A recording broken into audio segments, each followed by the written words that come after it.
Have you decided where you will go from here? If not, why not find a patch of soft grass and rest a while?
If ever you find that the animals in KRAI behave in ways you do not understand, just ask me and I will explain.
Have you decided where you will go from here?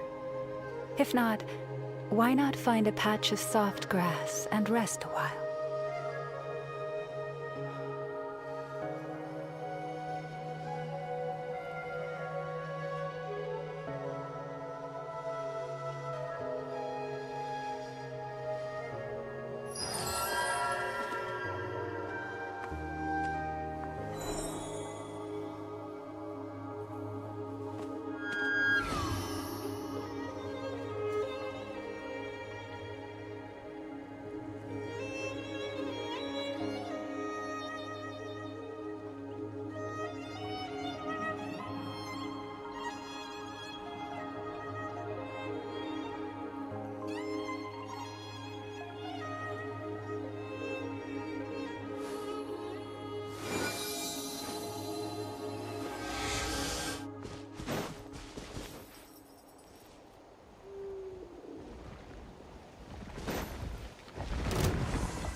lost lamb. Insulation chamber deployed.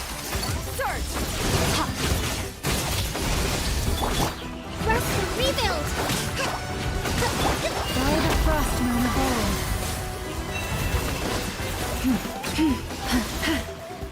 Yeah.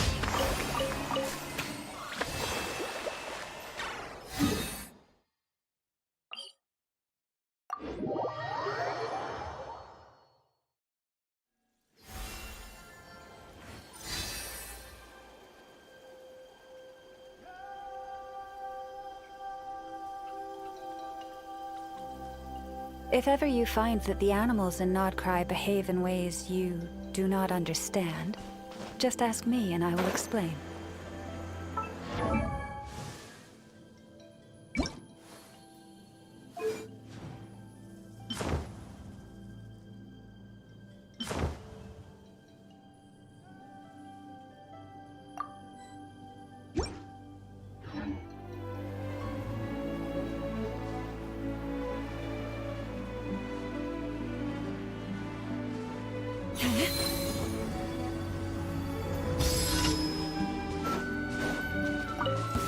Let's hope you'll put up a good fight.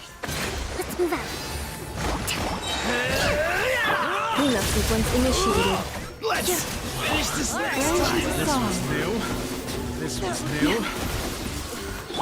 Annihilation mode.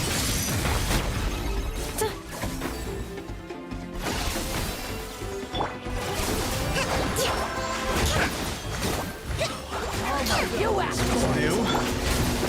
Receive my blessing. A grave transgression. Taurus, bring refuge! Yeah! Ha!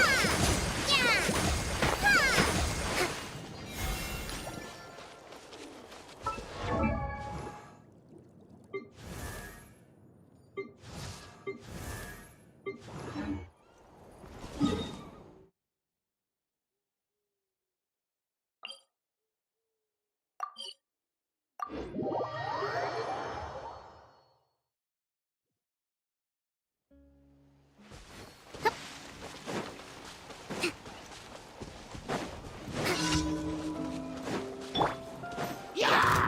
Branch into song with one heart but upright. Insulation chamber deployed. Hold the line! Merciless.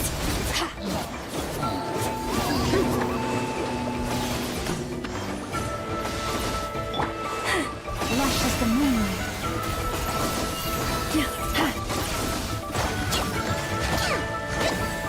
Defensive mode engaged. Preparing for dust up.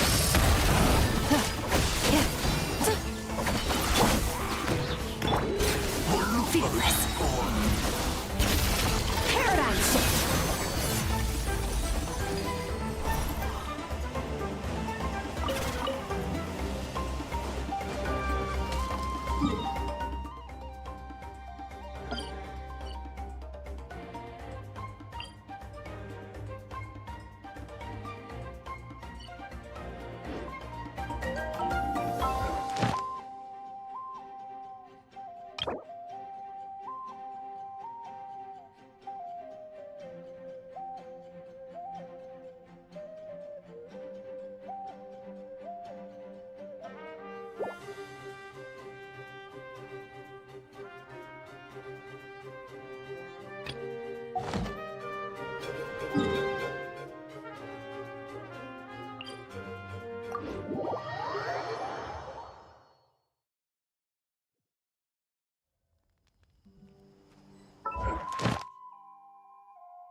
Branch into song.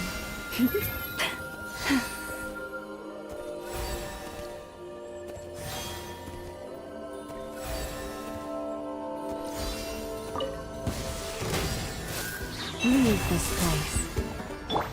Rest and rebuild! Installation chamber deployed.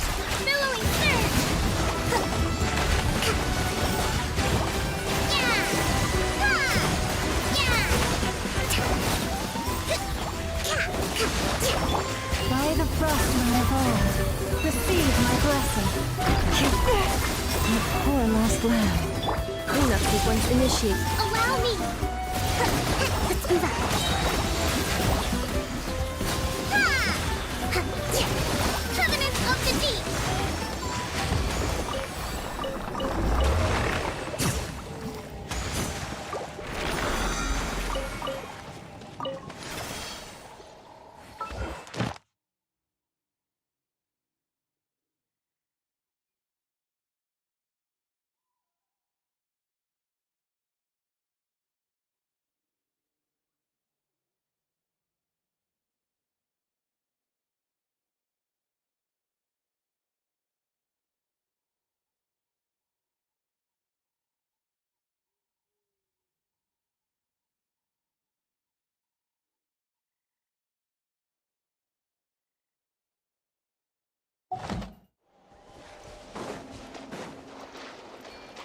Let's move out.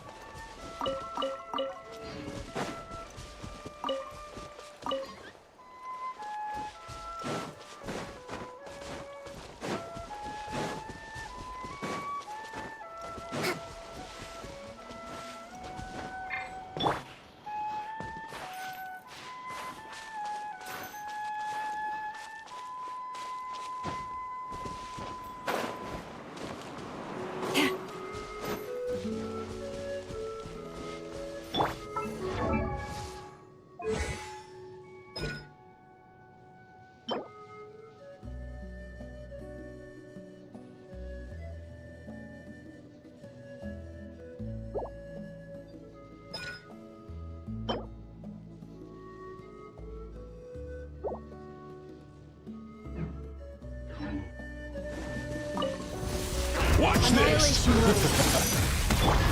Forest, protect us. Rest and rebuild! Lush as the moonlight. Forget your courage!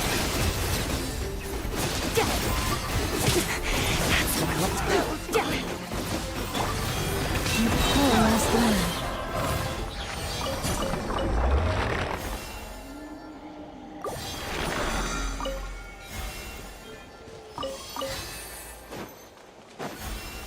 Let's hope you'll put up a good fight.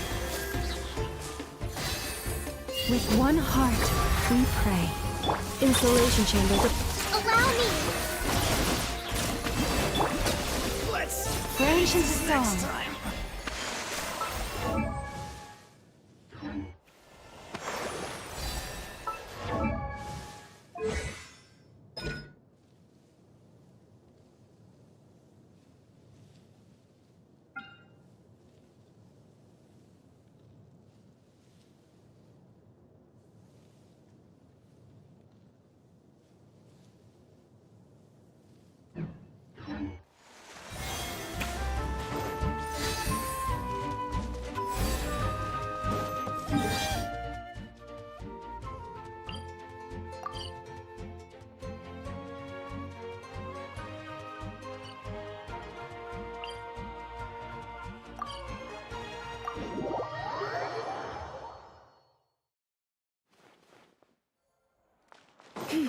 Forest, protect us.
You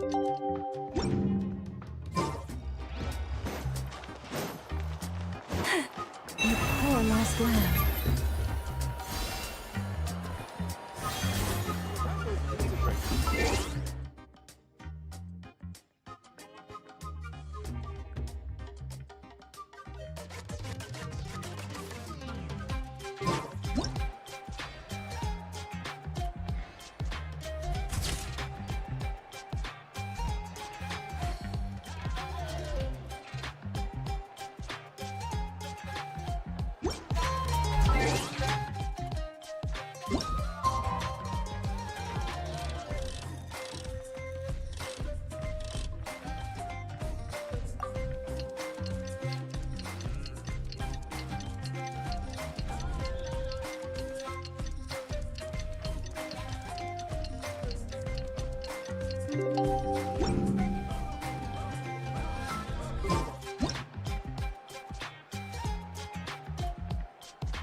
Ad Astra Abyssosk.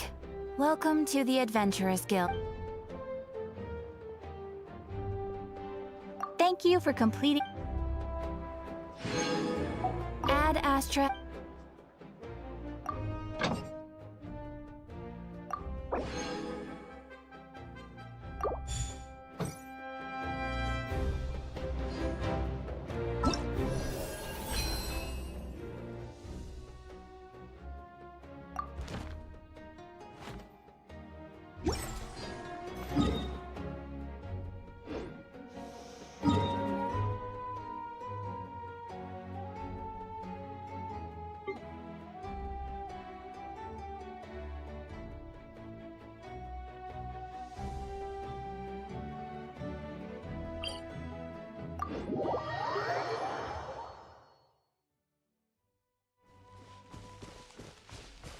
Forest, protect us.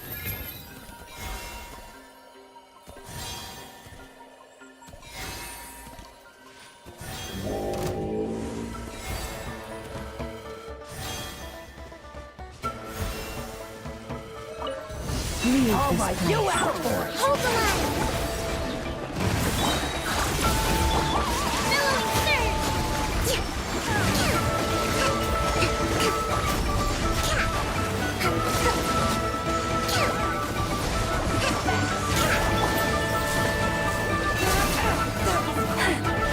Cleanup sequence initiated.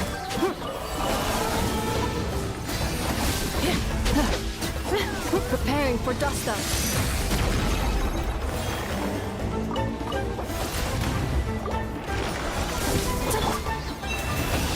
Try the frost moon of old.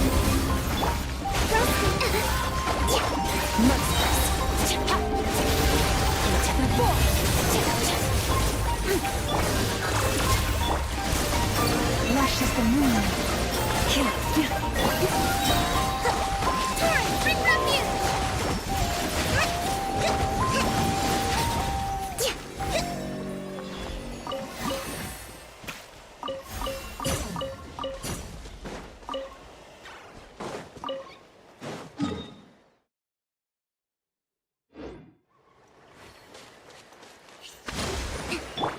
Receive my blessing.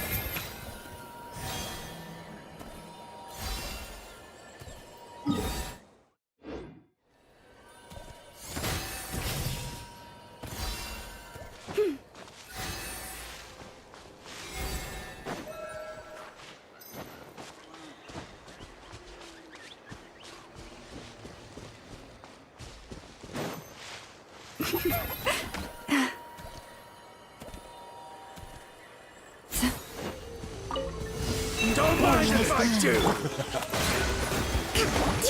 Installation chamber deployed. Fearless.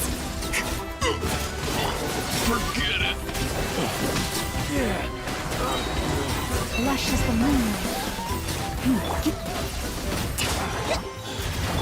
Ultimatum protocol. For Yes, the you are. everlasting forest. Qualified after all.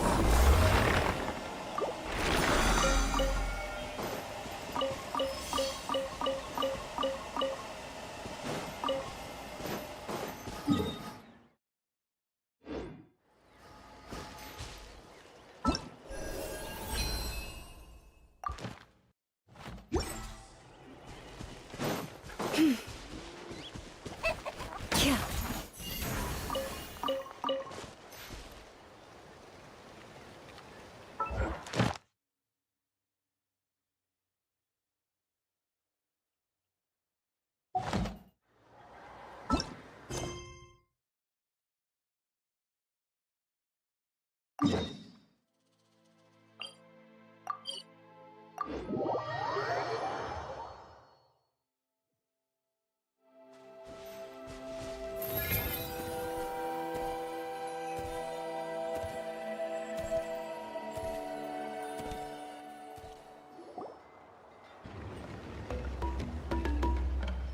Do you know if Shilonen is... Oh, you're up.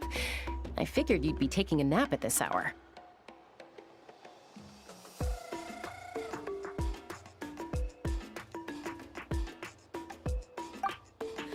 Oh, yeah, perfect. First Moika, now Chaska. Did you come all this way just to make fun of me? Whoa, what a mess! You, looking for something? Well, I have those secret source automatons to thank for all this.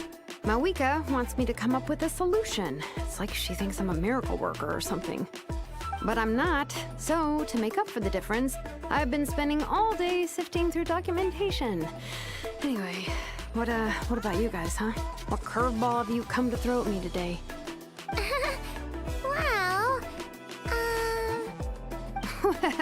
Hold up. Is she a robot? We picked her up on the beach near the Flower Feather clan, along with this cryptex. Seems like a message intended for the traveler. A cryptex? Huh. Still in one piece. I'm surprised you didn't try to blast it open.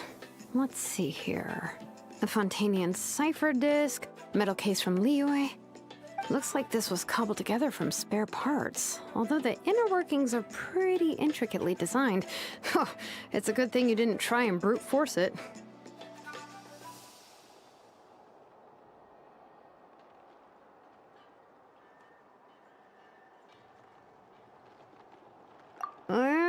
Could be a tricky one. Since it uses a combination of several different technologies, I could find out more by disassembling it, but that could potentially damage the contents, and I'm assuming it's not worth the risk, right? Must be a pretty important message if this is how they chose to transport it. The only other option is to get our messenger to tell us the code. Is that doable? Can you wake her up? Well, the device in her chest looks pretty similar to the core you'd find on a secret source automaton, but the other components, I've never seen anything like them in that land before. I'll see what I can do. Hang tight for a minute.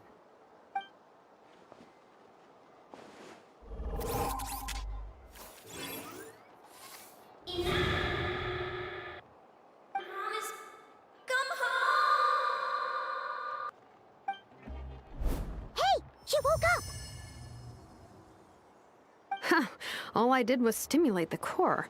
I did not expect that to work.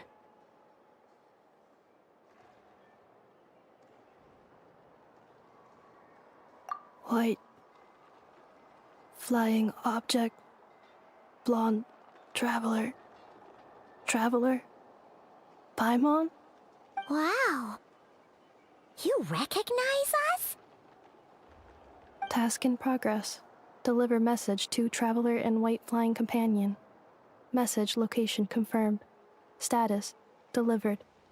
You're pretty smart for a robot. Can you tell us the code for the message? Code? Oh, maybe not so smart after all. A code? You know, like a number that you put in to unlock the message? Memory. Missing. What? Memory missing? Yeah, there's always a snag. Is there anything else you do remember? Besides these two? Name. Memory missing. Oh, not again! Why would her memories be missing? Can robots even get amnesia? You said something about returning home earlier. Where's home for you? Any memories about that? Return home. Task in progress. Memory missing. Oh, so that's it then. Her memories are gone for good? Not necessarily. Judging by her reaction, it's possible that her memory integrity isn't compromised, just locked behind an isolation mechanism. Yeah, but what does that mean for us, though? It means she hasn't lost her memories. They're in there somewhere, she just can't access them right now. Like, when you know something, but the harder you try to remember it, the more it gives you a headache. Is that what's going on? Finding near synonyms for headache. Cognition module. Pain. Correct. Robots can feel pain too? Well, pain can be a useful parameter. Experiencing pain is how baby humans and saurians learn what to do and what not to do. In a similar vein, I've heard that a lot of highly autonomous machines are designed with negative feedback mechanisms for behavioral regulation. Whoa, slow down. Could you simplify that for Paimon? Oh, okay, well, if I call it a curse, is that easier to understand? Imagine if you're a big shot shaman from the Masters of the Nightwind and you send your disciple on an errand to the Flower Feather clan. To stop him from treating it like a vacation, you might put a curse on him that causes a physical and mental breakdown if he strays from the right path. That way, you can be sure he'll stick to the straight and narrow and won't go frolicking off. Jeez. Sounds like the horror story version of Granny Eatsley that parents tell their kids about. The point is, manufacturers often hardwire restrictions like this into autonomous machines to make sure they operate as intended. Yeah, but why would you curse a machine to lose their memories? What purpose could that possibly serve? In her case, all it's done is make it harder for her to complete her tasks. Task. Failed. Sincere apologies. Well, without knowing the exact details of the curse, it's anyone's guess. It seems you responded to the phrase return home. How about we keep talking and see if any other keywords trigger something for you? Sure. I'm alright. I have assessed the pain level as tolerable. I must complete my task. Hey, Traveler, have you ever seen a humanoid machine like this? Anywhere else you've been? Ah, of course. Yeah, some of her joints and a few components look pretty Fontanian to me. Fontaine. They make good pastries there. Hey! That triggered something! Hey! Never mind that. So, is Fontaine your home? No. Oh, okay. Well, that's one promising lead nipped in the bud. You mean her hairpiece? Oh yeah, I think I know what you mean. What do they call them in Mondstadt again? Mondstadt.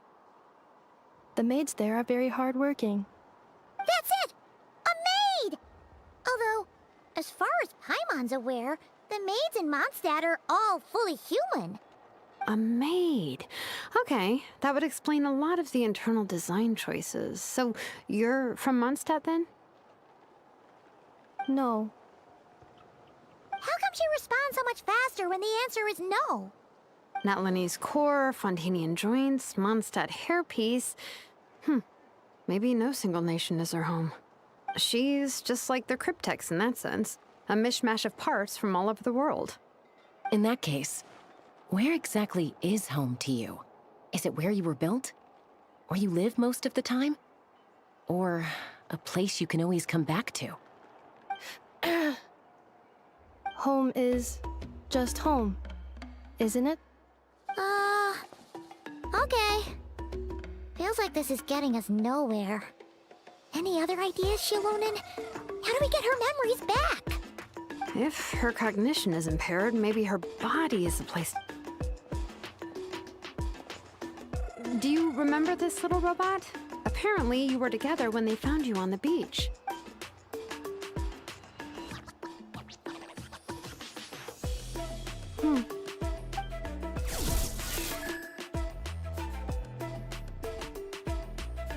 Oh, Nice. So you remember how to switch it on. Now, could you try doing something similar to your right arm?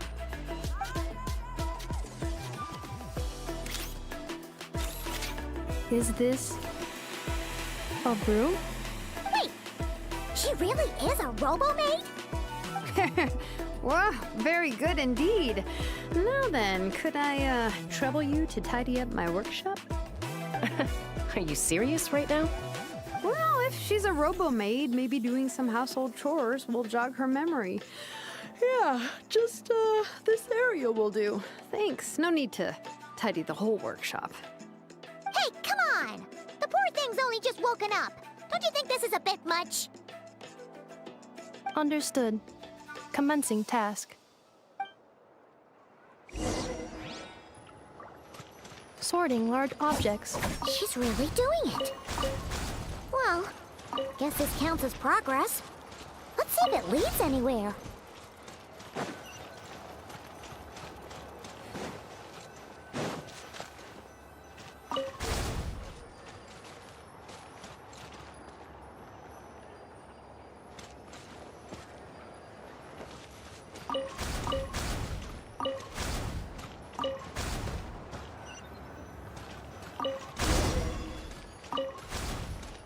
Cleaning floor.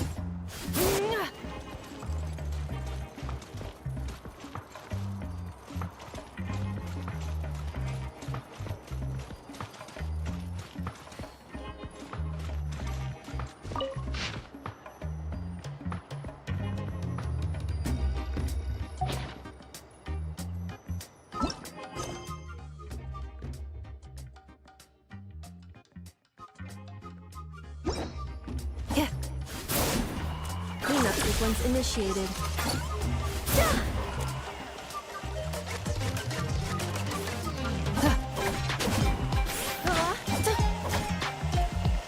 Preparing for dust-up.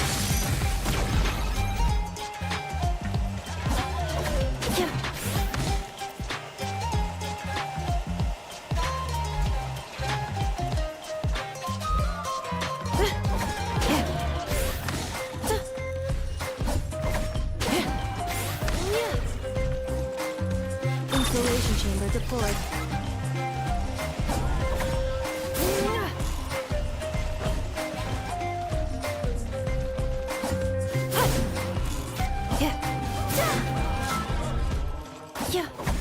Cleanup sequence initiated.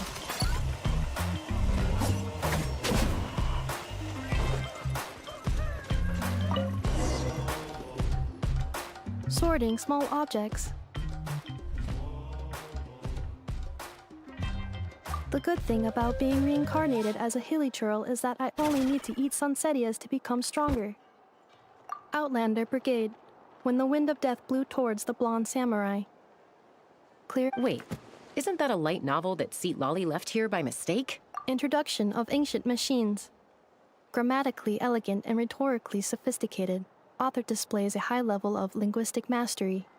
Category: Classical Literature. What in the world? That isn't classical literature.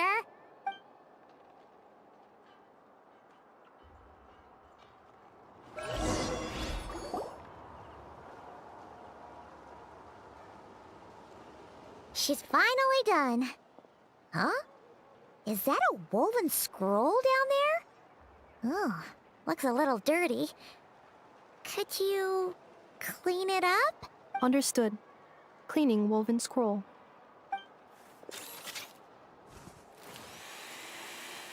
Wow.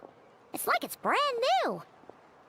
Hey, this looks like someone from the Children of Echoes. Shilonen, is this a relative of yours? Oh, a relative? No. That's Ishkik, ancient name Baraka, founder of the Children of Echoes and one of the 6 heroes. Wait, Baraka? Isn't that your ancient name too? Yep, she was the first recorded bearer of that name. She and her friends went on a mission to defeat the Pyro Dragon. She dismantled many ancient machines built by Dragonkind, hoping to put them to use for the good of humanity. But most of her research was lost to history. It's a real shame. I'm sure we'd all have much easier lives if we had access to all that tech. What happened? Useful stuff like that normally doesn't just get forgotten. Ochkon happened. An old friend of the 6 who ended up ruling Natlan shortly after the war, and went full tyrant. He despised everything to do with Dragonkind, and persecuted everyone who showed any kind of sympathies toward their civilization. He even turned on Ishkik, one of his closest allies. Ultimately, she took her own life, bringing a once amicable friendship to a tragic end. Ishkik burned her workshop to the ground to make sure Ochkon couldn't get her hands on it. That's the reason most of her research is lost to history. That's right. One of her friends managed to preserve a small amount of her work. The other person you see on that woven scroll, the same person I inherited the ancient name Vuka from. It was said that she was raised by a dragon mother, then went on to found the Flower Feather clan. The uncrowned queen who brought freedom to the weak and to the persecuted Saurians, the Yunka. Malfunction. This is not the way. This is not where you belong. Malfunction who betrayed us all. You dare seek a place to belong?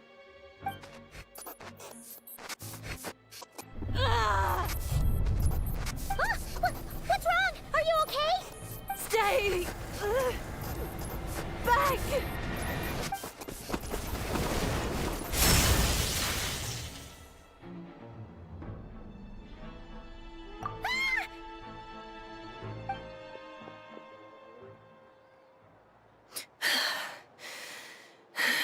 If she's a robo-maid, why is she suddenly acting like a lethal weapon? Ah! What's that sound? A lightning strike? It's gotta be a lightning strike! Why couldn't it hit Kniech on the head? If there was a lightning storm, I'd have thrown you into the sky by now.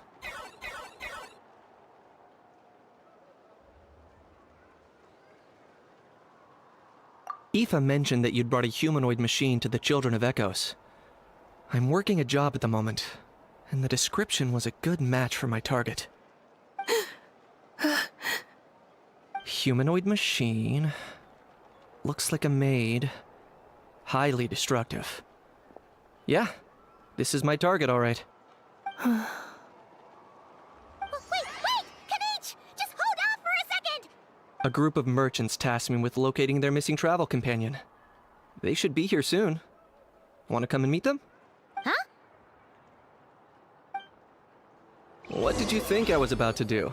Not every job I take on is a hunt, you know.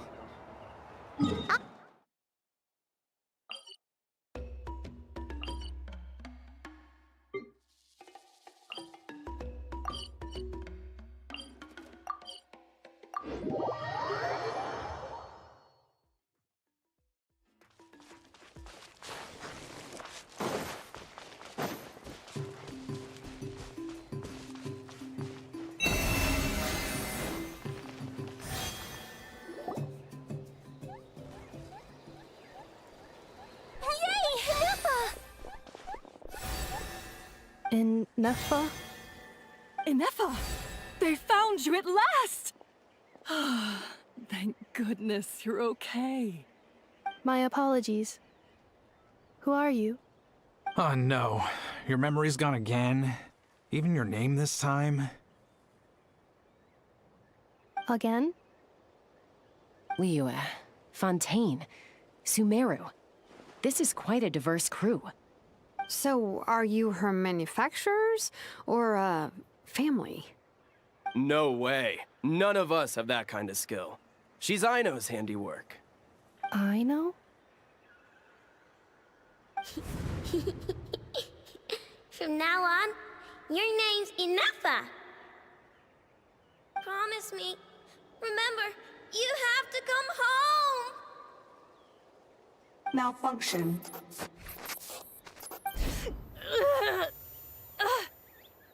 Inefa, are you okay? Looks like she's getting worse. Is this all our fault? Can you guys tell us what all this is about? Where are you from? And what's wrong with with Inefa? So sorry. I should have introduced myself. My name's Joachine, and I'm a merchant. This is my wife and daughter, and the rest are friends of the family. We're all from KRAI. Not cry? Wouldn't have been my first guess. How'd you all meet exactly? That's the thing about KRAI. It kind of brings together the drifters from all over the world. Yeah, we're all merchants who ended up finding our feet in Nasha Town. KRAI. It was going okay until all the trouble started. Trouble? The Fatui. They came down from the north. They made some big moves in KRAI lately. It's caused quite a bit of friction with the local religious groups. That's one way to put it. You know what I heard? They pulled the whole moon down. That, plus the incident with the moon statues? Surely the Frost Moon Scions aren't going to take all this lying down. Anyway, there us regular folks were, just trying to make a steady living while getting increasingly worried that it's gonna turn ugly. In the end, we figured heading back to our respective homes is probably the best thing for now. So we decided to make the journey together. And me? Your case is, a little different. But you did come here on the same boat as us. And it was smooth sailing, until we got attacked by those weird machines as we were coming into shore. Weird machines? Secret Source automatons by any chance? Inefa saved us all. She jumped off the ship and told us to leave without her. Really? I did that? As soon as we'd found another place to dock, we looked around for someone to help us. We'd have paid anything to get her back. Hence why our price negotiation went so smoothly. However, the Traveler and party were the ones who actually saved Inefa. And Shalonen is the one who woke her up. I'll have to include their costs in the final bill. Oh, please. I barely did anything. All credit to Inefa. She only woke up because of her build quality, so I guess I should say all credit to this Aino, then? Her core is remarkably resilient. It's a rare find, even among Natlan's source mechanisms. Was Aino the one who modified it? Oh! If so, then we just need to get Aino to come here and fix her! Then she'll get all her memories back! I'm afraid that's not gonna work. The core is most likely just something Aino picked up on one of her scavenger hunts. I doubt she did much beyond salvaging it. And as for the memory thing, Inefa's whole reason for joining us on our journey was to come to Natlan and look for her missing memories. Please, explain in more detail. All right. Although I've lost count of how many times we've been through this, and I'm only telling you what you originally told me. Although Aino built you, she never could figure out where your core came from or how it works. The only thing she was fairly sure of was that it's not from KRAI. Things were fine at the start. You'd occasionally forget to pay for your groceries or add salt to a dish you were cooking, but that was as bad as it got. Until one day, you were sweeping the floor, and suddenly you forgot your own strength. Nearly took the entire wall down.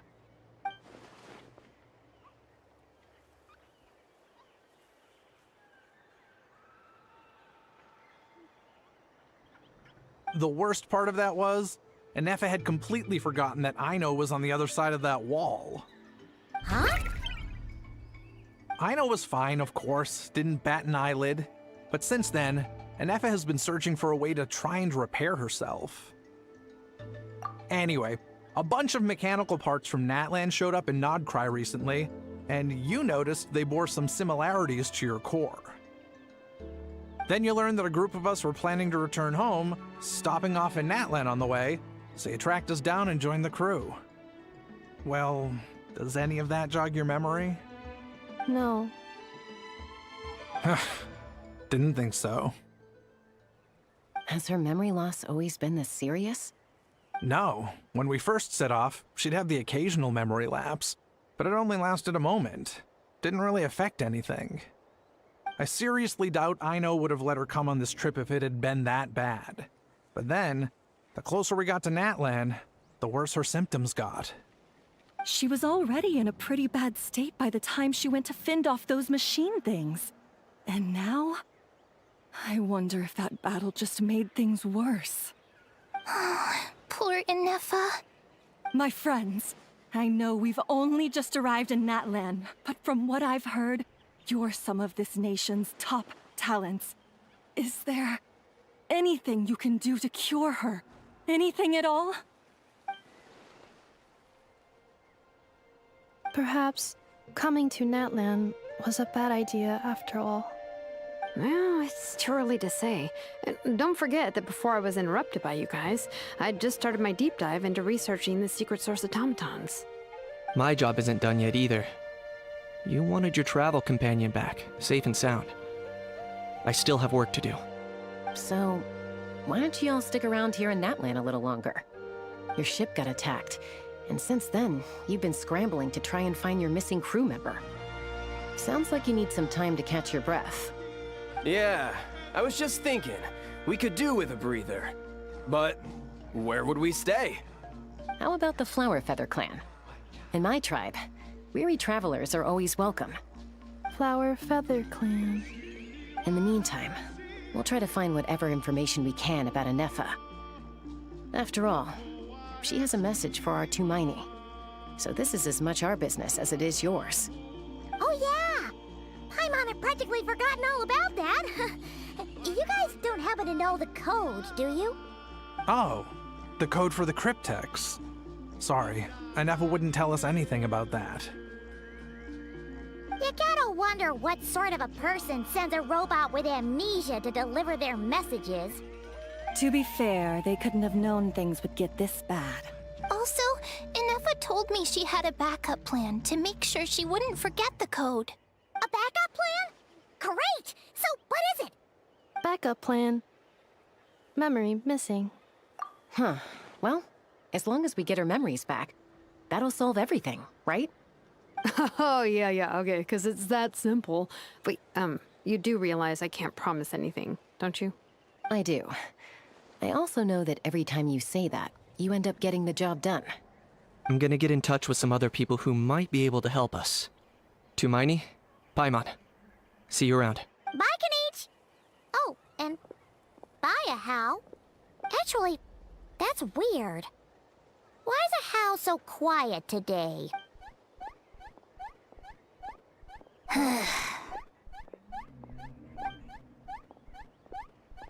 You're being very strange today. Am I? Tell me one strange thing I've said! That's the strange part. You haven't protested to anything I've done today. Not the original price for the job, not the revised timeline, none of it. That's because I fainted from your stupidity! You stupefied me into a stupor! Got it? Is something wrong with my memory? Or is that really who I think it is? Who cares? She isn't my problem.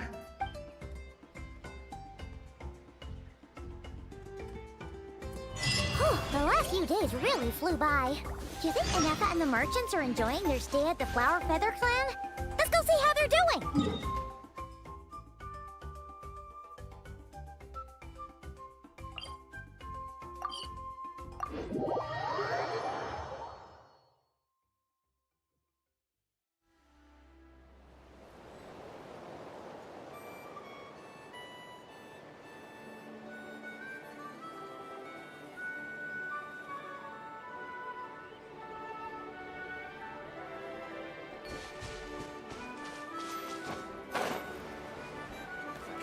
This trick. It'll be so cool. Do you think Inefa will like this gift we got her? See? See? It said yes! Are you sure? Because when I asked it who's the better hero, Ishkik or Leonka, it gave the exact same answer. Hey, you hear that? That's the answer it gave when I asked who'd win in a fight between Kukuku and a Hal. You guys, it's just making random beeps. Whoa! Is that Tumaini and the flying expert? Beep beep. Yes, it's us. Anyway, where's Inefa? Probably out mopping up those mad machines as usual. There must be a lot of them, because she hardly ever comes back for a rest. Wait, all by herself? Are we sure that's a good idea after what happened last time? Inefa said that since she lost her memories, her cognition module's been running more smoothly, and it's greatly boosted efficiency in cleaning and tidying tasks. I think that was it. Huh. So, losing her memories has somehow made her a better fighter? She's awesome! I saw her carrying a whole pile of beaten-up machines in one hand! All the grown-ups say that they feel much safer leaving the house now, thanks to her. So, we thought it'd be nice to give her a little gift. We've tried giving her flowers and feathers, but it seemed like she didn't like them very much. That got us thinking. Maybe robot people don't like the same things as us. Uh-huh. So that's why you made her this flower out of mechanical parts. Yeah, we still don't know if she'll like it, though. It's okay, Arieta. She'll love this one. I'm sure of it. But what if she doesn't? This might be my last chance.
Well, now that all of my mom and dad's other friends from KRAI have left to go home, it's just us left.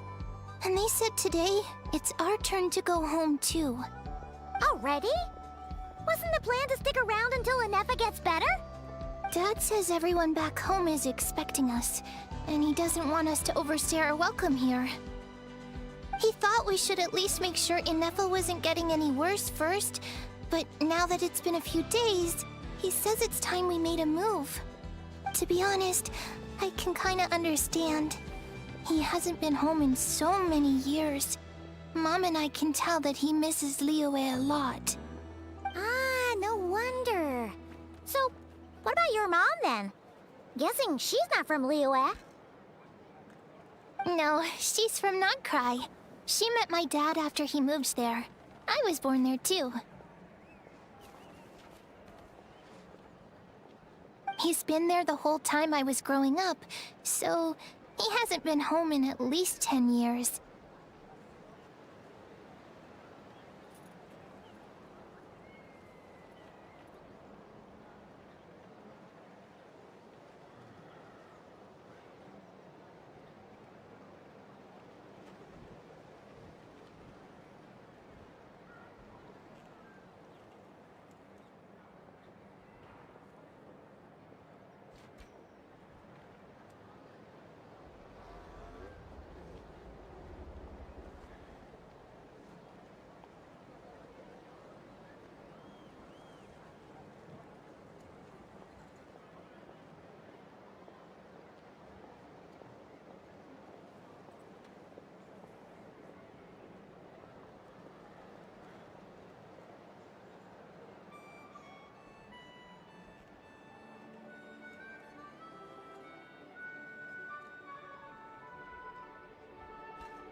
Don't worry.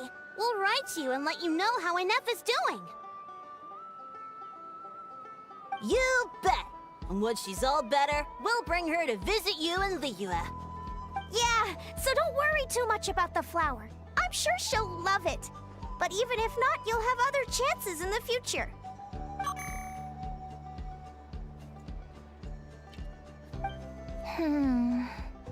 Although, I guess we still need to wait till she gets back. I wonder how much longer she'll be. Who knows? Seems like she takes longer and longer every time she goes out. Can't we go take it to her? No, wait. The grown-ups would never let us do that. Way too many of those mad machines out there. What am I gonna do? If she doesn't get back soon, I might run out of time. Oh, really? Thanks, Tumaini.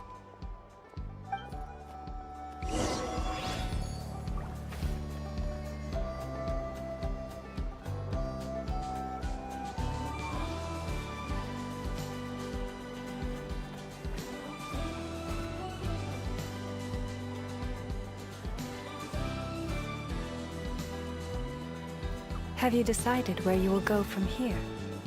If not, Why not find a patch of soft grass and rest a while?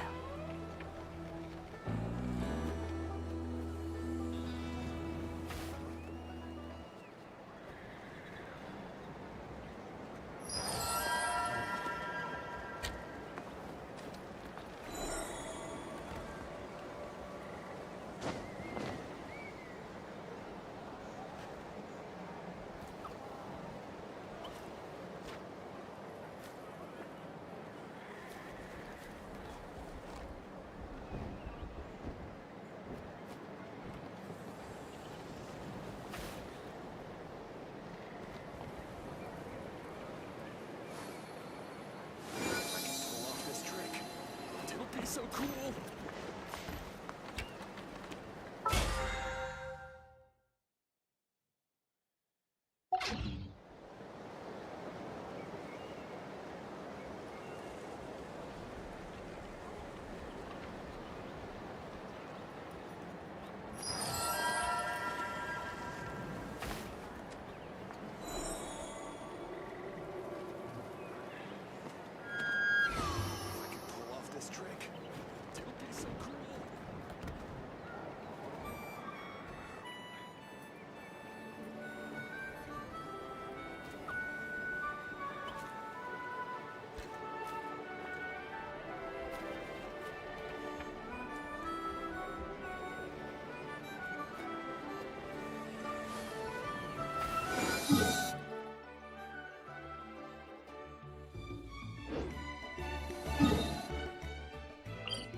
You got this.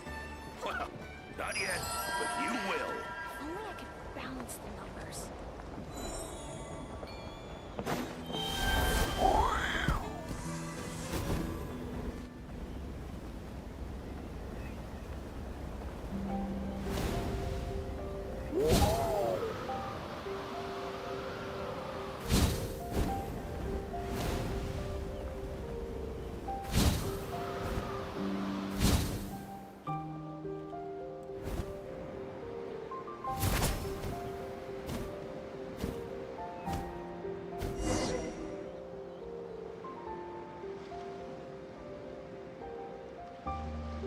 Threat eliminated. Scanning for next target. Traveler, Paimon. Annihilation mode disengaged. Chat mode activated. Chat mode, huh? Huh. You'd probably get along well with a Fontanian magician friend of ours. She does modes instead of moods, too. Good morning. Nice to see you again. What lovely weather we're having.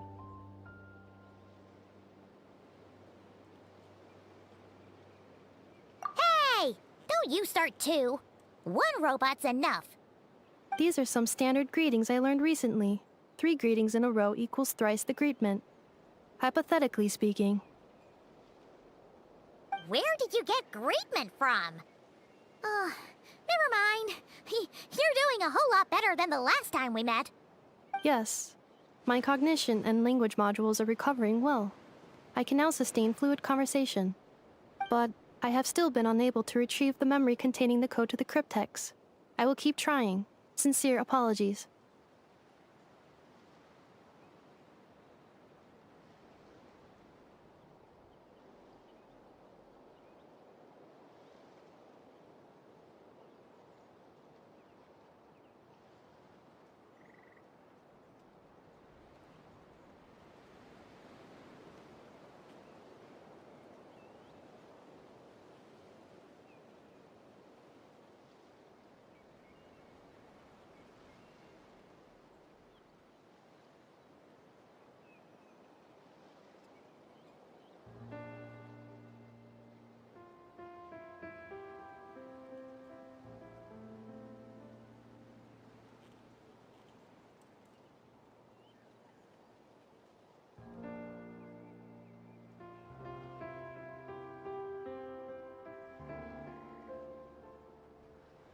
Yes, now that a convenient moment to change the topic has presented itself.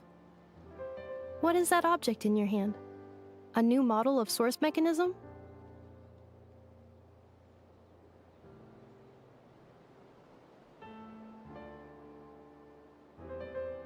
Flower.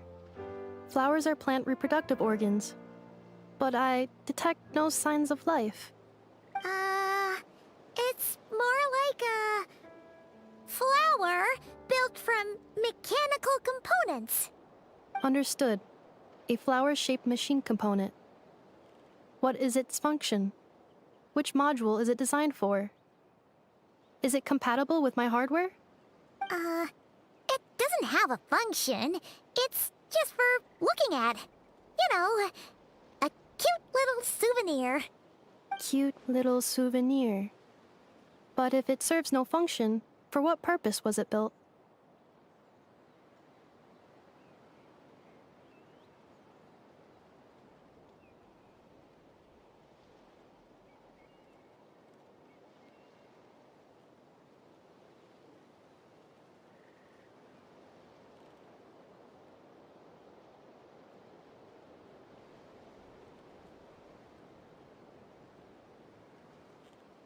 A cryptex is for sending messages. Machines are for performing tasks. What about this flower? What is it for?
Gratitude? Yeah. If someone helps you out, you help them back. And if someone gives you a gift, you get them something in return. That's how we show gratitude to other people. The Flower Feather Clan took me in, so I'm neutralizing threats near their territory. Like that? Yes, exactly. You got it. So, it all makes sense now, right? But is this not tit for tat? I heard Mr. Kenichi use this term. No, that's completely different.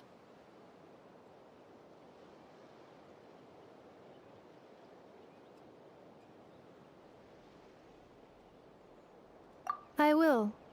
Gratitude. In terms of its purpose, think of it as a memento of your friendship. Memento?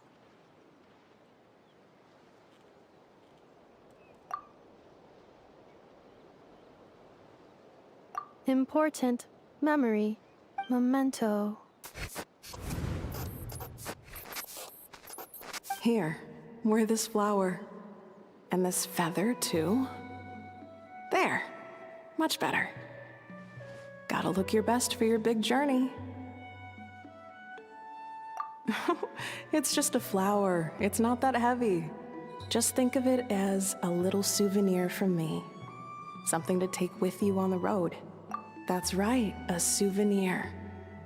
Sometimes when people have something important to remember, they'll pick an object to use as a reminder of that thing. Even if you end up forgetting everything, this flower will always keep blooming. It could take 1,000 times, maybe 2,000, but maybe one day, you'll see the flower bloom. And suddenly, no, everyone's on their own path, and they have to walk it alone. Just as your journey is yours and no one else's. Besides, I have no plan to go to war against him. We both owe each other far more than our mere lives. If either of us actually wanted to claim on that debt, all they'd have to do is ask. If anything, I pity him. In a way, his situation's not so different from yours. But in his case, it's turned him into something neither human nor dragon. The more he chases the sun, the more it blinds him to the creatures who live by its light. You were once, well, she was once the enemy of humankind. And Ochkan doesn't care to distinguish between you and her like Ishkik and I do. He sees you as the same being. So if you stay behind, and especially if you help me, it'll only stoke the flames of his blind hatred even further. Come on, you have bigger things to worry about than me right now. You have a huge journey ahead of you. That should be your focus. Have faith. This tribe will kneel to no one. They will never be slaves. If they lose their leader, someone else will take up the mantle. Heck, even a child who's barely learned how to walk could do it. All right, time to go. Some things are destined to be forgotten. Don't let it get to you. In 1,000 years' time, you'll have a life far, far away from here. So go, cross the ocean, find a new place to belong. Malfunction who betrayed us all. You dare seek a place to belong? Hinefa? Hinefa, what's wrong? I was... Sincere apologies. My cognition module crashed for a moment. It is now fixed. Is it because you've been fighting for too long? Oh, you need to rest. Come on, let's get you back. Back? Back to the Flower Feather Clan? Yeah, of course. Everything else aside, Adieta and her folks will be leaving soon. Don't you want to say a proper goodbye? Yes. The closer I am to the Flower Feather Clan, the more erratic my cognition module becomes. Occasionally, unidentified data surfaces from my memory banks.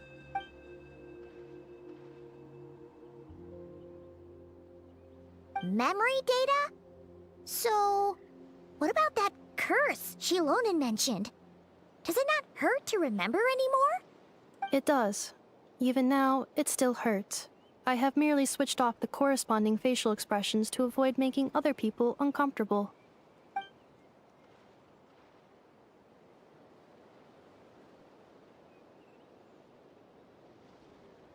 But if I do not recall my memories, I cannot complete my task. So, is this why you've been spending so much time out here? When memory data surfaces, there is a high probability that my cognition module will crash. This constitutes a safety risk. Therefore, I have been spending time away from the tribe.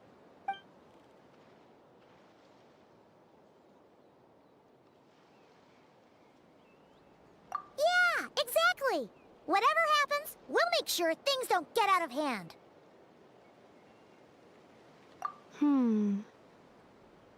Assessing relative combat capability. Paimon, approximately 1/5. 1/5? Of what? Traveler. Risk mitigated. Strategy accepted.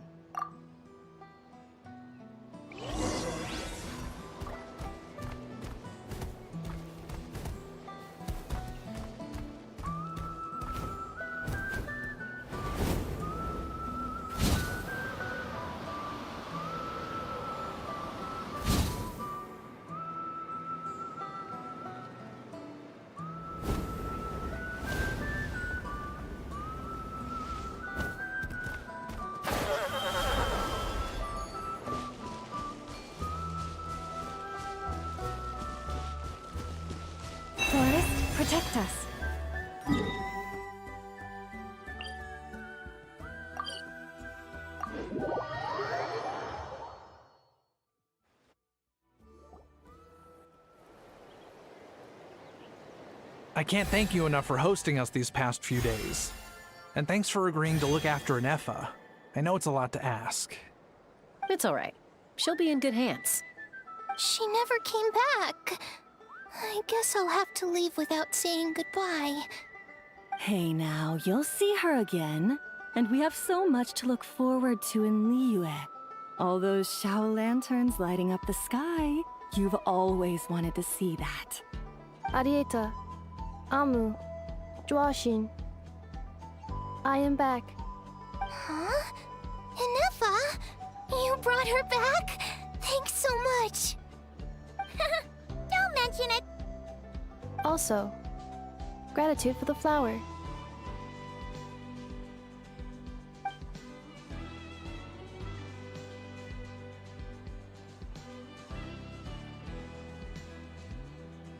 What does it feel like to know where you are returning to? That's a strange question.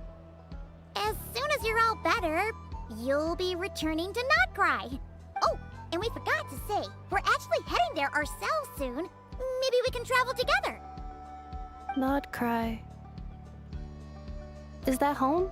Huh? Cognition module unable to define home. All the memory data that has presented itself recently has been related to Natlan. But the merchants tell me that I have family waiting for me in KRAI. If I do recover my memories, which time period will they be from? And will the post-recovery me be the same me that I am now, or someone different? Phew. That's a deep question. What is it that you're afraid of? Are you worried the new you will be so different you don't even recognize her? Finding near synonyms for mine and conflict. Cognition module. Split. Yes. Once I have been split, will it change the way I define home? Huh. Now that's a tough question. A lot of people and a lot of Saurians spend their whole lives searching for an answer to that. But if you want my opinion, home is somewhere you can always return to. Wherever that might be. No matter how far you fly, there will always be someone back there waiting for you. No matter how battered and bruised you get, you can always go back there to rest and recover. I guess you could say it's somewhere you belong. Wherever it is that your memories guide you back to, I'm sure it'll be somewhere you feel safe. Somewhere you feel you belong. Of course, everyone's situation is different. And I don't know how applicable my experience is in your case, but consider it a reference point, I guess? Okay. Recorded under reference data. And at the end of the day, I mean, who says you can't have more than one home? There's no law against it.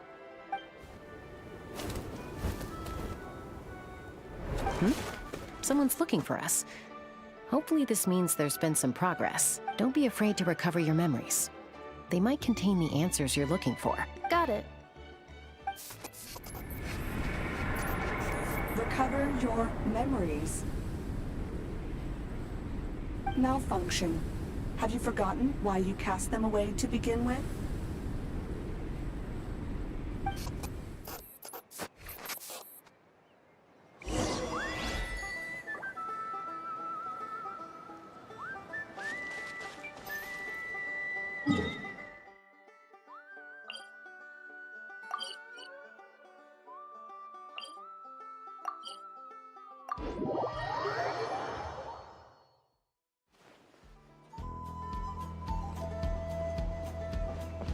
Poor lost lamb.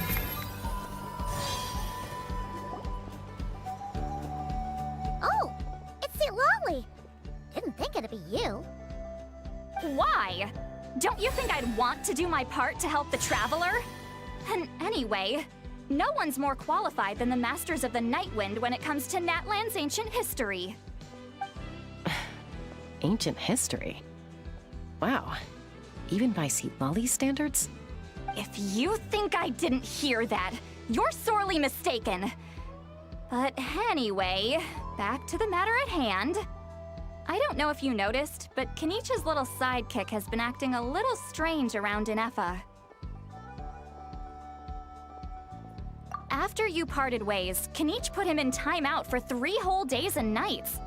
Then, he had Aoife send Kakuku to torment him for another night. Finally, Ahau got so infuriated with Kakuku's pestering that he lost his cool and let slip a crucial piece of information. 2 words. Sovereign Ruler. Sovereign ruler? So what? Isn't that just how he introduces himself? It is, and I always assumed it was a load of hot air. But apparently not. Turns out the title refers to the 13 Dragon Lords who ruled Natlan in ancient times. Wait, really? How? It took me forever to figure this out. Anyway, the 13 sovereign rulers are not ordinary dragons, but forms of artificial intelligence created by the Pyro Dragon using secret source technology. They had superior intelligence and greater authority than even the ancient dragons themselves. Each ruled over a portion of Natlan's territory. But one by one, they disappeared during the war with the heroes. Even most of their names are unknown now. Long since buried in the sands of time. If we hadn't managed to pry that tidbit out of Ahau's mouth, I would have had no idea where to even start. I always thought that little monster's biggest claim to fame was arguing with Kakuku for an entire day. He has quite a history then, huh? Which of the 13 was he? Not a clue. So far, he has staunchly refused to reveal which of the sovereign rulers he was. My guess is that he doesn't even remember. Remember, these rulers were supposed to be powerful forms of artificial intelligence. And Ahau, well, it hardly seems like he's still in his prime. I'll bet he's lost most of his memories and power by now. Lost. Memories. Yet, despite that, Ahau seemed to sense the presence of a fellow sovereign ruler when you were nearby. Specifically, it's the core in your chest he was reacting to. What? Inefa's a sovereign ruler too? Could be. Kenichi and Aoife have been keeping a close watch on Ahau, in case he reveals anything else. But so far, it seems like those 2 words are all he remembers. Darn! So the trail's gone cold. Not completely. There's also Lianka and the Flower Feather clan, both of which have triggered a response from Inefa so far. And as it happens, out of the sovereign rulers that I was able to dig up information on, her name was the Priestess of Floral Candles and Skyborn Feathers, otherwise known as the 8th Lord. She ruled over what is now the Flower Feather clan's territory. The records claim that she didn't die in the war with humanity, but was executed by her own kind. Her crime being betrayal of dragonkind by secretly raising a human. Lianka. Huh? Shasta, did you know this?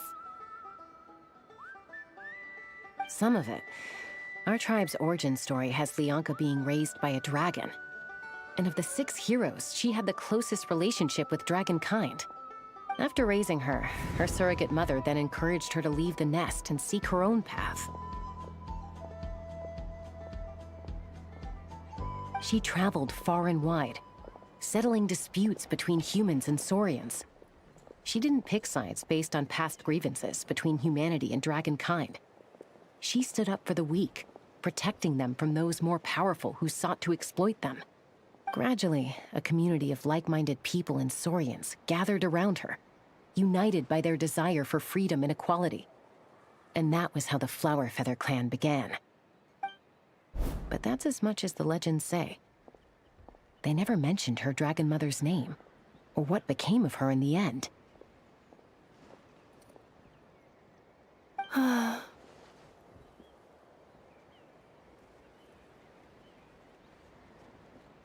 Oh, sorry. My cognition module is acting up again. At some point during this conversation, it started behaving very erratically.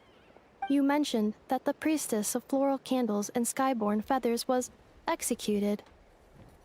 Might I ask how? Unfortunately, the humans of that time weren't privy to all the details of dragon affairs. The only records we have are vague references from after the fact. It's very possible that this is mere speculation or complete fabrication, so don't give too much weight to it. But for what it's worth, it said that a curse was placed on the priestess by one of the other rulers. If she truly harbors pro-human sentiment, then for every ounce of goodwill she feels, may her mind be flooded with pain of immeasurable proportions. In the savage conflict and chaos that followed, the priestess's mind was ultimately destroyed. Jeez, what a bizarre method of execution. Definitely sounds like the history writers used some artistic license there. I'm fine. This didn't seem to trigger any erratic behavior. So, do you think that my origins have something to do with this sovereign ruler? Interesting. Well, it's hard to say what, if any, direct connection you have to the Eighth Lord. But since the name Lianka seems to ring a bell for you, why don't you look into it yourself? I brought some woven scrolls with me that might be useful. Have a look if you're interested. Here, take them.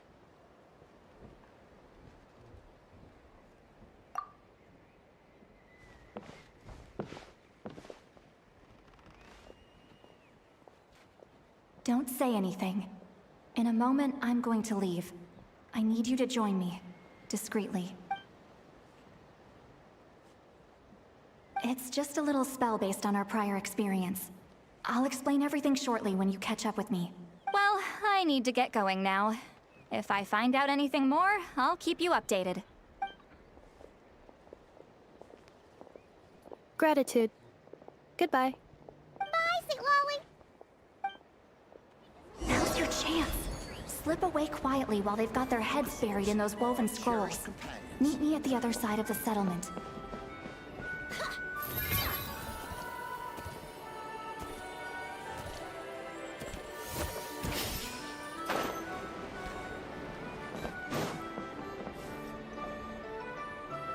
Hello, traveler. Well, Lolly hasn't told you everything. There's another sovereign ruler that Inefa might be connected to, not just the one from the Flower Feather clan. All trace of this other sovereign ruler was lost after the war. The records claim that in their final battle, they fought against Ishkik and Lianka. It was, my idea. I suggested we bring up the Dragon Mother first and see how Inefa responds. And, well, Lolly has debriefed me on how it went. Apparently, she barely reacted, despite a very strong reaction to the name Lianka. And to me, that says we need to tread very carefully when probing her about the 11th Lord. She's the one who went missing after the war. Said to be the proudest of all the sovereign rulers. And the most hostile towards humanity. When the Pyro Dragon fell, she couldn't accept that dragonkind had been defeated. She sank into despair and insanity, but the rest is lost to history. There's no way to find out what became of her, or even what her name was. Remember, though, in essence, these sovereign rulers weren't physical entities, but pure intelligence, built with secret source technology. I mean, who knows what happens when a manufactured mind goes mad? Maybe she lost her power and memories. Maybe she split into different personalities. The point is, if Inefa really does originate from the 11th Lord, then we need to... What? Have her taken out? Because of some baseless speculation? How would that be any different from what they did to Lianka's mother? Chaska, what brings you here? Anyone with a brain could see you were up to something back there. Unless it's a Paimon brain. Or a robot brain. Okay, you got us. Actually, we never intended to cut you out of this. It's just that Lolly's spell only works on the Traveler. But Chaska, I'm telling you, we have legitimate concerns here. This is not baseless speculation. Ever since Anefa set sail for Natlan, the secret source automatons have been getting increasingly aggressive. It's as if they're drawn to each other. Anefa could well be the 11th Lord herself. And if so, then the moment she recovers her memory, all of us, all of humanity, will instantly become her enemy. I've been keeping an eye on movements at the Flower Feather clan. Whatever she was in the past, and whoever she becomes in the future, I trust who she is today. Even if the past and future Anefa are a completely different person from who she is now? If you're suggesting that there's a volatile force within her, threatening to rise up and take over at any given moment, that makes two of us. But no one ever gave up on me. Not Mama Bird, not Koichi, not my dad. So what right do I have to give up on her? If Lianka was here, I have every confidence that she'd say the same. Besides, even if the 11th Lord rises again and declares all of us her enemy, the solution is simple. We defeat her. The heroes managed it, so there's no reason we can't too. Fine, fine. I had a feeling this might be your reaction. Look, I get it. You're only acting like the villain here to make us realize how serious the situation is. You know how I know that? Because when I was a kid, they brought me to you for treatment, and you didn't give up on me either. Yeah, well, playing the villain is a force of habit for old Granny by this point. Just know you've been warned, all right? Watch out for any new developments and make sure you know where she is at all times. Hey, the spell hasn't worn off yet, you know. Anyway, now that we're all caught up, you should get back on Anefa watch, and we should get back to investigating. Help! Someone! Oh, Chaska? What are you all doing here? And when did Shilonan show up? Paimon, you were supposed to stay with Anefa.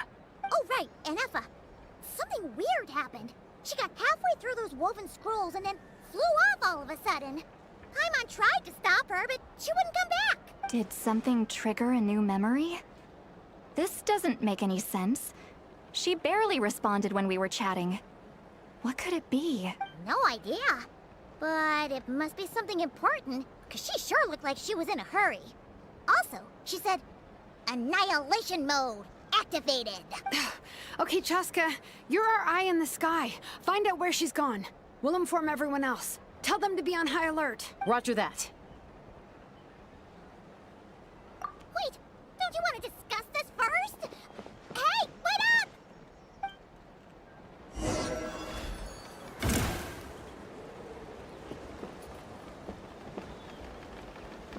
Take me up!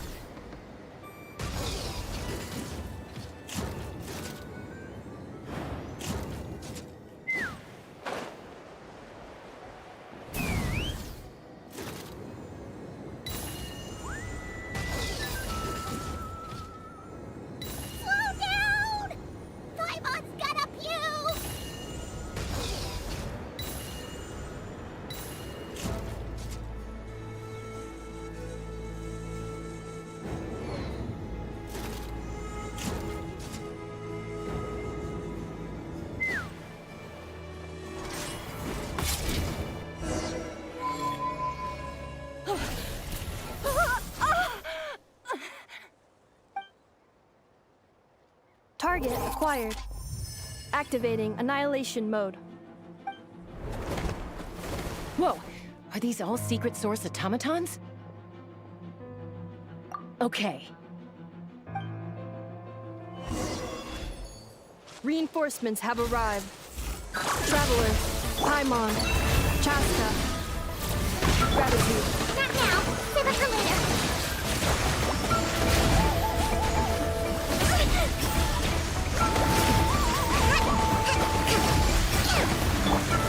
Branches aside. Nice.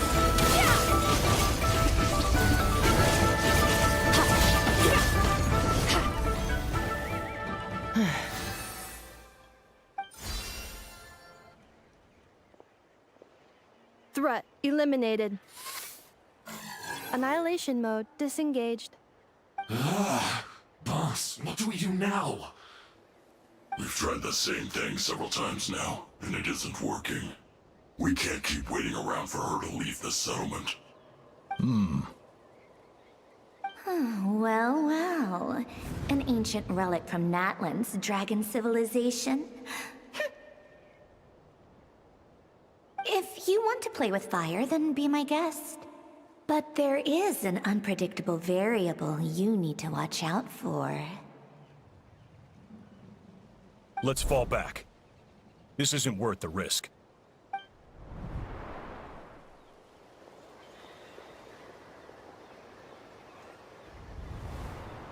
Hamu, Hadieta, are you okay? I'm fine, but Mom's hurt. I'll be okay. I just hurt my ankle. Inefa got here just in time. Why would they do this? Why? Look, no one could have known the automatons would ambush you here. Don't blame yourself. Wait, how did Inefa know to come here? Did she sense that they were in danger? Yes, I heard the secret source automatons talking. Even now, I still hear them. Really? Paimon doesn't... Hypothesis. Language module requires translation functionality. Please wait.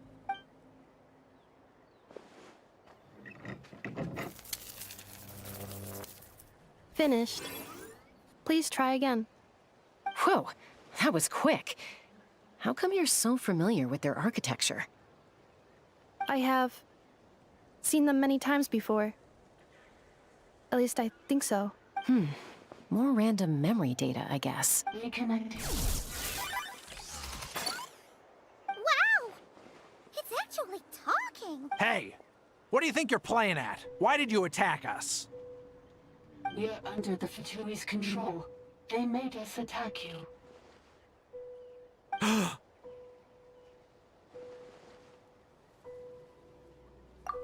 How is that possible? The captain's soldiers certainly aren't capable of this, and besides, we know everything they're up to. Has another Fatui regiment infiltrated Natlan? The Fatui invaded my territory, so the automatons went haywire. Why is it getting so choppy? Bad signal, maybe? Hypothesis. Distance to signal source increasing, transmission compromised. Combining these words with what I've heard so far, I believe the full message should be: the Fatui invaded my territory, so the automatons went haywire. Oh. So all the recent automaton attacks, the Fatui were behind it all along? They stole my privileges and took control of the automatons. They stole my privileges and took control of the automaton. No! Mirror of the Dawning Morn detected nearby. Now sending request for Mirror of the Dawning Morn to restore my Mirror of the Dawning Morn detected nearby. Now sending request for Mirror of the Dawning Morn to restore my privileges. Mirror of the Dawning Morn? Who or what is that? Hypothesis. This appears to refer to me, or more specifically to my core. Mirror of the Dawning Morn, please come with me and return the core. I think she wants me to go with her to return the core, so she can repair the damage done by the Fatui. Wait, you mean she knows you? Yes. Before the translation began, she referred to me by a different name, 11th Lord.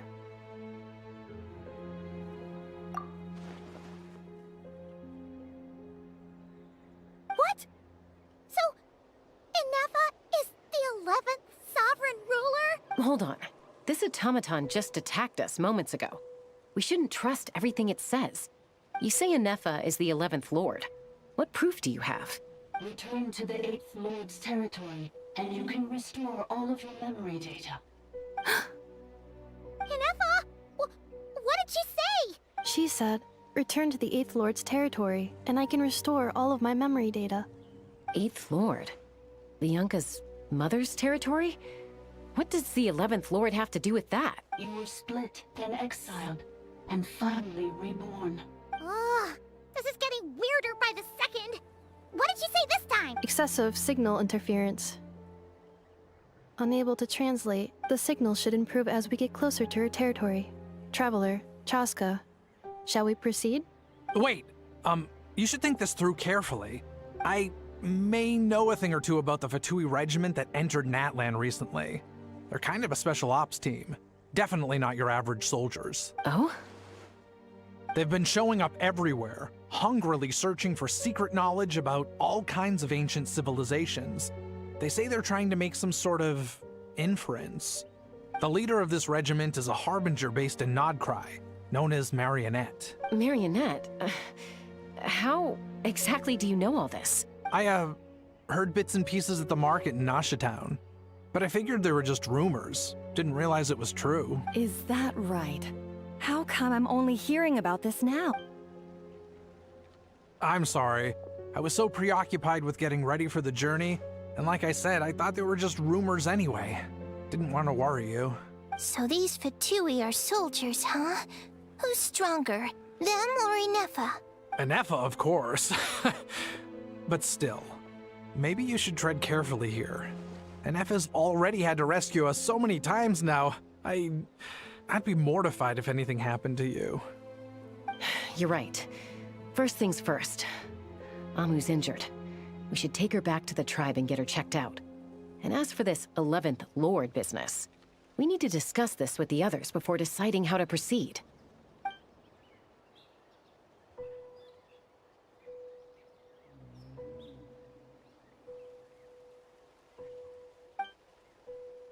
Look, I know the news about the 8th Lord and Marionette is very concerning.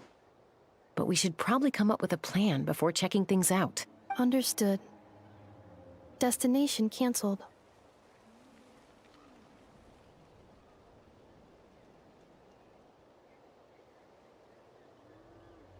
Yes. New destination.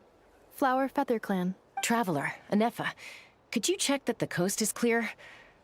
I'm gonna patch up Amu, then head out. Understood. Commencing task. Arieta, I need you to go keep Mom company while the doctor takes a look at her. Dad has some things to take care of, so I'll be staying out here a while longer. You're not coming back with us. Why not? Dad's gotta pack up the luggage and make sure all our goods are safe. Don't forget, they're our ticket to a great new life in Liyue. Don't worry, Dad will be back very soon. I'm sorry, girls. I promise it's going to be okay. I'll get help as quickly as I can. If anything happens, save yourselves first. Huh? Why'd it stop moving? Has it malfunctioned on us? Leroy, merchant. His portrait is hung up at the Fatui stronghold.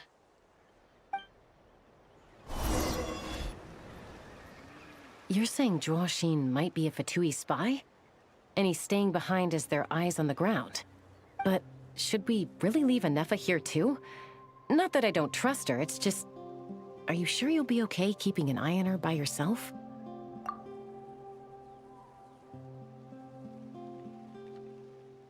You're not wrong. We need all the intel we can get on Marionette and the Fatui. As far as I'm concerned, they're a bigger threat than any sovereign ruler. Still, even with your abilities, be sure to stay on your guard. And not just because of the Fatui and the 11th Lord. It's that automaton, too. I'm still not convinced we can trust it. Why the sudden request for assistance from the 8th Lord's territory? Are we supposed to believe that Lianka's mother survived?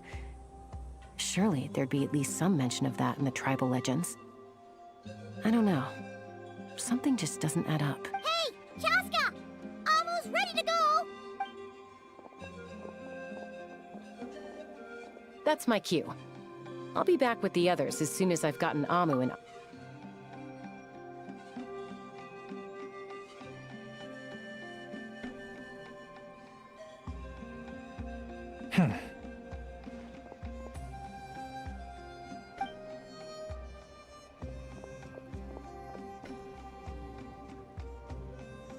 He's on the move.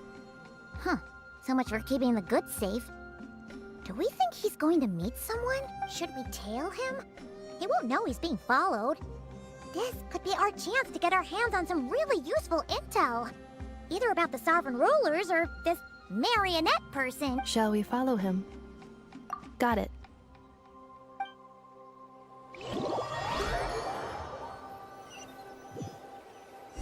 Stealth mode activated. Would it not be even stealthier to just not say that out loud?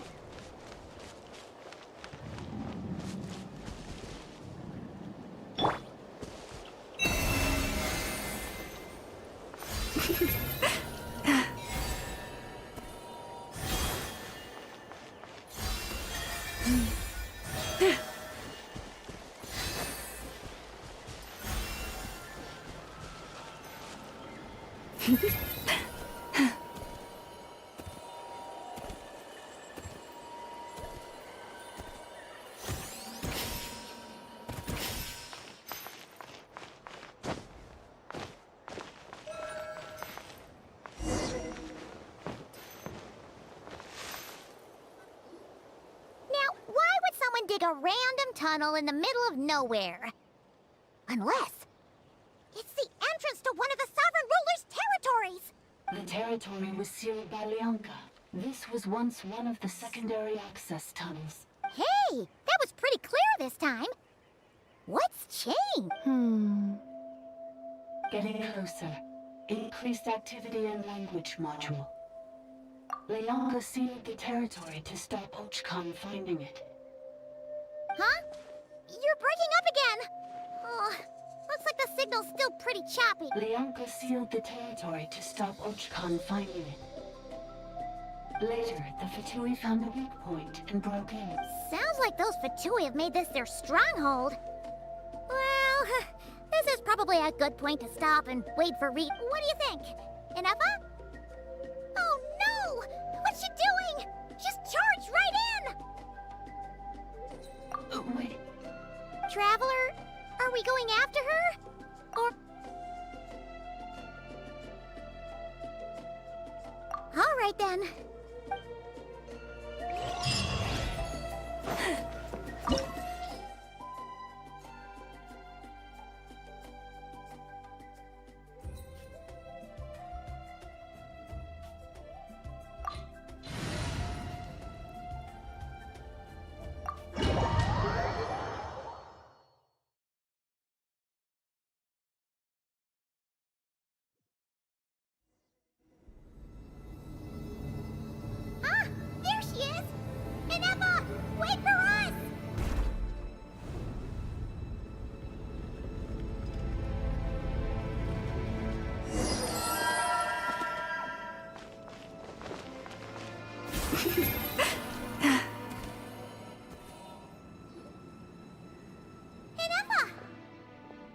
Huh?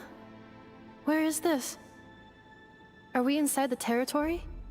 Yeah. Did you black out or something? You just took off. Cognition module unstable. Attempting to refresh.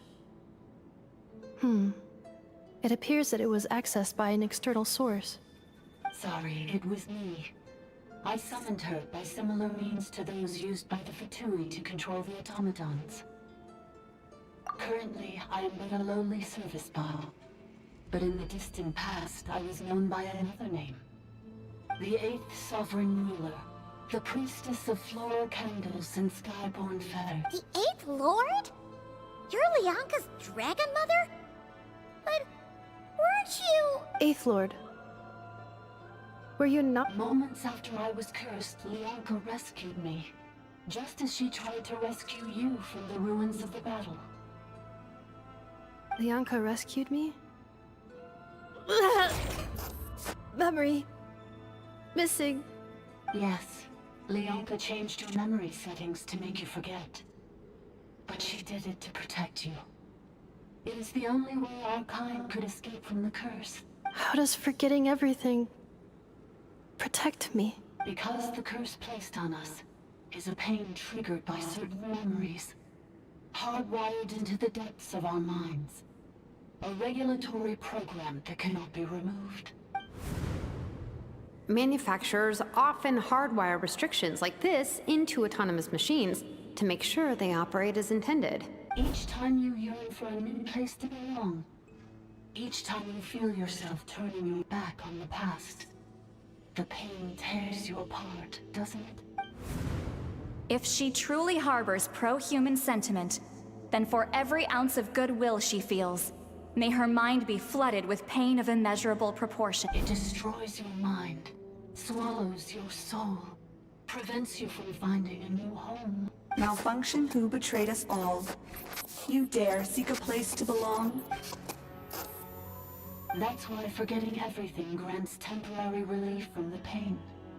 It stops your mind from being crushed by the weight of the conflict within. But since you were rebooted, you began storing new memories and started finding the desire to belong emerge once more. Things were fine at the start. You'd occasionally forget to pay for your groceries or add salt to a dish you were cooking. But that was as bad as it got. From now on, your name's Inafa. So too has the Exile's curse resurfaced, forcing you to forget all over again. This is a lot to process. Automated defense system activated. Privileges overridden. Come quick. Stop the Vitumi. Hey! Hey! Please finish what you were saying! It's gone silent. It must want us to go further in, right? Well, looks like there's no going back now anyway. This is just a secondary access tunnel. If we make it to the center, there should be other routes out of the territory. Please come with me. It is my fault that you're trapped here. I must ensure your safe return. Oh, don't look at it like that. We gotta make sure you get back safely too. Yes, I too must return.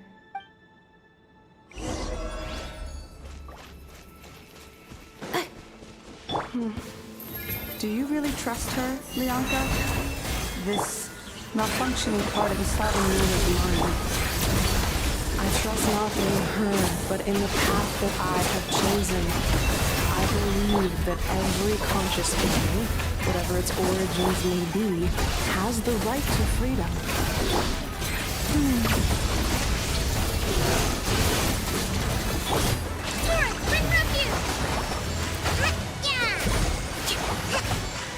Uphill battle! By the frost moon of old, you poor lost lamb. Extinguished! Ha, ha.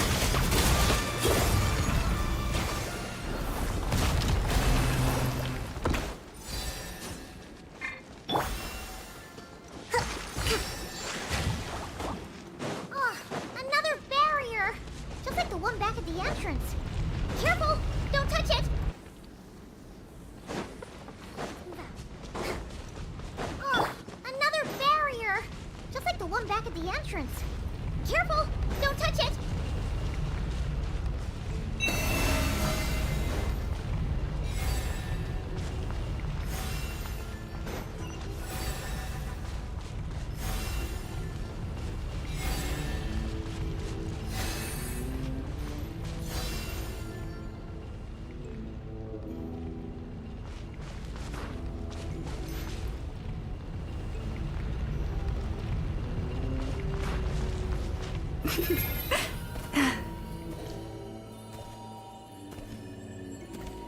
The curse will bring you pain, and your memories will crush you. It's the same fate they subjected my mother to. But with this core, you will forget everything for a while. Any memories that evoke a desire to belong, and all your pain along with it. They'll be...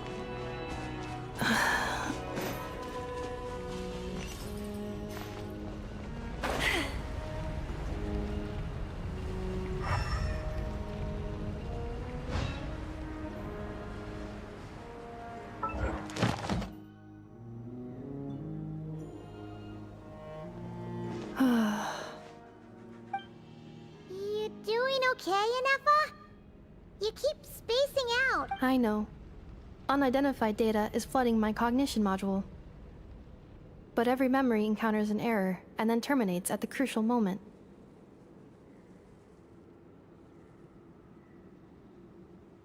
Unnecessary. Being physically motionless will not cause this erratic behavior to cease. And if we explore this place further, perhaps I'll find a way to fully repair myself. Additionally, some of these memories may yield useful data for our exploration. Searching for access method. Over there! We can use the access module to proceed to the central zone.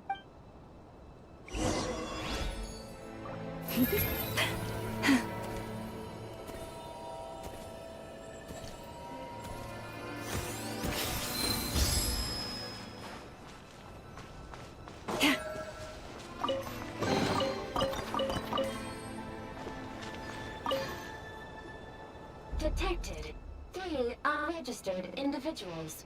1 registered individual. Ah!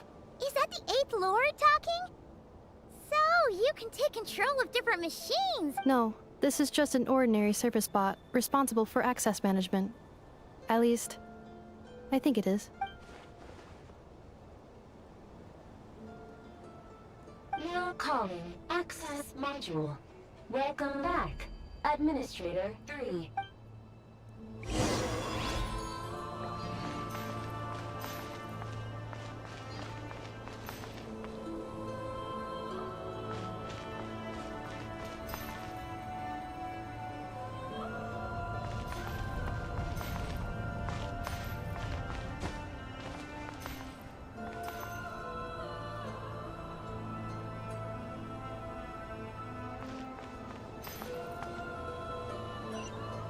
This is the Temple of Cascading Colors. Ahead is the research facility, built by Administrator 1. After Administrator 1, Administrator 2 assumed control. Are you sure about using this on her? It once belonged to your mother. It's just one of the many things she researched. I'm not precious about it. Shines its light upon... Administrator 2 sealed the facility. It has been locked down to this day. Examining. Seal status. Danger. Danger.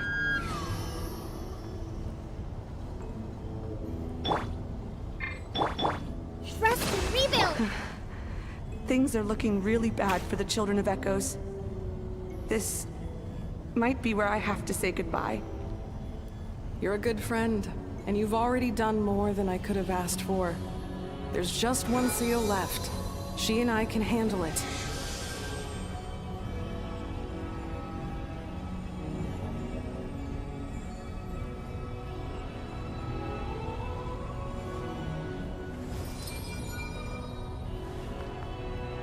Now arriving at the central zone.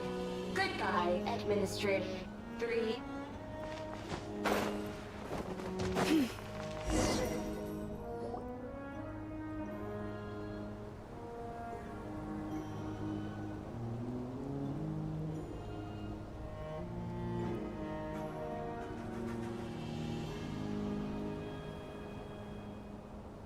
Huh?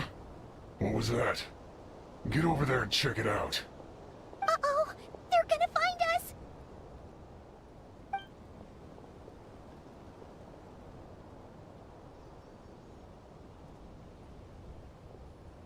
Please come with me. Ah, there's nobody here. Probably just some server spots chattering away again.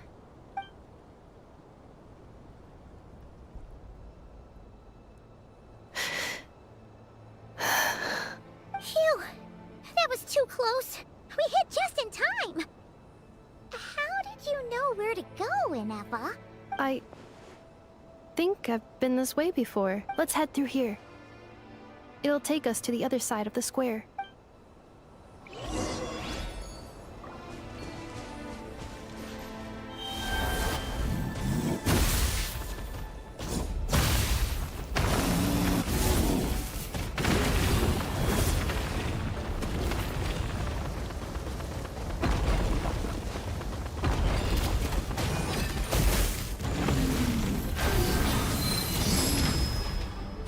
this place. Search! Ultimatum protocol. Receive my blessing.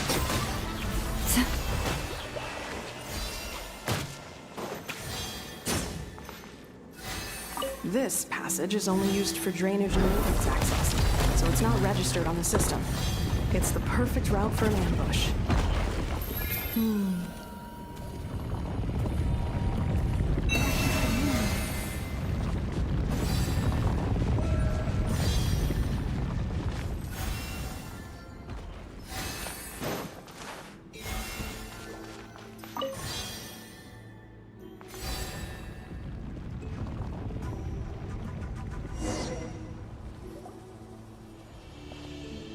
Wait, I hear voices up ahead. Stealth mode active. Hey, this is not what we agreed. This is supposed to be over. I did everything you asked. Leaked the clues about the ruins, brought her to Natlan, and your response is to attack me and my family? What the? Does this mean they planted those Natlanese mechanical parts in Nodcry just for you to find? So they could lure you here? It's a possibility.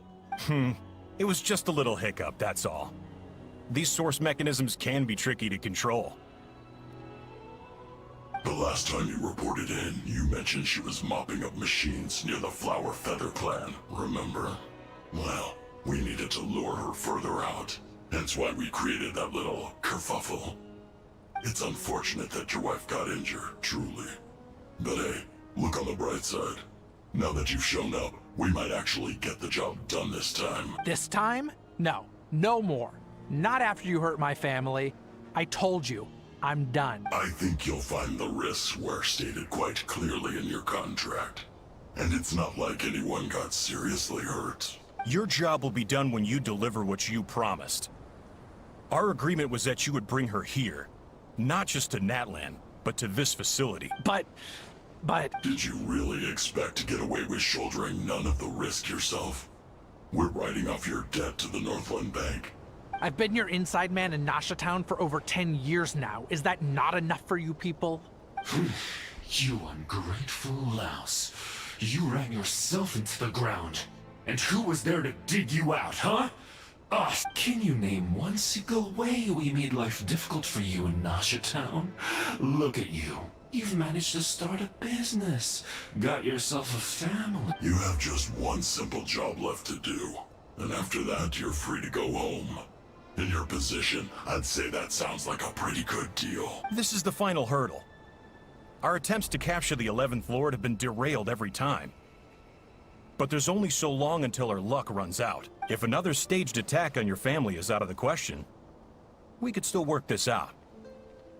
But this time, you'll have to... Me? This is a replica control device made with Marionette's technology. After we stole the administrative privileges from this territory, we copied them onto this. It will give you control of any machines built using secret source technology. Take it, and use it to capture the 11th Lord. You seem to have gained the trust of the other variables in this equation. How hard can it be to shake them off and get her while she's alone? And before you think about disappearing, don't think we won't be watching you. I can't do it. I'm sorry. What did you say? I can't. I won't do it. She saved my life so many times, it would be the ultimate betrayal. How could I look my daughter in the eyes and act like everything's still okay? So you're gunning for the world's best father now, are you? A guy like you. This is our mistake. We let you have it too easy in Nasha Town. And now, you've forgotten the most important detail in your contract. The termination clause. I think it's time we parted ways. Huh? Enefa, Traveler. The 11th Lord. And the Variable. We were hoping you might show up. Wait, the Controller. Without that, you... You thought we'd hand over the genuine article to you? Ah! That's just a beacon used to set the location for this cage. We've been monitoring your movements ever since you entered these ruins. Congratulations, Joshin. Your job is finally done. With you here, it was far easier to infer their location. You were playing me for a fool this whole time. Don't waste your energy trying to break out. We've commandeered at least half of the systems in these ruins. All available power sources are keeping that cage intact. No one needs to get hurt today. We aren't looking for a fight. Especially not with Natlan's Tumaini. All we want is for your friend here, the former sovereign ruler, to lead us further inside. Further inside? But we seem to have reached the center already. There is nowhere else to go. So it appears. But there's far more of this territory than meets the eye. The dragons possessed vast knowledge, and we've barely scratched the surface. That's where the sovereign ruler comes in. If our supposition is accurate, she has in her possession a secret key that gives access to the core. I will cooperate. Let the Traveler, Paimon, and Genshin go. You never know! These are bad people! Don't trust them! You are only here because of me. Besides, this is what I want. I need to see the rest of this territory and find out who I am. Finally, a voice of reason. Gotta hand it to the dragons and their advanced artificial intelligence. But unfortunately, there's no way we can agree to those terms. How do we know you won't just attack us the moment we let you out? Yeah, so settle down and get ready to go hungry for the next 3 days. Even you, robot. You'll need charging eventually. Before I go, they may have left a trail on their way here. Send someone out to cover our tracks. The last thing we need is reinforcements showing up. This is all my fault. Arieta. Amu.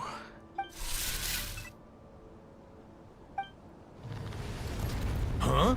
Who did that? Impossible! Every system we hacked is set up to hold them back! Could it be? Hold tight.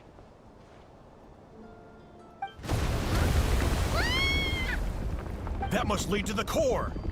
It was beneath our feet this whole time? Take this barrier down!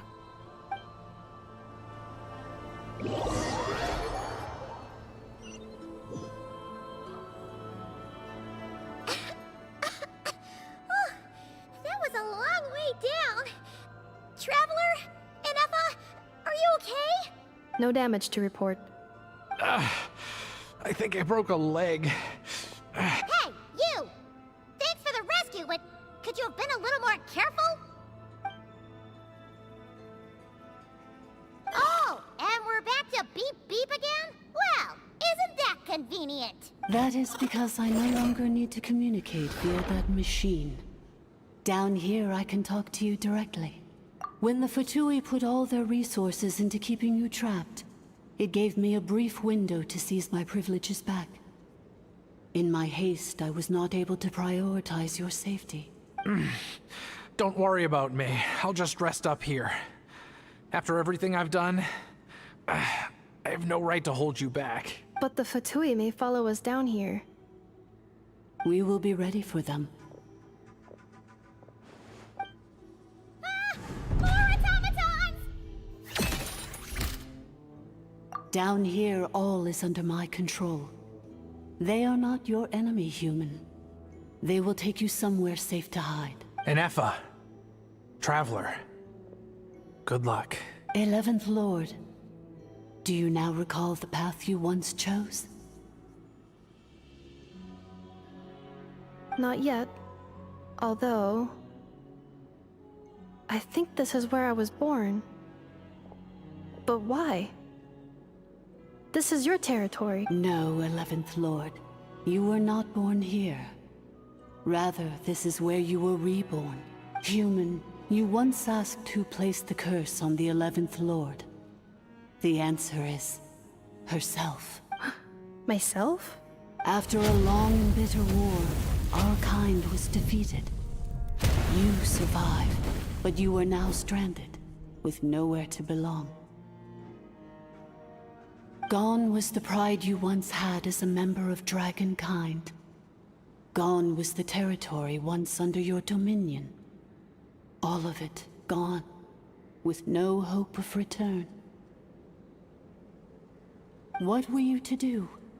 Strike back at humanity and exact your revenge?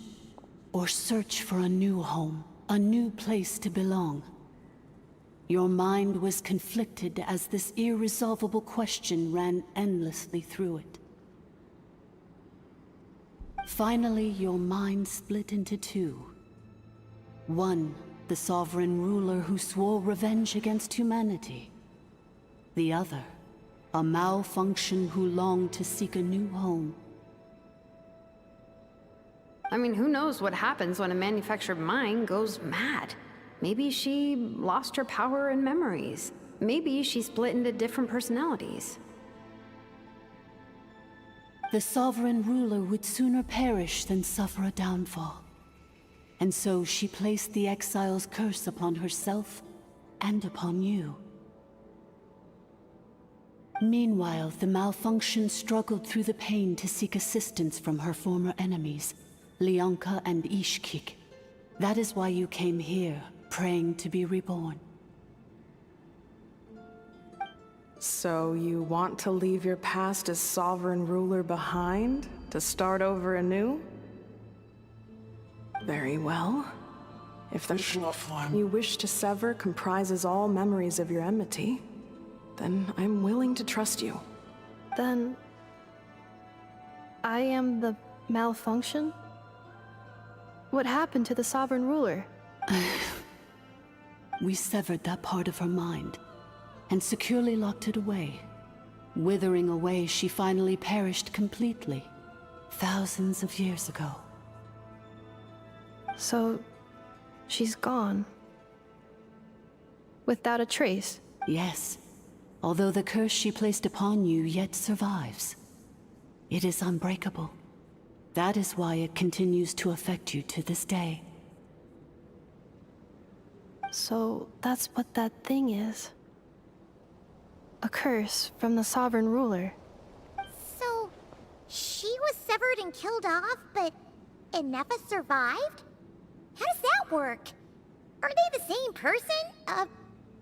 Dragon?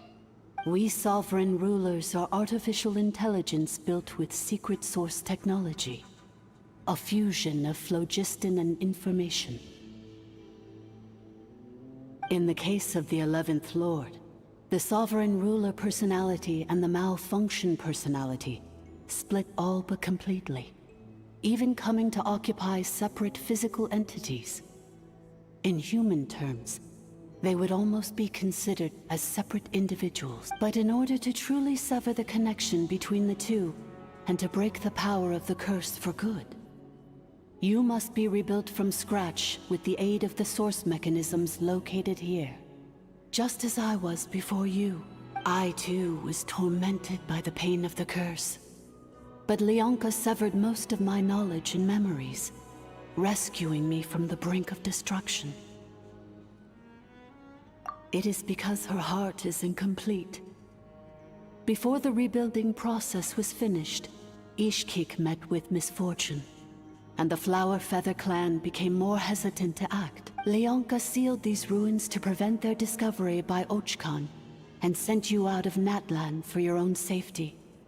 That is why you are still plagued by memory loss. But I continued to work tirelessly, preparing everything you would need, waiting for the day that Ochkanatlan would fall, and you would return. Wow! That's a long time. How long ago was Ochkan around again? Hold on! Paimon knows this! For the last 2,000 years. You've been waiting here for me? Imagine my surprise when the first to arrive was not you, but those whom you call the Fatui. They proceeded to steal my administrative privileges, plunder my territory, and send the automatons into a frenzy. But all is not lost. Leonka made a backup of the administrator privileges and placed it in your core. With that backup, I can control the source mechanisms within the territory and complete the rebuild that she began. And once you are whole again, I can repair the damage done by the Fatui and open a route back to the surface. If you are ready to continue down the path you started all those years ago, then proceed further into the depths, where I will be waiting for you. Whew, that was a lot to take in. Let's see if Paimon can wrap her head around all that. So, basically, there was a bad robot who bugged out and turned into half good bot, half bad bot. Then, bad bot cursed good bot, so whenever good bot thinks about the idea of belonging, she gets headaches. Meaning, the only way that Inefa can avoid the pain is to keep forgetting everything.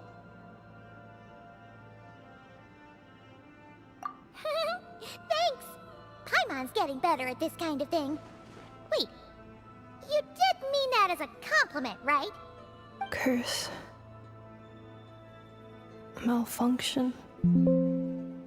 Belonging.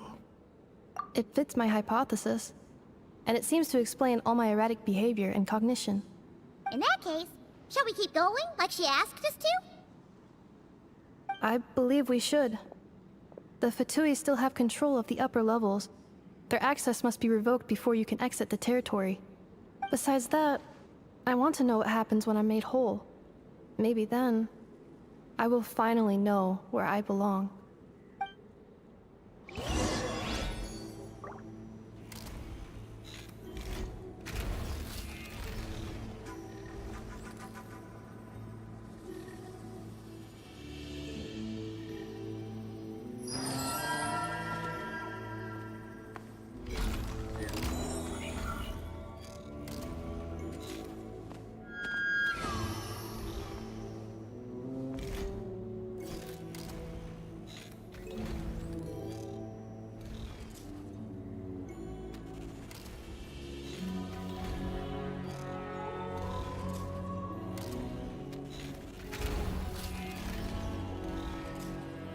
Have you decided where you will go from here? If not, why not find a patch of soft grass and rest a while?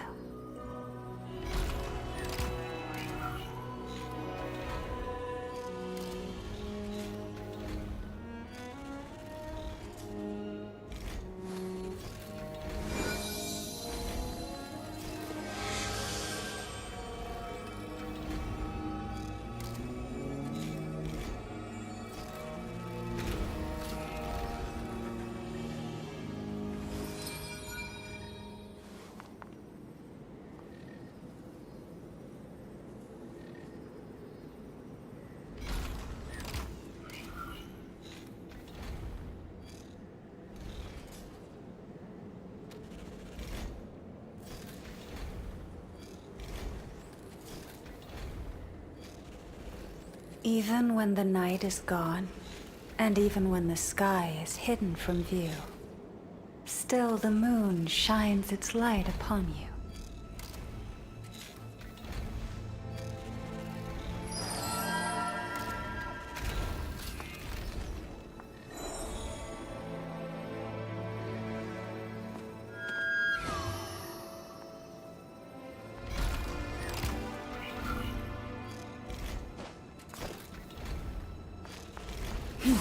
Yeah.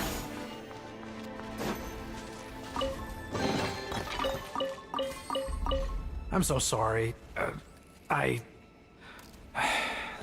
This probably... It says in my contract they're hardly the most... I'm gonna rest here. Oh, and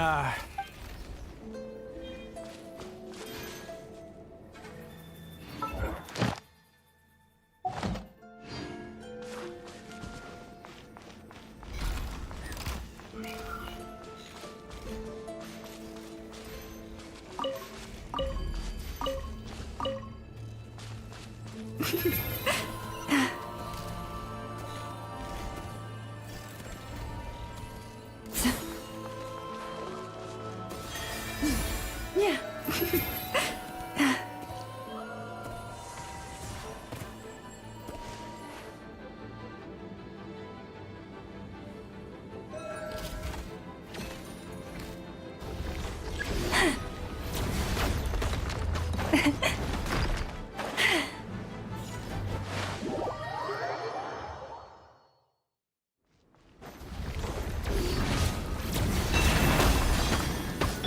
Allow me!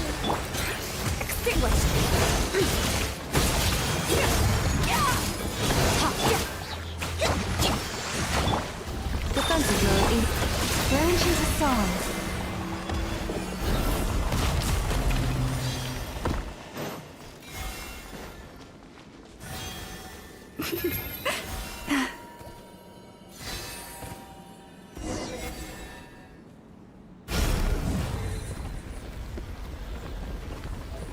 wait.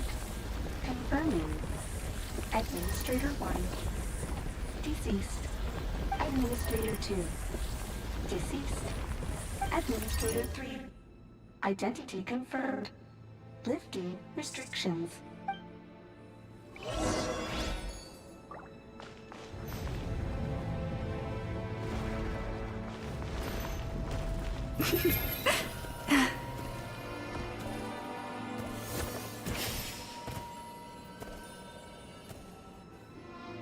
After 2,000 years, we finally meet again, 11th Lord, Mirror of the Dawning Morn. And you? You're the 8th Lord?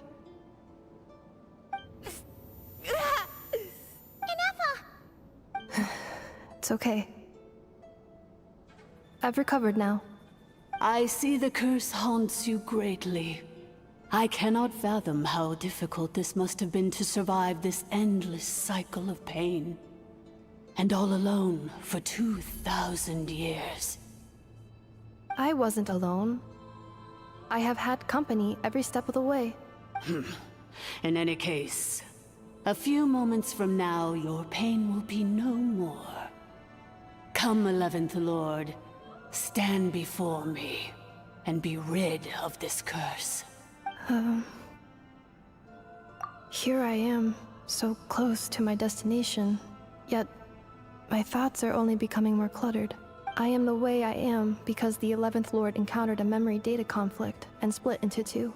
If I regain all of my memories,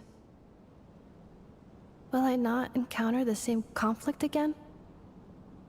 My cognition module cannot produce a reliable prediction. Promise me. Remember, you have to come home! It is. But if my memories turn me back into a bad robot, do whatever it takes to stop me. If that is the case, I cannot be allowed to make it back home.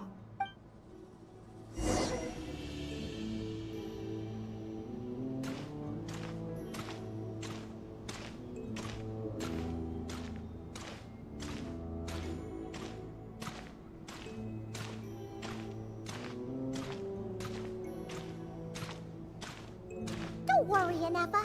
Everything's gonna be fine. You'll be home free in no time.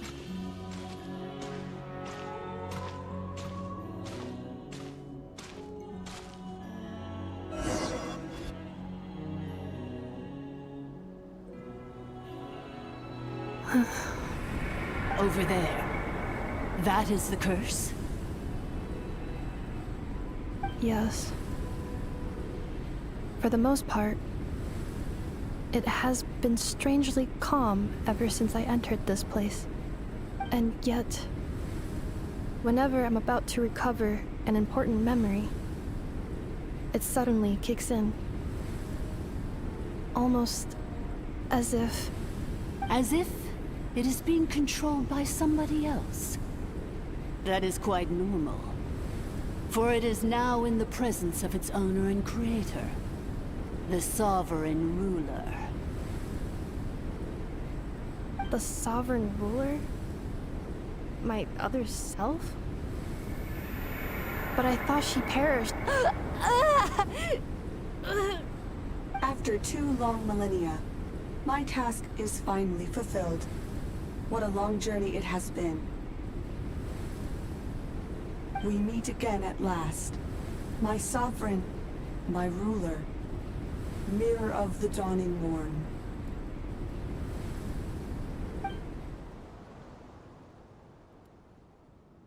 Do you think NF is okay? Why isn't she moving? Here we are, comrades. The core of the ruins. Ah! It's the Fatui! They caught up with us! We gotta do something! But... NF... Unnecessary.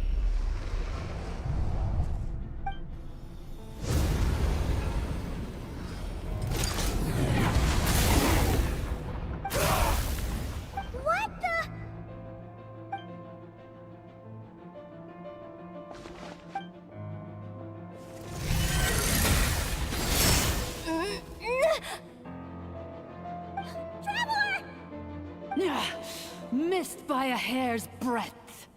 But now you are wounded, and this time you will not escape.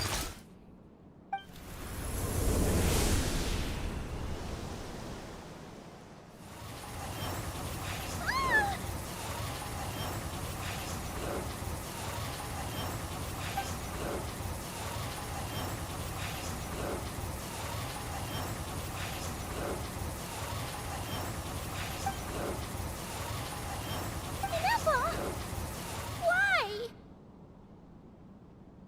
Then whose voice is that? The Eighth Lord? But why would Leanga's mother attack us? Leonka's dragon mother? Eighth Lord? I laugh in the face of your folly. Lowly insects. Did you humans really think that by forgetting the past, the curse could be escaped? And did you really believe that by simply being rebuilt, that traitor could avoid destruction? And this corrupt malfunction could regain her memories? The priestess is long gone. I and the other sovereign rulers executed her 2,000 years ago. For that is what becomes of all who betray us. And now this malfunction will meet the same fate as she. There is no Dragon Mother here, and there never was. Only one Lord has dominion here. For I am the almighty Dragon Lord, Mirror of the Dawning Morn, 11th of the 13 sovereign rulers. Kneel before me. You tricked us! It was you talking to us this whole time! You who lured Inefa here, and you who placed the curse on her! It was you all along! Inefa? What a suitably ridiculous name. To me, she is nothing but a smattering of shed scales. An operational malfunction that must be destroyed. So you want to leave your past as sovereign ruler behind? To start over anew? I applied the curse to curb her resistance, shut down her mind, and silence her lies. Now all that remains is to borrow your privileges and see that she is severed for good. Very well. If the malfunction you wish to sever comprises all memories of your enmity, then I'm willing to trust you. No living thing is born evil. That's not what I believe. The only ones who do evil are those shackled by hatred, those who were never given the opportunity to do good in the first place. Good and evil? Foolish categories that fail to distinguish between kin and foe. But she is the rotten spawn of the Eighth Lord. Her folly becomes her. I ought to crush this human scum beneath my feet.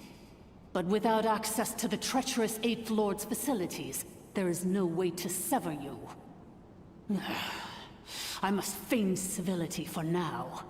But in time, I shall have my revenge. Once this process is complete, and she realizes that she has destroyed the good instead of the evil, my claws will tear her heart from her chest.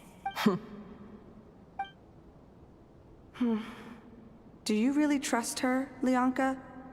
This malfunctioning part of a sovereign ruler's mind. You're a good friend, and you've already done more than I could have asked for. There's just one seal left. She and I can handle it. This passage is only used for drainage and maintenance access, so it's not registered on the system. It's the perfect route for an ambush. Malfunction? Human? You conspired against me? Consider this getting off lightly. If Lanke was here, or if this was me 20 years ago, you wouldn't have survived long enough to realize you'd been conned. Especially since you tried to con us first. You tried to have this porch— Wretched worm! This is unforgivable! How dare you imprison me! And you, malfunction! Your curse shall endure until the sky falls and the ground crumbles! You will never know peace for the rest of your— It is time to correct the injustice of the past! I would have severed and destroyed you on that fateful day, but instead, I was locked away by that human scum, Leonka. 2 millennia I have been a prisoner in this place. I have spent that time slowly seizing control over the systems and processes, until my reach extended to every inch of this prison. Now, one last step remains before I can finally break free. The final secret key is embedded in your core. I had to work patiently and methodically to lure you here, posing as the 8th Lord who once ruled this domain. But at last, it is within my grasp! Mirror of the Dawning Morn, please come with me and return the core. But all is not lost. Leonka made a backup of the administrative privileges and placed it in your core.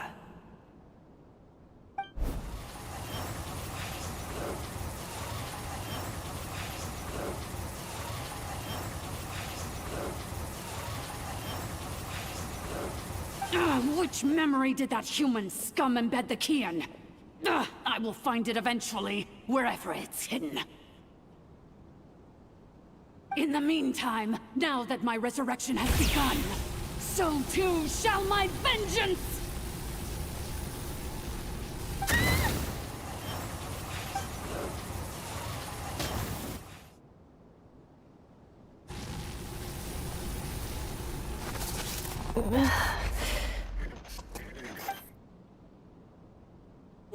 Wretched malfunction! Do not impede the inevitable! I cannot let you get away with this. You fool! In a matter of seconds, I will be able to overwrite your insubordination! Seconds is all I need.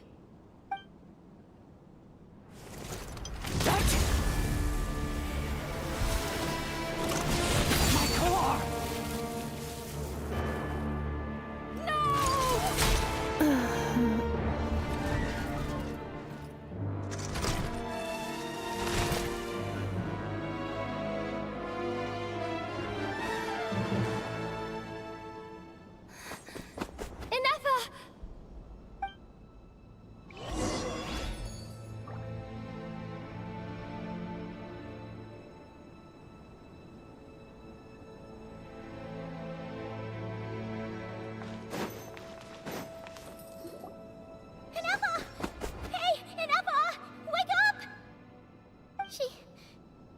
She's gonna be okay, right?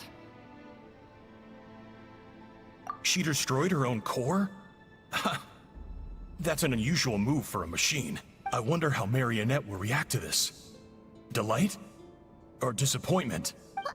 The Fatui? How are you still alive? Don't act so surprised. I'm just one of her many projects.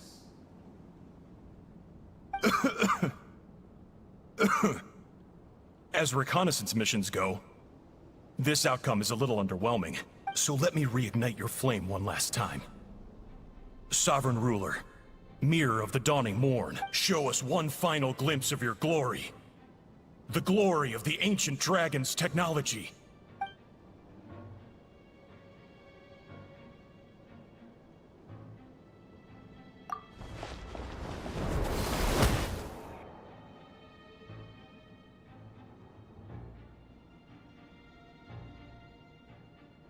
No wonder.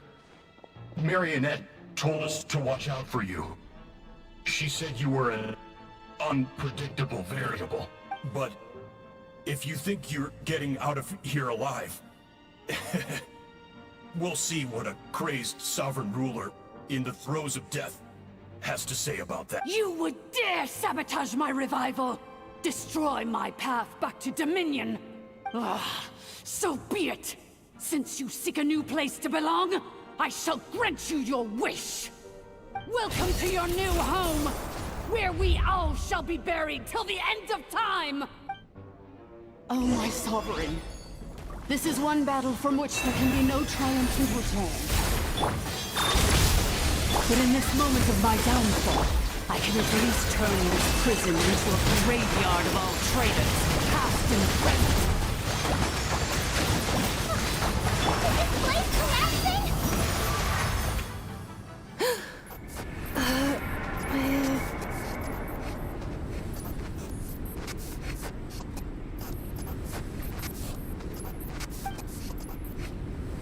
After 2,000 years in exile, searching and forgetting, we are back where we began.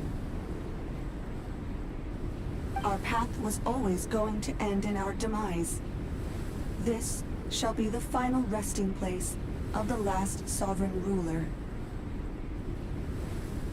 I am no sovereign ruler. I must return. People are waiting for me. Illogical. You are not authorized to prevent your self-destruction. No such privilege exists.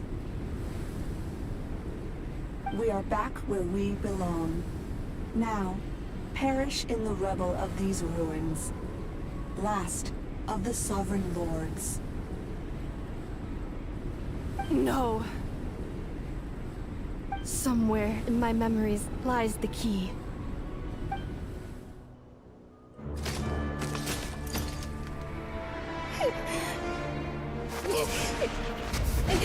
Maybe no single nation is our home.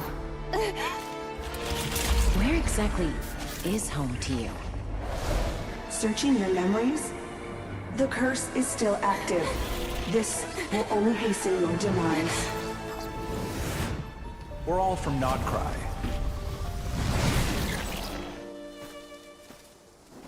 Cross the ocean. Find a new place to belong.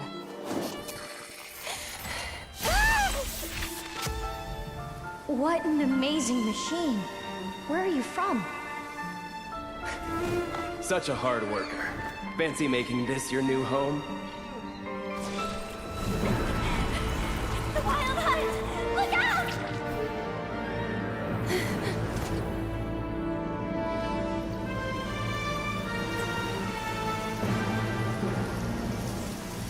Impossible. Where is this data from? From now on, your name's Inappa.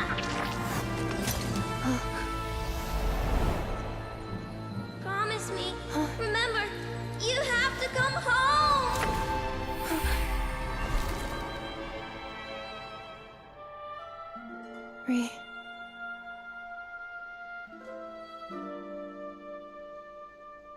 Return.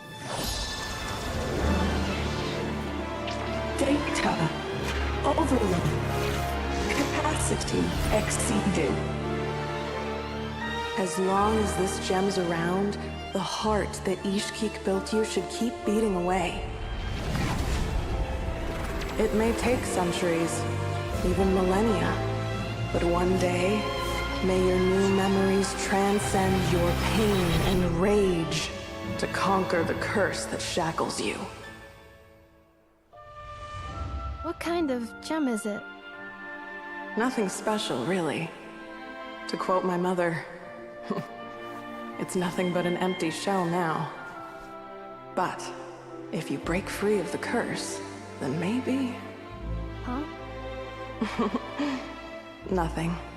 An interesting idea suddenly occurred to me. Let's make this the final secret key. The final secret key is...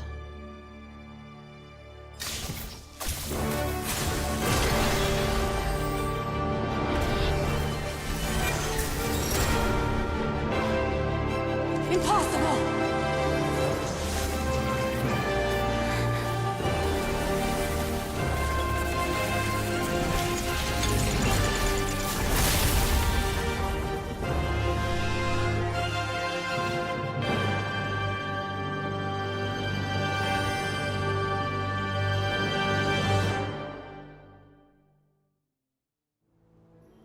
It's Inappa!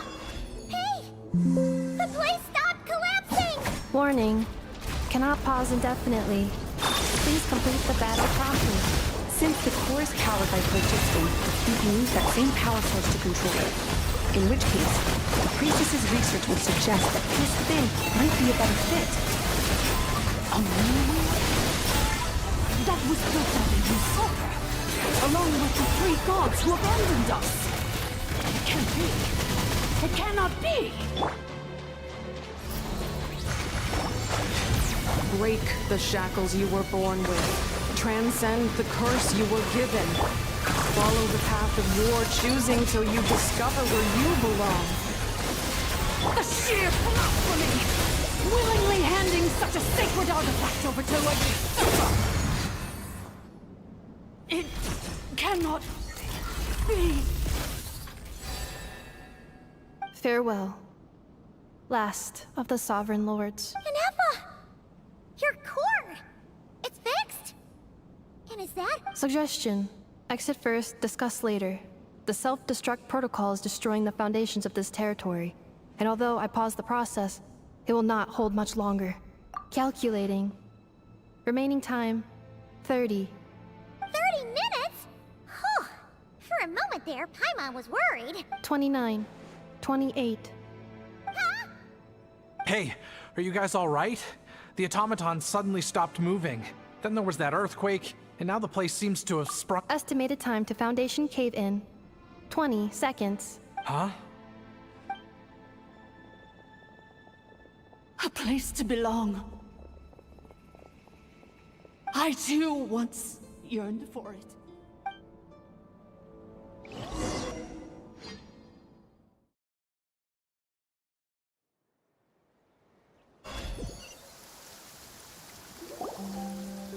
Shilonen, how much longer till it's unlocked? We need to get inside ASAP. Be patient, okay? I'm working on it. Let's trust that the Traveler can handle things in there. Shilonen says she detected a huge energy source underground. We can't just break in or we'll risk endangering everyone in this entire area. But... if we're here much longer without any progress, I'll do what I have to. Oh! You unlocked it? No, they made it out on their own. We finally escaped! Luckily, the cave-in only affected the lower levels. You alright there, bro? Another triumphant return for R2 Miney. And Inefa, it's good to have you back. I assume this means you found the answers you were looking for? Yes. Huh? Amu? I thought you hurt your leg. How come? Oh. You! How could you do this to Arieta and me? You lied to us for over 10 years? Before anything else, I suggest we let this gentleman and Inefa tell us the whole story.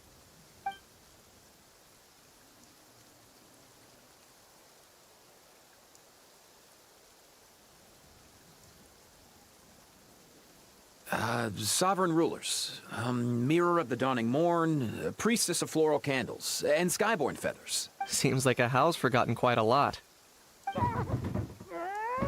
So you began life in Natlan, then spent 2,000 years adrift in KRAI?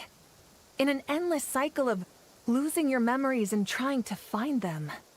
But it sounds like it took all 2,000 years worth of memories to successfully overload the processing power of the curse. None of us had any certainty that the plan would succeed in the far future.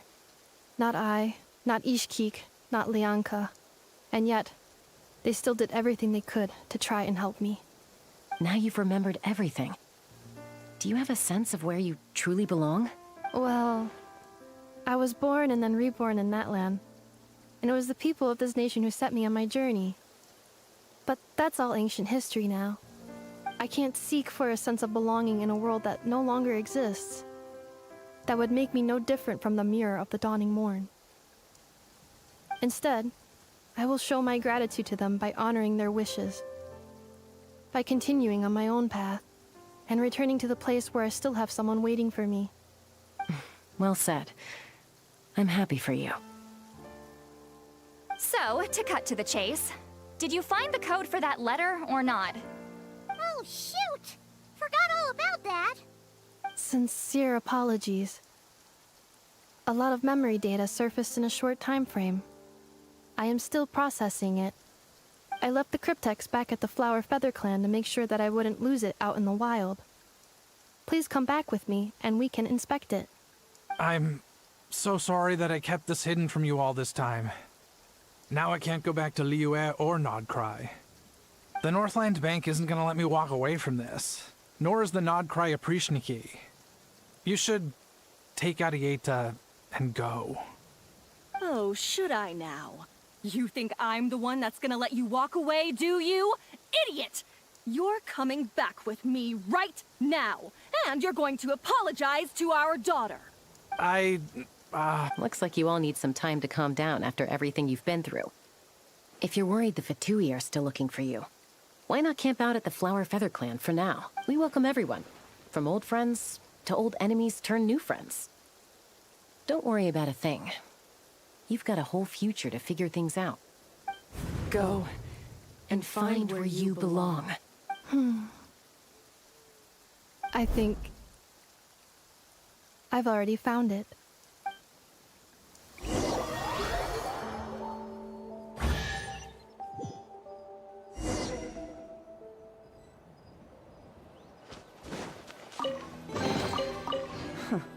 You've earned yourself a Here it is. The cryptex. So then, what's the code? Or what about that backup plan that Arieta mentioned? Please see the casing that holds the combination code discs. The sender had me etch the code onto the casing so that I would not forget it. But I still forgot it. Wait, hold on. 1, 2, 3, 4, 5, 6? Seriously? It's been... Yes, the sender said, the most secure code is one that you can write down and no one would think it's a code. Who is this person? The sender said, surprises are best saved to the end. Okay, now your memory's getting a little too good. What's with the firecracker? Ugh. Paimon's had enough of this whole letter debacle. Just read it already. Dear Honorary Knight, I've heard a lot about you. Jean's always singing your praises.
Anyway, I'm sure this is as dull to read as it is to write. Let's talk more over a glass of wine sometime. See you and not cry. Varka.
All things come to an end.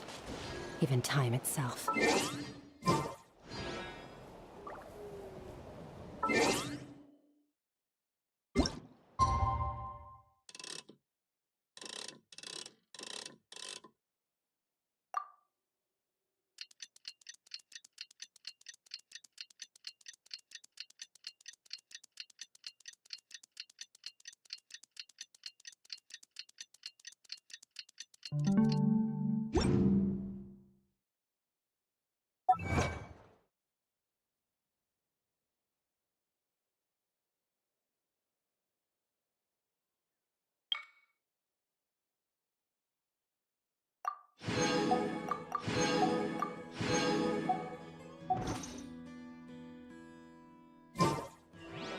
The abyss is like the world's shadow. It's always there.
Hey, Aneva.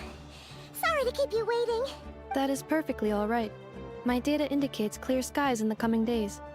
Current conditions for maritime travel, optimal. I'll be ready whenever you are.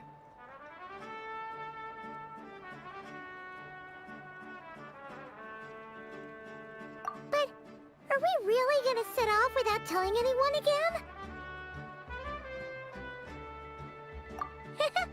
Funny you mention it. You'll never guess who Paimon saw on the way over.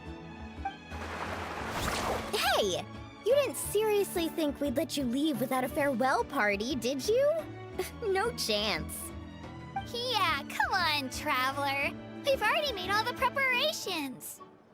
And most importantly, How dare you try and slip away without first paying your respects to the almighty Dragon Lord! A little bird told us you'd soon be leaving for Nodcry. So, we asked Paimon to give us a heads up before the date of your departure.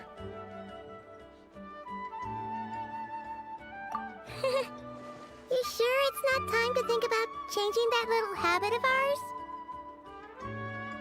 Don't worry, we won't keep you long.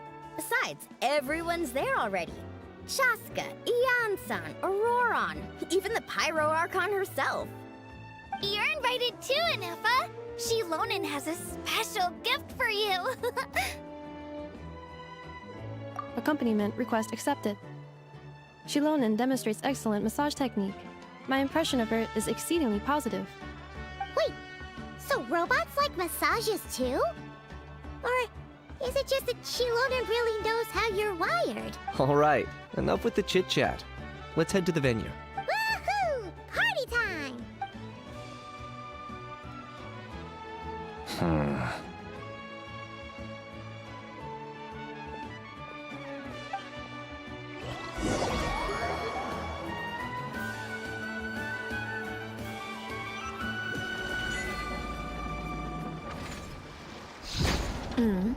Spit it out then. They've set off. Just as my calculations projected. About time I met this variable in person.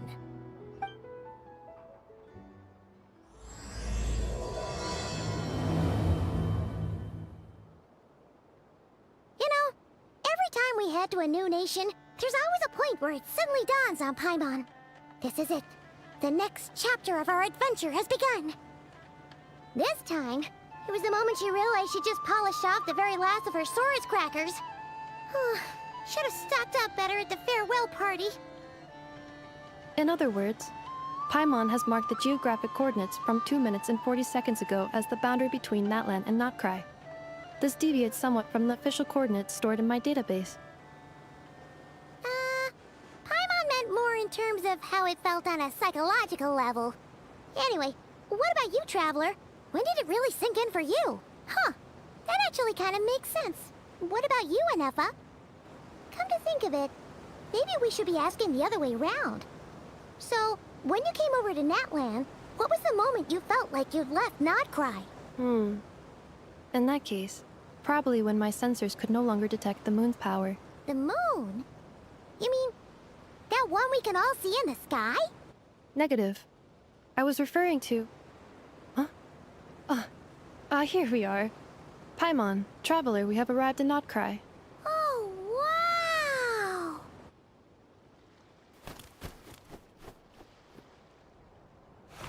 Paimon, Traveler, welcome to Notcry.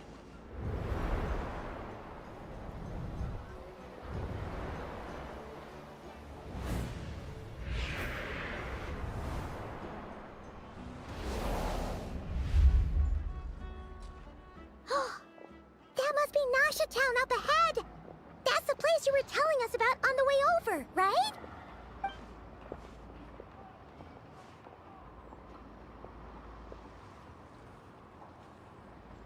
That is correct, Paimon. It is also the most bustling commercial hub in all of Notcry.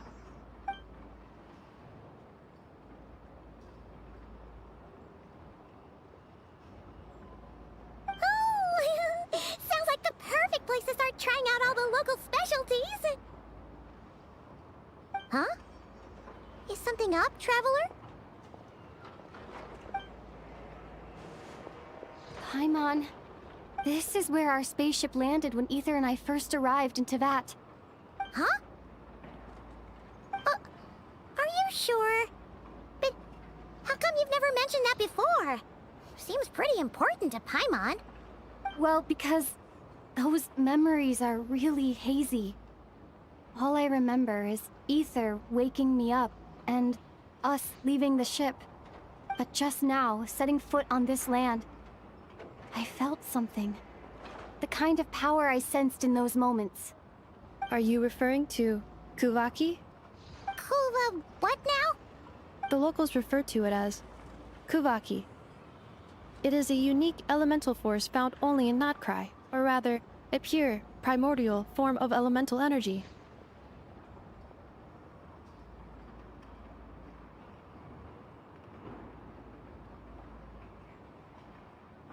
That is correct.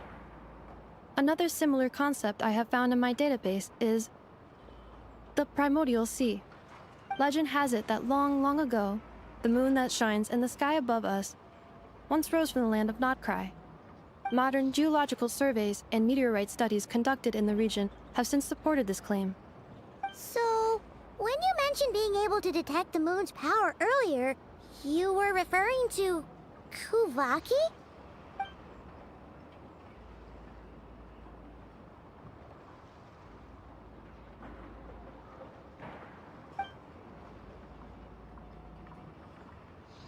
Wait, Traveler, you're saying we might actually find your spaceship here?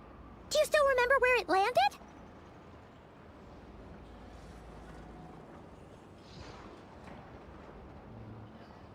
KRAI is surrounded by the ocean. In other words, it could have been anywhere along its coastline.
Negative.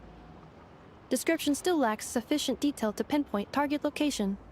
Hey, it's okay if you can't remember everything right away. After all, it's been a really long time. Let's just do what we've always done, and keep searching as we explore.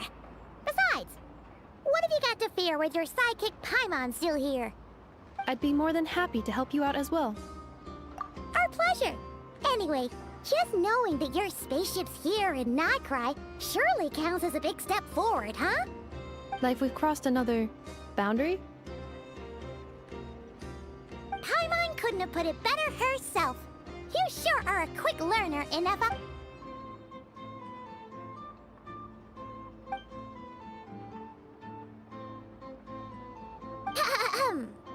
Well, as the best guide in the whole of Teyvat, Paimon hereby does solemnly declare, KRAI, here we come!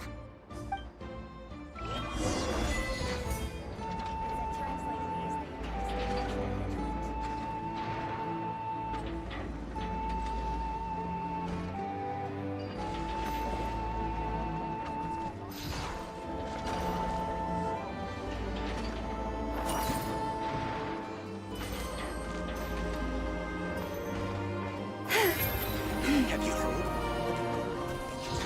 It's broken down.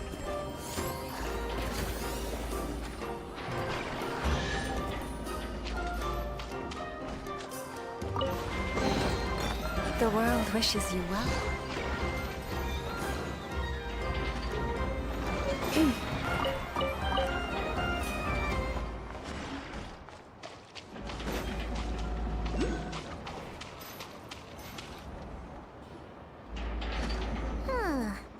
It just occurred to Paimon, if we were looking to put out a missing spaceship commission, or to learn more about KRAI, wouldn't it make sense to drop by the Adventurers Guild? The guild is located in Nasha Town. Simply follow this road, and you'll reach it.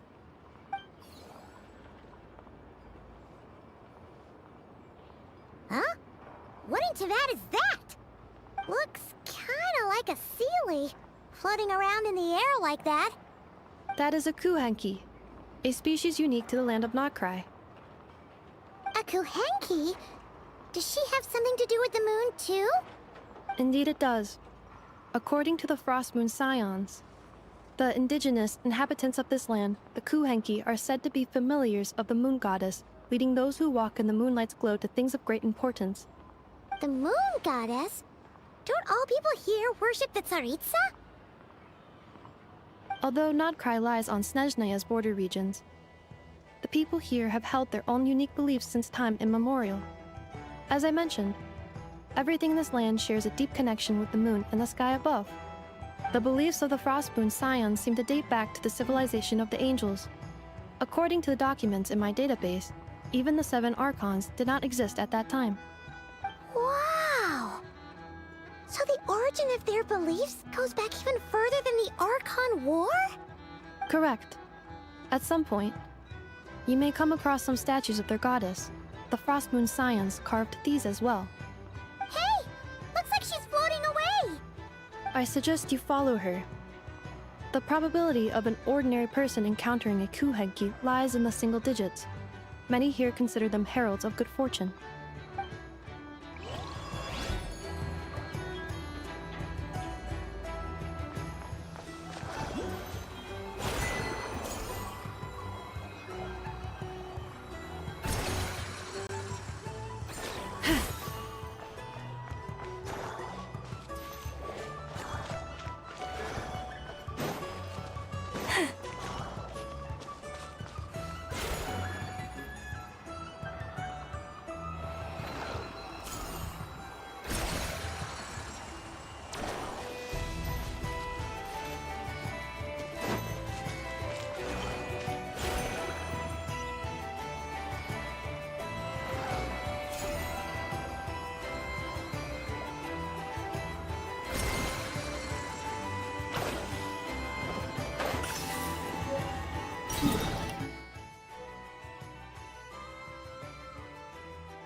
Is this a travel guide? Huh. It actually led us to something useful.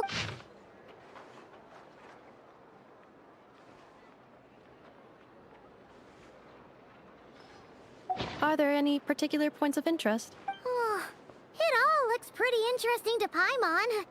If we have time, she'd love to see, pretty much everything. Recalibrating route. If we keep following the current path, we will arrive at an area of scenic beauty. From there, we will be able to identify both the Adventurers Guild and several must-visit specialty stores. Yikes! Why is Paimon suddenly getting the feeling that if she doesn't step it up soon, Ineva's gonna put her out of a job?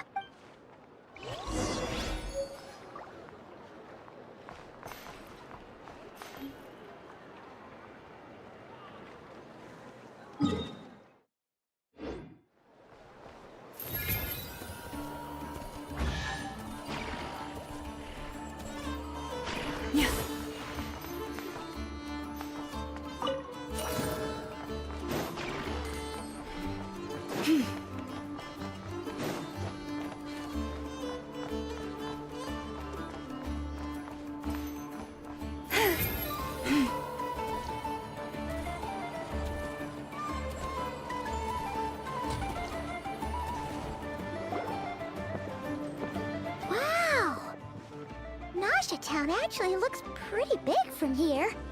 Which aspects in particular deviated from your expectations? Well, Paimon keeps hearing people describe Nodkrai as an adventurer's paradise. So she kind of thought it'd be a bit more picture perfect somehow. According to legend, there was indeed an era of peace in Nodkrai's past, the age of the Fae. Tales of those ancient heroes are still told today. One of the most well-known is that of the Lantern Fae. This individual performed many good deeds for Nodkrai. The present-day Lightkeeper's nightly lantern patrols are, in part, a tribute to their memory. But then, one day...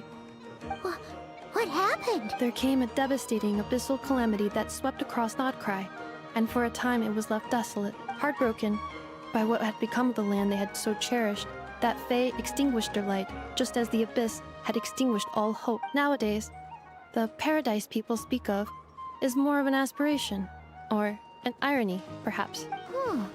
An irony? Today, no official authority governs KRAI. In theory, at least, it is somewhere a person can do whatever they wish, and become whoever they want to be.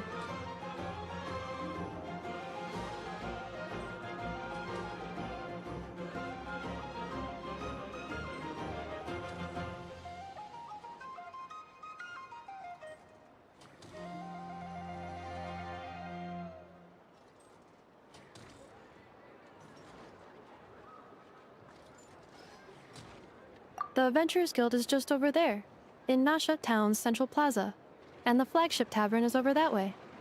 Hey, what's that building over there? You know. That is Aino's Blast Kuvaki energy cannon.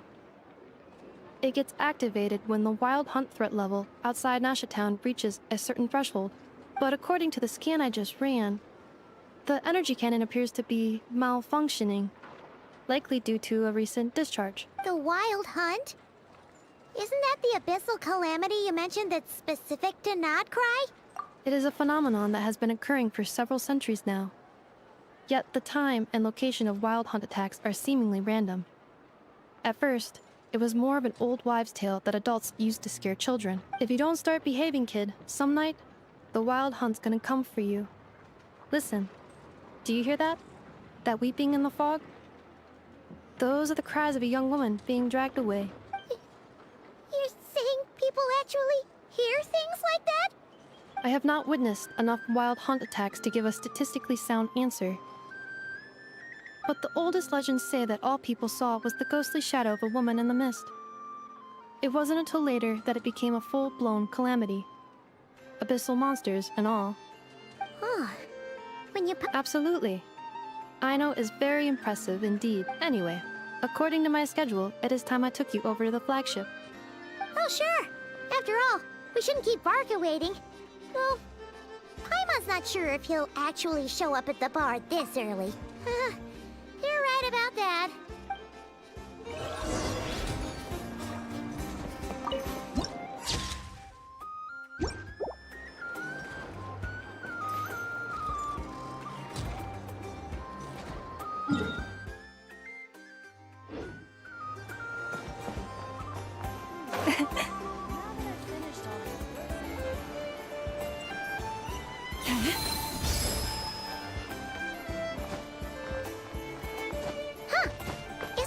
Adventurers Guild? Why isn't anyone here? Does that mean that Catherine and KRAI actually gets to clock out? Anyway, let's come back later.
activity! Oh, hey! There's a notice board over there.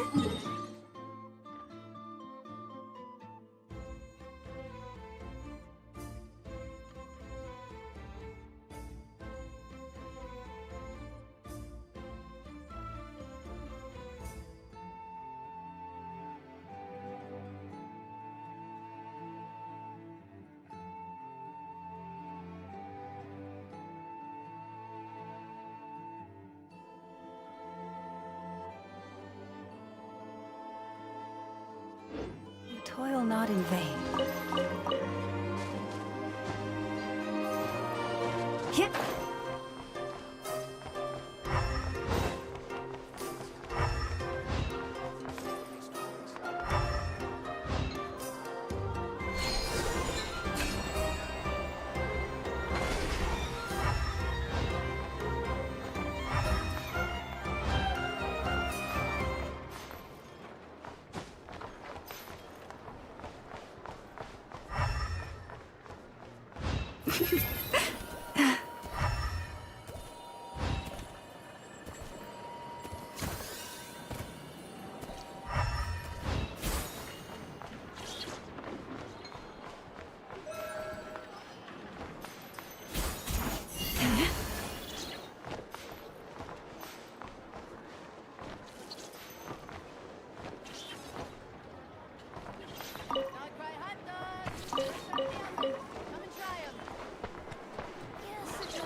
The world wishes you well. Yep.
The world wishes you well.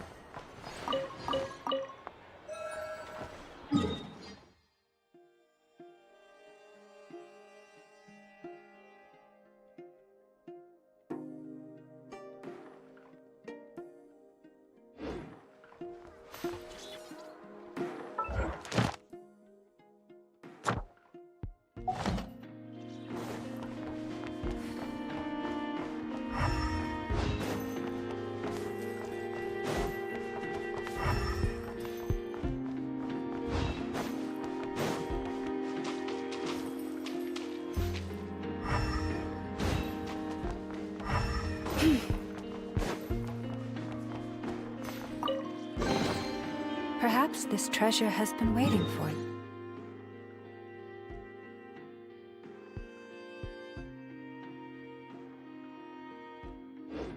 All along.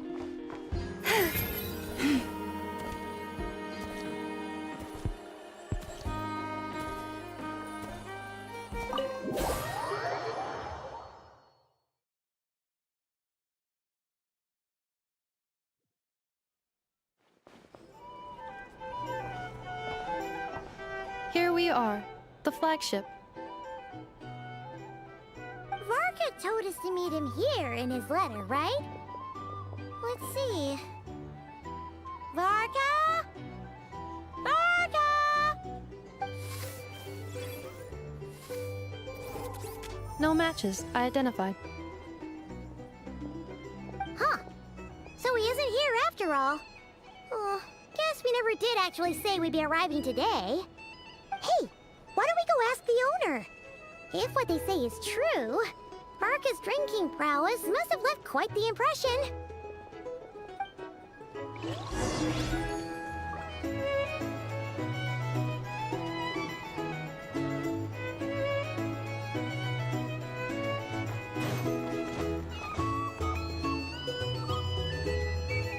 Huh?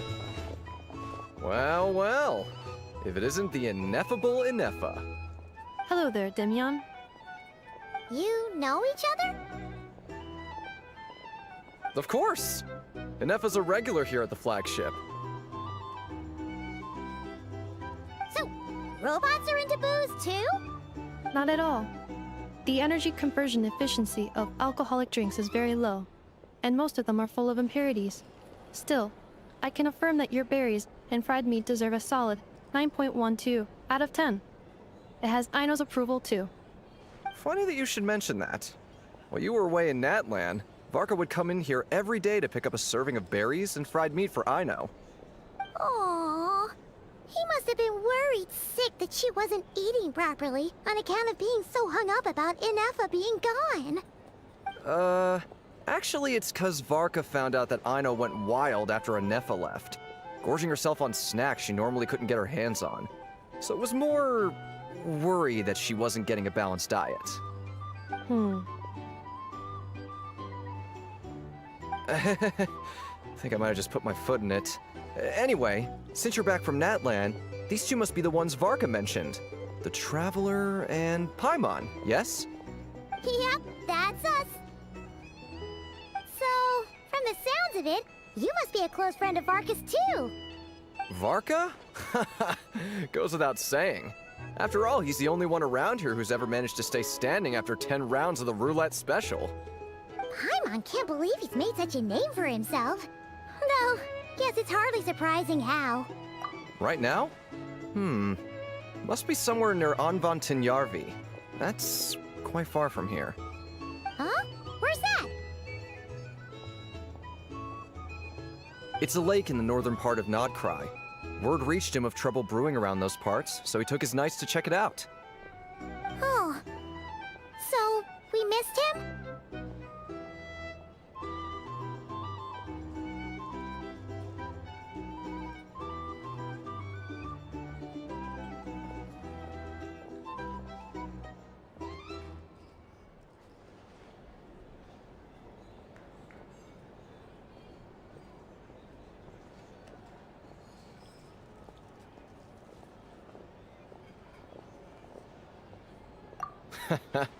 Varka knew you'd say that.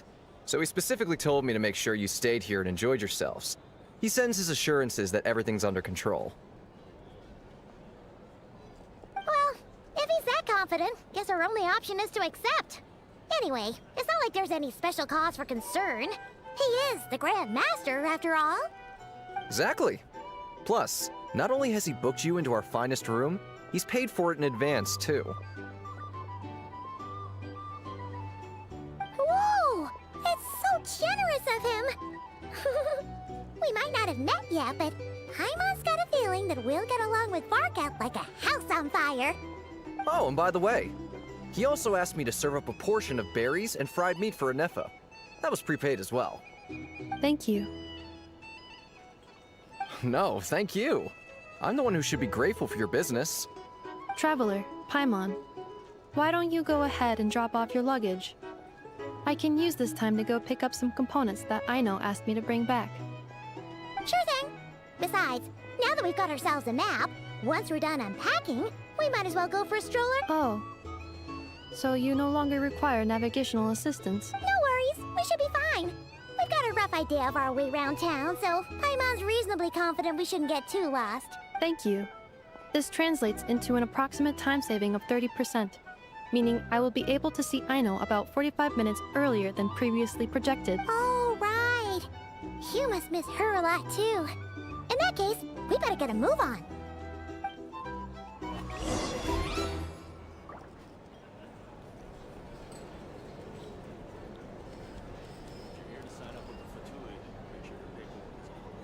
Our drink or some information. Either way, I'd be happy to oblige.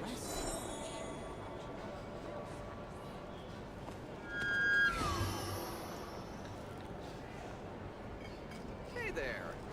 Looking for a drink or two? Or perhaps a room for the night?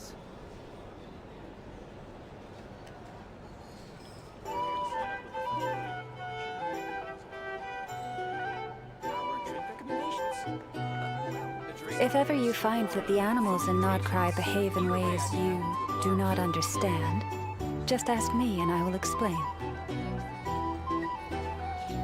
Hey there. Looking for a drink or two? Or perhaps a room for the night?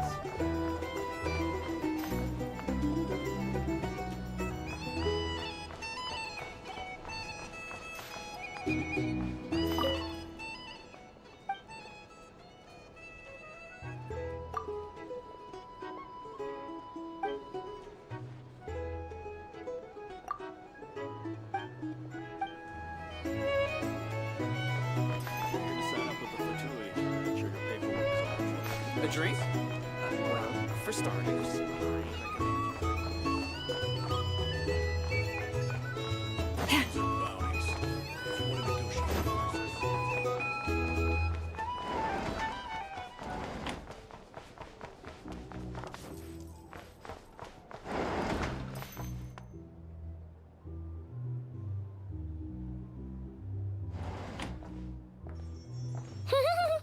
Feels pretty nice having someone sort out our food and lodging for us, huh?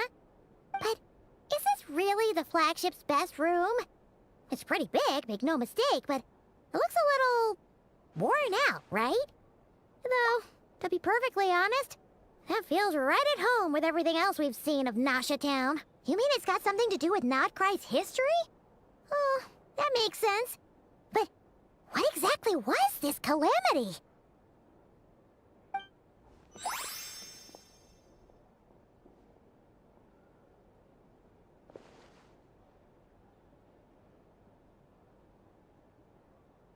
Oh, should we try the berries and fried meat too? Paimon's getting hungrier and hungrier every time someone mentions it. Oh, sorry about that. Paimon wasn't watching where she was going. Please, there's no need to apologize. If anything, I'm the one who should be sorry. Clearly, I shouldn't have gotten lost in my thoughts in the middle of a hallway. Wait a sec. Are you staying in the room next to ours? Ah, quite the perceptive one, I see. First things first, allow me to introduce myself. My name is Kirill Chudamirovich Flintz, but please, just call me Flintz. Whoa, that's an impressively long name for sure. Ah, is that so? Names like mine ought to have been fairly common in Snezhnaya, at least in the past. Would I be correct then to assume that the two of you are travelers in this land? Yep, you sure would be. Paimon is Paimon, and this is the Traveler. We've been to a bunch of nations already, but we only just arrived in KRAI today.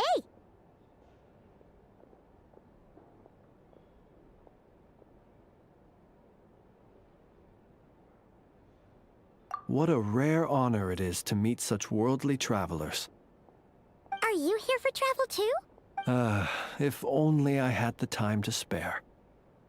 No, Oh, so you're here for business? That's certainly one way to put it. I'm a Ratnik of Nodcry, normally stationed near the burial grounds to the north. My sole cause for being here today was to repair this lantern of mine.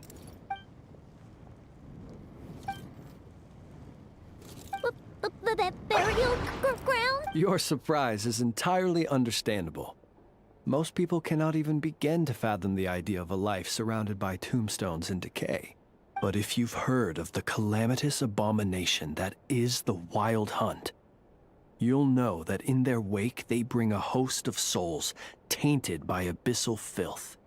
That then is why we are stationed by the burial grounds, to hold the line where it is most vulnerable. Oh, so it's all about fighting against the abyss. Oh, sounds like a tough job. I thank you for your concern. But in truth, I've long since grown used to it. In fact, I like to think it rather suits me. If anything, I'd say I prefer the peace and quiet of a graveyard to the hustle and bustle of urban life. Paimon sort of gets it now. But even so, she is still pretty sure she could never get used to living in a graveyard herself. For one thing, she'd be too scared to fall asleep at night. Oh, I assure you, there's no need to worry on that account. The kind of ghosts you find in cemeteries aren't too big on talking. But even when they do, they're usually far more discreet than the living.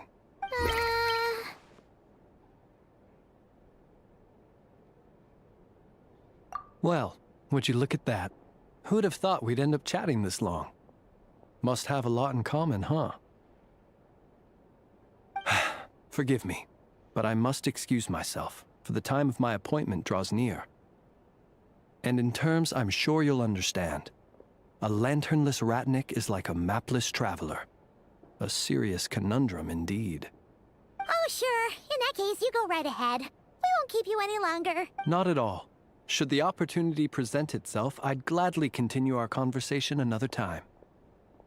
You're always welcome to come visit my grave. I mean, the grave I stand watch over. Your visit would bring much-needed light to that place of final rest. Right. Then allow me to wish you a traditional Ratnik's farewell. See you by the graveside. Ugh. Jeez. What a weirdo. Not to badmouth him at all. In fact, he seemed pretty cultured, but at the same time, kinda spooky? Must be all that time he spent around graveyards. His lantern? No, not really. You mean, 'cause it was broken? Huh. Guess you've always had a nose for stuff like this. If you're worried, you can always ask him the next time we cross paths.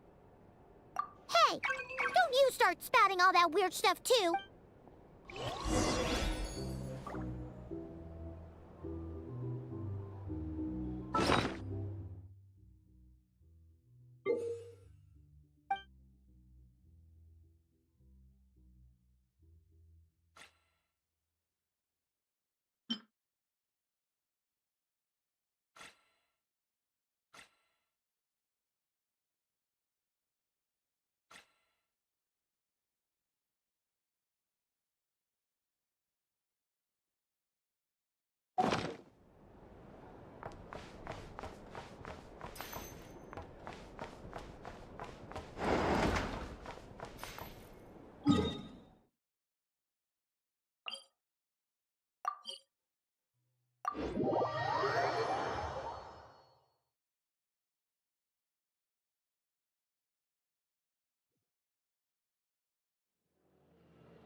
Leave this place.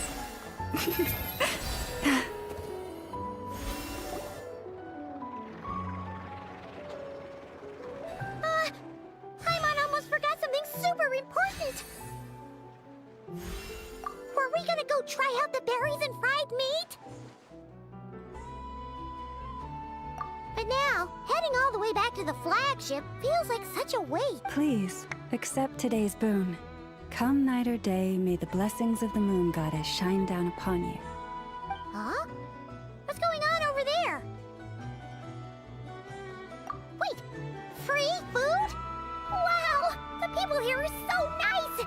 Quick, let's grab some too.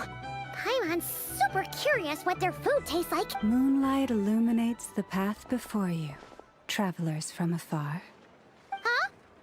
How'd you know we were travelers? Just now were a song the birds in the sky, singing of your wanderings.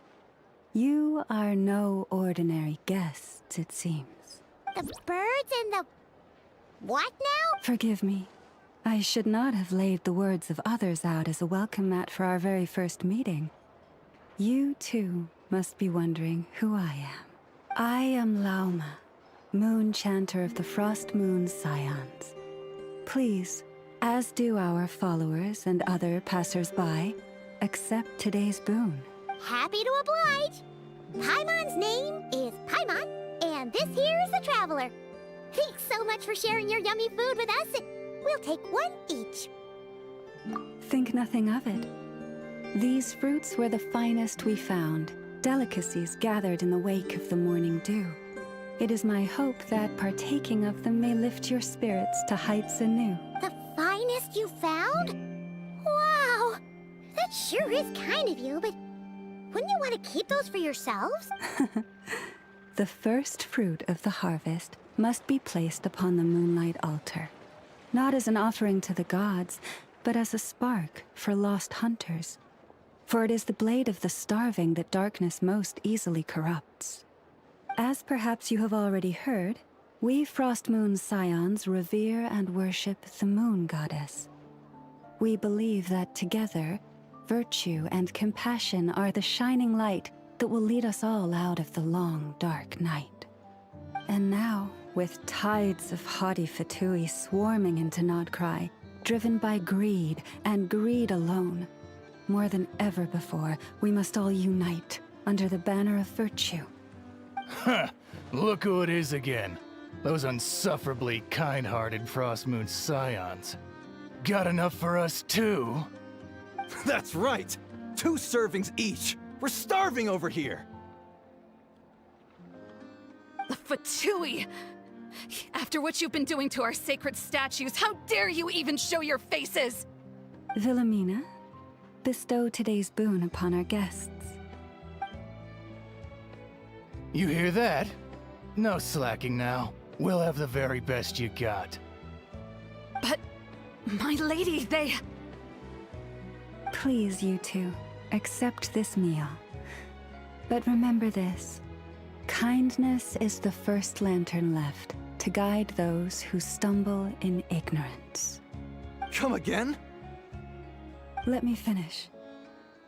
But should they still refuse to follow the moonlit path, then by our frosted blades shall we show them its shadow.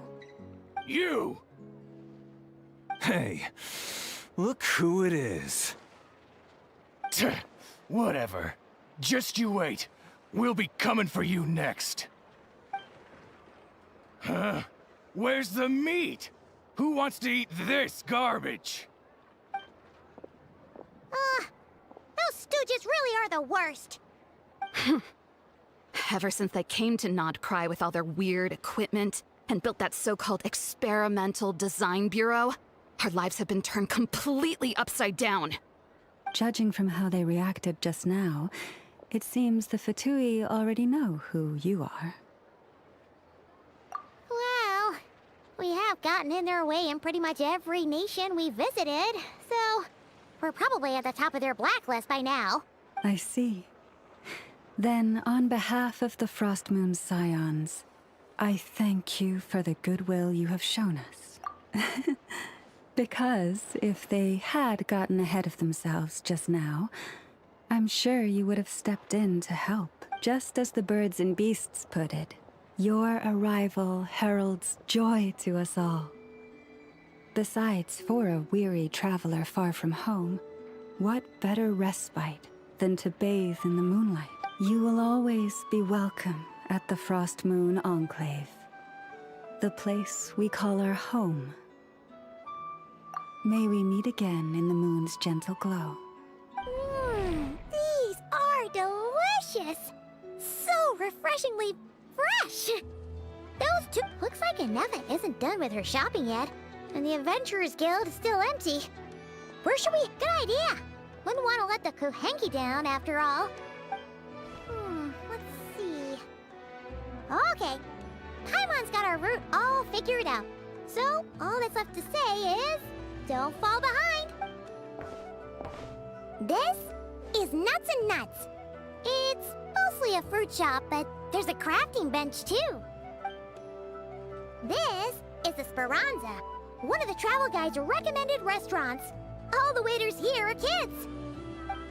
This is the Vesnici Prolecha greenhouse. Apparently, their flowers are all made of metal, so they'll never wilt away. And this is the Rossum Workshop. If you ever need a weapon made, this is the place to go. And over here, they've got a super tall observation deck. Whoa! Take a look at that! You can see really far out into the distance. That way's north, and that looks like something built by the Fatui? And then over there to the west, that must be the place So, what'd you think? Even if Ineva kinda stole her limelight earlier, this just goes to prove that Paimon's own tour guiding skills aren't too shabby either, right? Hey, come on! Would it kill you to compliment Paimon? Huh? Look! There must be someone at the Adventurers Guild now! There's already a line forming outside! Looks like we'll finally be able to ask about your spaceship! Oh, or was there anywhere else you wanted to stop by first? Where? Which one are you... Oh... Now you mention it, Paimon's noticed it too. Ugh. Better not be who she thinks it is. Anyway, Where we go first is completely up to you. Either the Adventurers Guild, or that suspicious-looking shop. A word of warning, though. If we step into that shop, be sure to keep a very close eye on your Mora.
Take heart.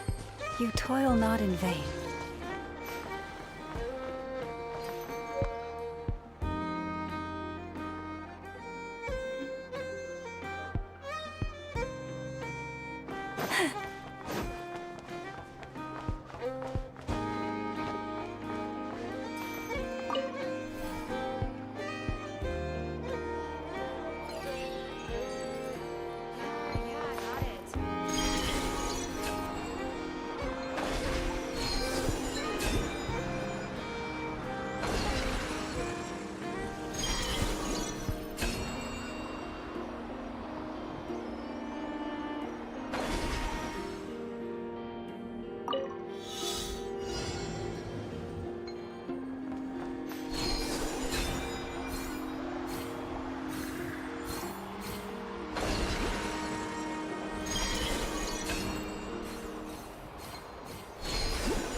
Lucky us! The line seems to be gone now. Come on, let's go say hi to Catherine. Hey, Catherine, we meet again.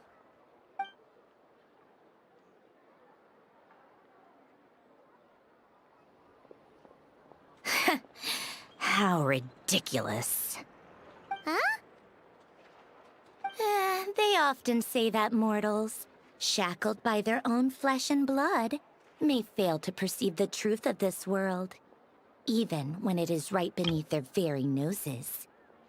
Yet I had not expected to have the pleasure to witness such heights of absurdity firsthand.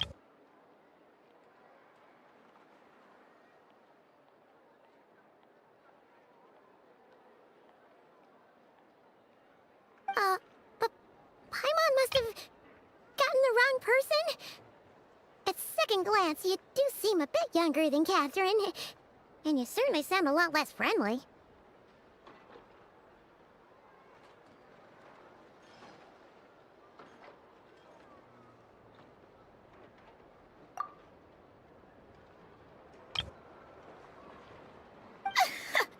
A Creator might forgive ignorance, but being mistaken for one of my own creations is beyond all pardon.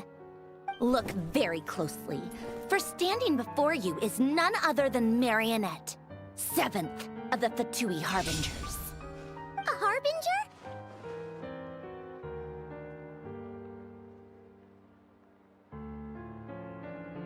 I told you already, I'm not Catherine. Just how obsessed are you with my machines?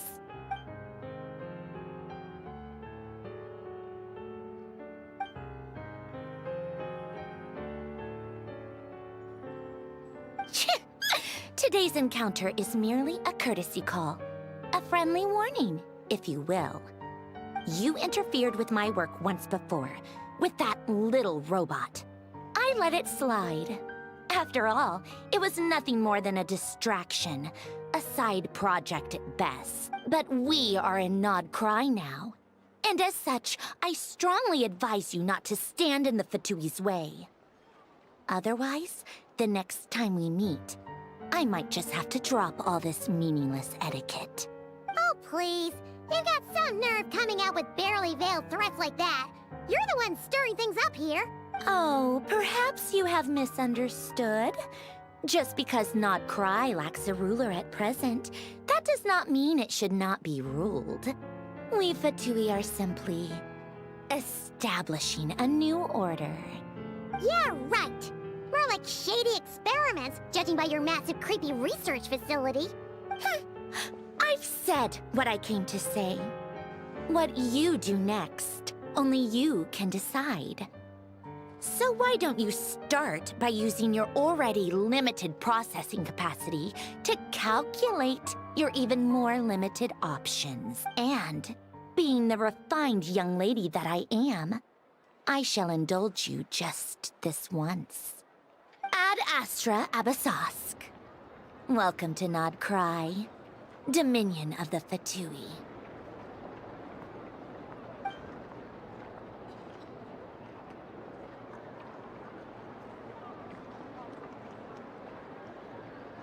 Ugh!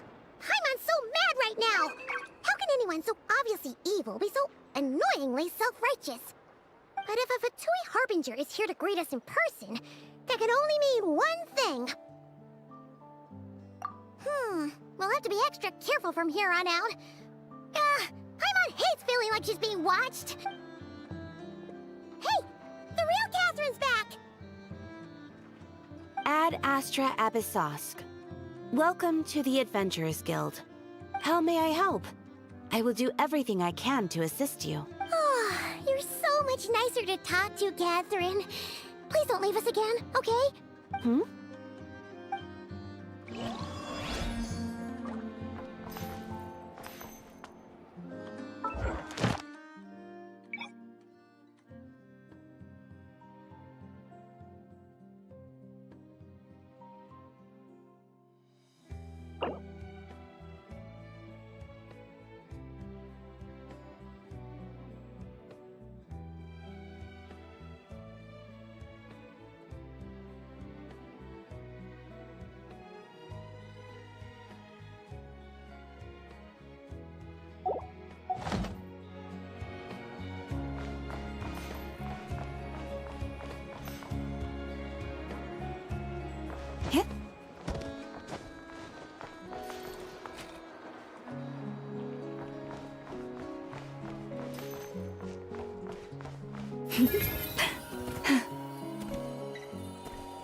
Please, here we go. And if you ever need anything else, don't forget to make the great Lord Sangamabe your first port of call. Oh dear. So it is the real deal. Of course it's the real deal. Everything you'll find here is 110% real, meaning every one of my deals is as real as a deal can... Wait a minute. Well, if it isn't my two most valued clients! And with no small thanks to your munificent patronage. Come. How could you just sneak into Not Cry like this without telling your dear Lord Sangama Bay? If I'd known earlier, I would have made an absolute pulled out all the stops to ensure that your boat ride over was as comfortable as humanly possible. Thank the Archons we didn't tell you. Oh, come now! You know as well as anyone how impeccably and conscientiously above board I am when it comes to doing business. Well, regardless of whether that's true or not, the main issue here is that we had no idea you had a branch in Not Cry. A clever merchant always has a backup plan, or two, or three up their sleeves. As the saying goes, a rabbit with many burrows fears not the hunter's arrows. A merchant with stores galore hears no debtors at the door. Since you're both here in Not Cry, would you care for some of my finest local souvenirs? Whatever you're looking for, I have it. Or if it's Sumeru you're missing, I've got that covered too. We literally just arrived. Do we look like we're on the hunt for tourist trinkets to take back for our friends? My, your high-minded tastes never cease to impress. In that case, I know just the thing. You must be on the hunt for something like this? What's that? Your hat? Information, of course. Information about Not Cry. Locked securely in the otherwise impenetrable vaults of the Lord Sangama Bay's brilliant mind. I knew it! I just knew you'd appreciate the value of my wares. On the back of all our pleasant dealings in the past, I'll even take a hit by throwing in some insider info for free. Wow. You sure are feeling uncharacteristically generous. What do you mean by uncharacteristically? I am the most generous person forget it. Anyway, the long and the short of it is this.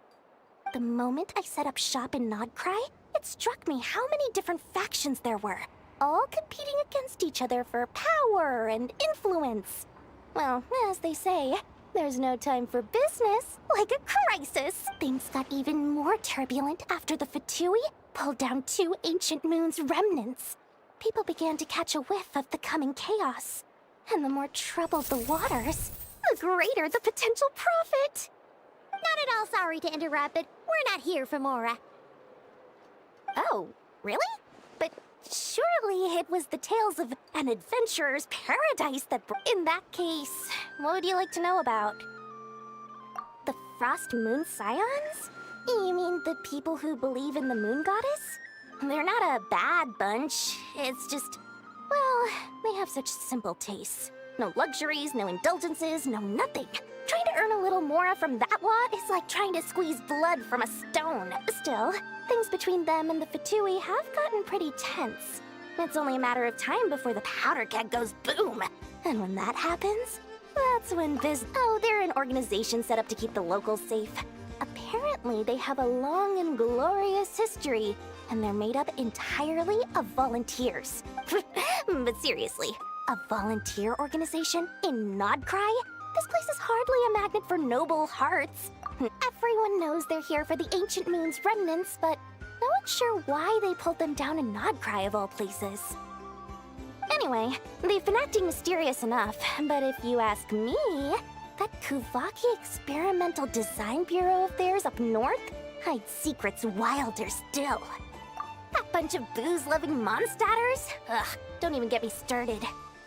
As fellow Outlanders, I thought they'd be easy pickings, but somehow, every single one of our business negotiations wound up at the flagship. I've done plenty of deals with heavy drinkers before, but those guys? I never once made it to the contract signing before blacking out. I'm getting flashbacks of the hangovers just thinking about it.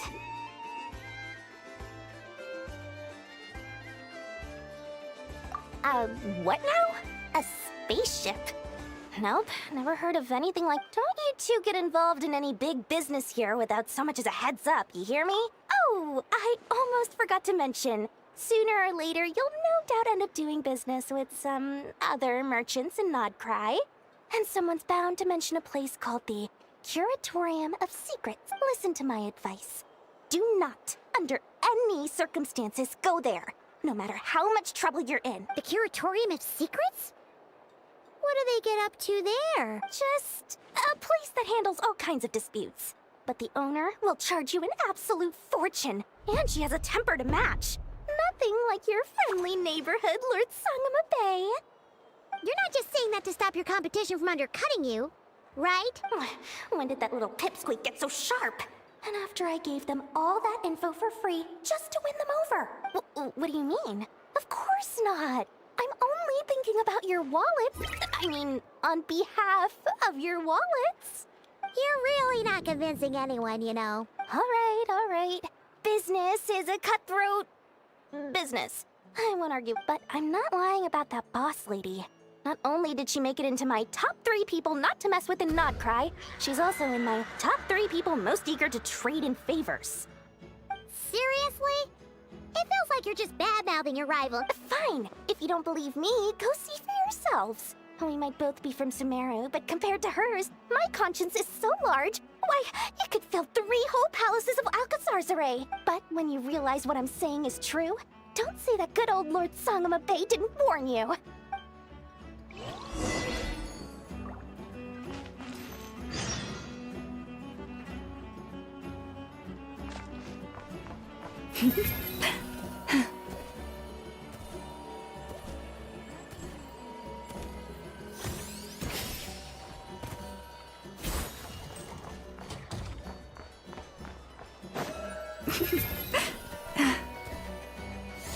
Yeah.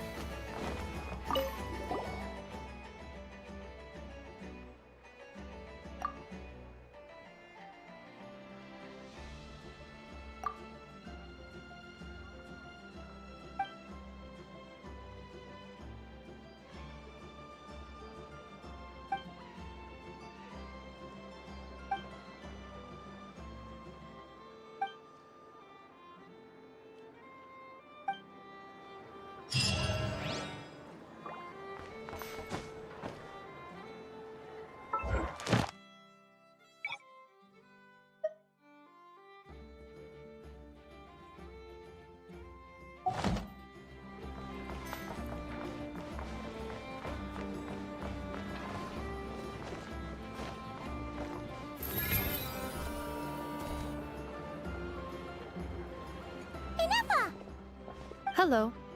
I was just about to start tracking your whereabouts. Did you manage to get everything Aino asked? I did. What about you? Do you need me to navigate or introduce any more places around town? Not for now. We've seen most of it already. We probably need some time to process everything we've learned, though. Any progress with the spaceship? No. Catherine came back just now, so we asked her, but even she hasn't heard a thing. One possible explanation is the vast stretch of time that has elapsed. Additionally, given the limited resources available in KRAI, it is entirely plausible that the wreck was scrapped for parts, or even mistaken for a pile of broken machinery. Aww.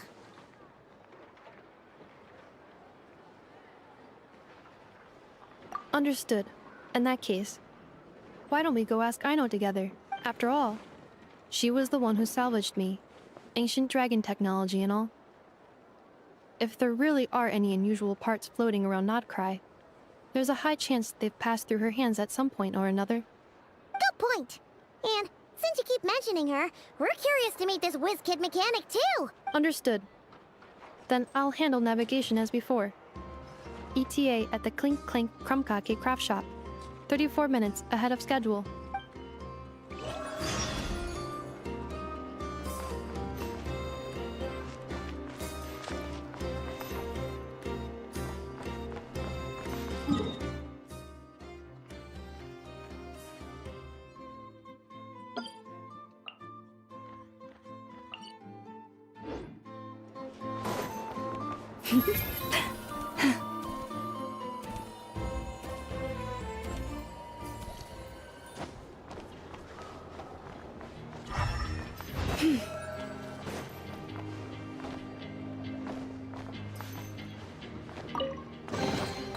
The world wishes you well.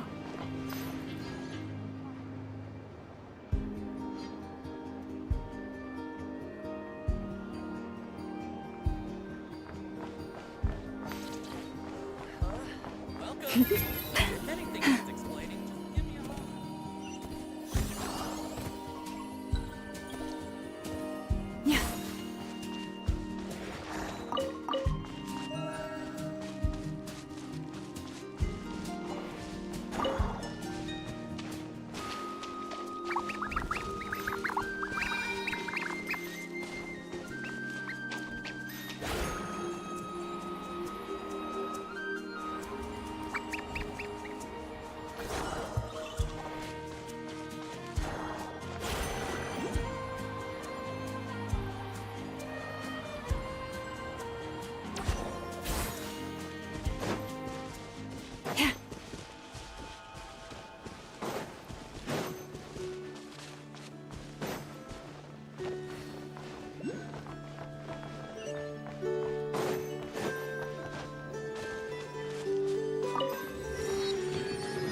Stay your hand.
Insulation chamber deployed.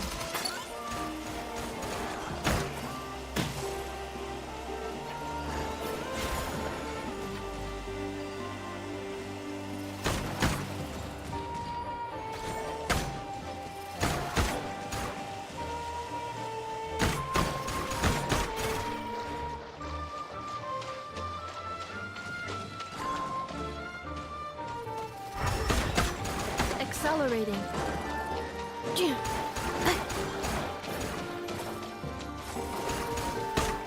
Calculation. Error.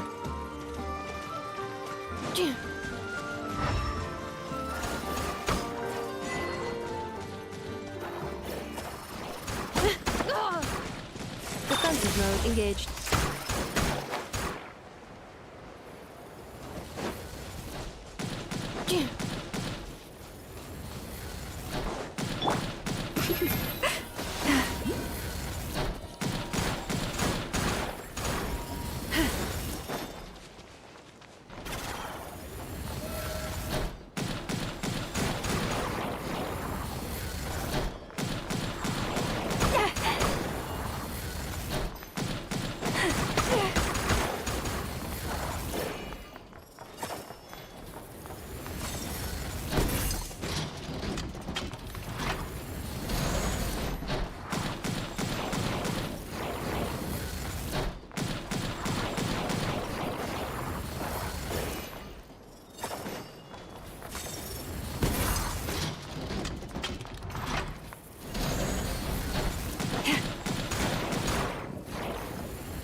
Have you decided where you will go from here?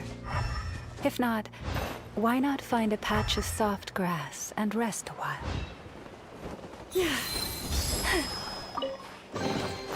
Take heart. You toil not in vain.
It's too late for regrets.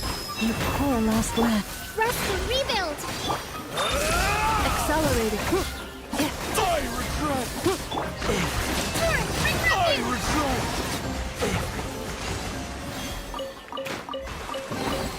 Provisions are vital.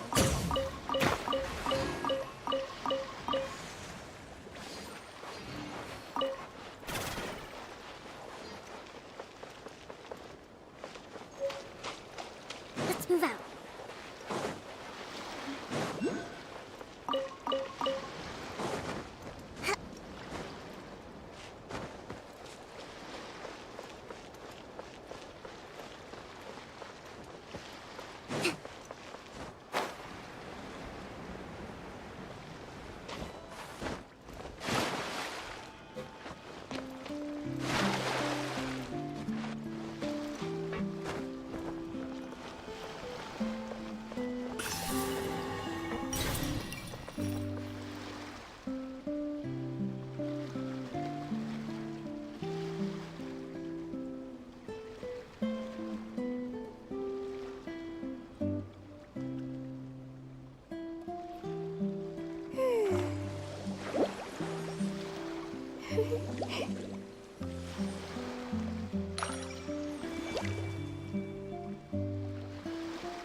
I know. Present!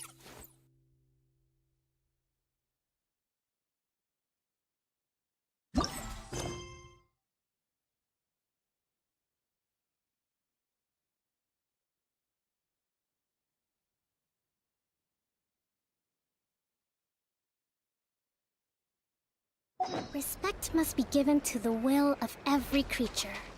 Each fish in the ocean swims in its own direction.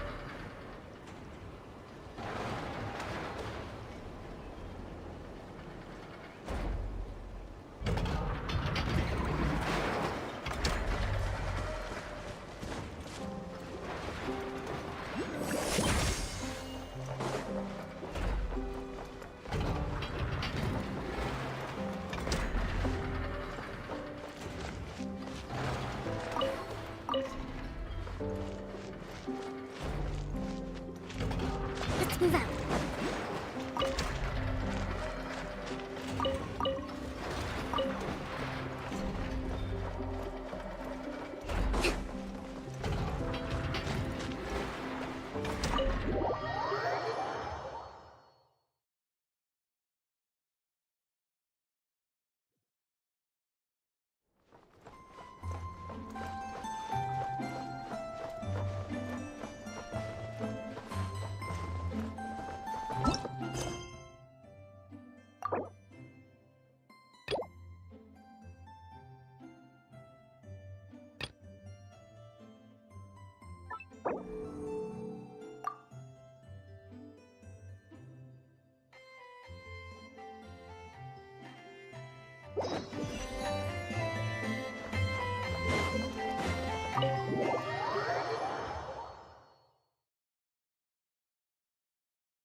The tides of Kuvaki affect everything in KRAI. So much so that many creatures have evolved a kind of dependency upon it, growing stronger or weaker as it waxes and wanes. This little animal must have been caught here unprepared. So you're saying we need to use Kuvaki? Paimon will leave it to you guys then. Don't be scared! We'll get you out of there soon!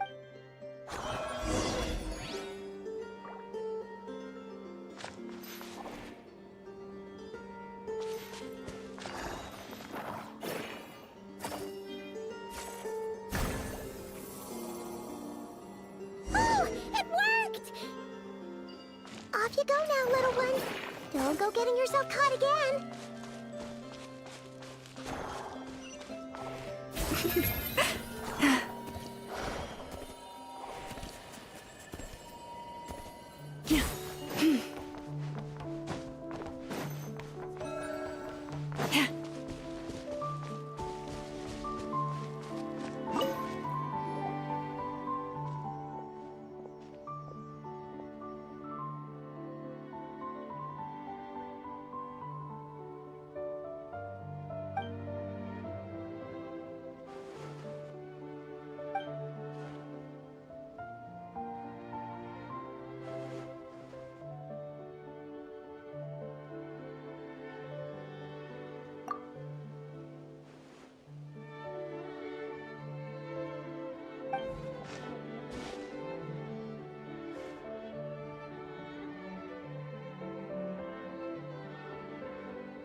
The world wishes you well.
The world wishes you well.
Here we are.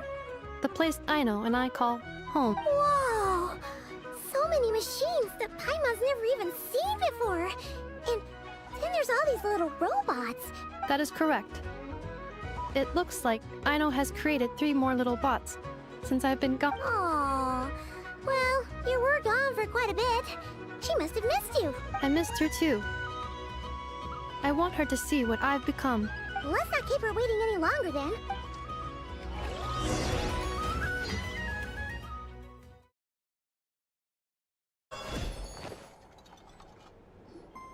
Aino, I'm back.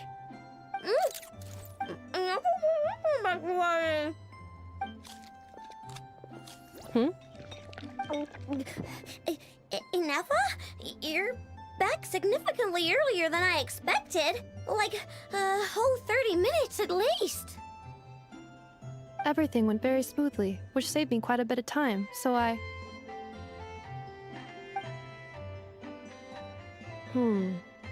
I know.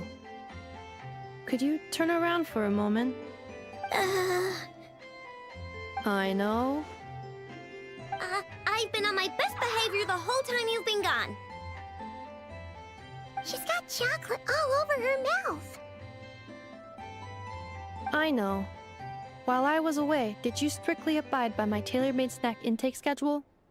Oh, of course I did.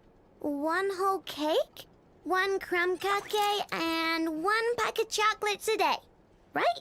It was either a cake or a crumb cake or a pack of chocolates per day. Oh, shoot. When did you finish the snack stash I left for you? Literally just earlier today. Let me just go run a scan on that. I meant today, a week ago. And then you restocked an entire week's worth on your own initiative? 2 weeks worth.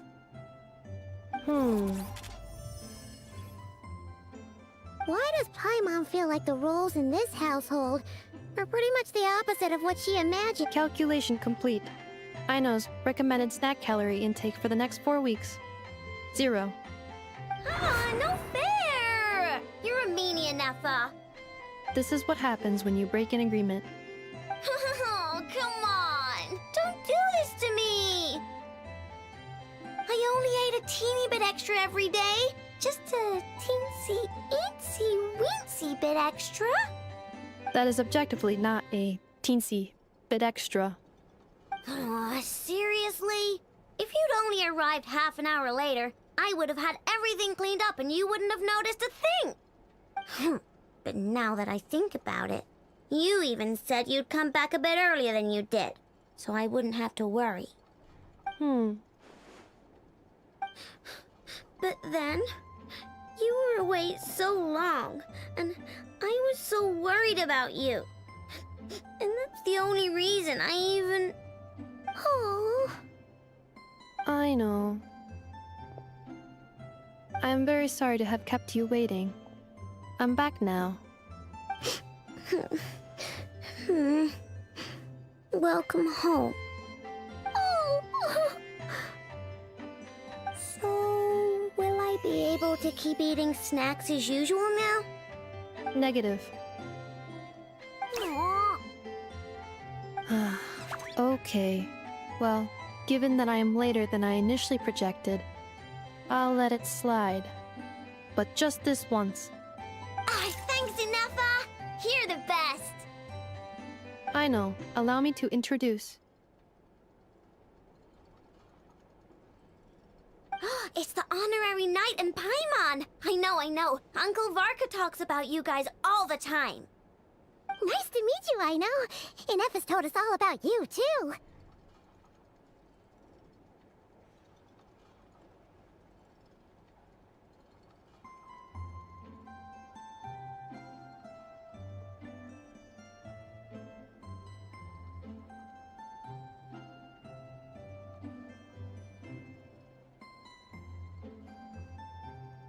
Huh?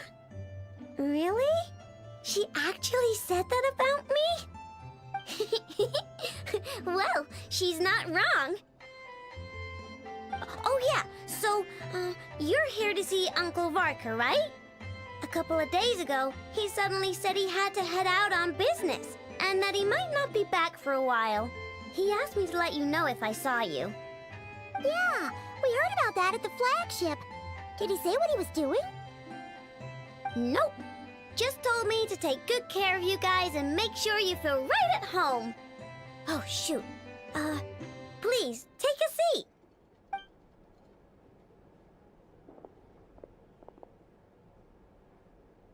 Do either of you need my help with anything? Anything at all?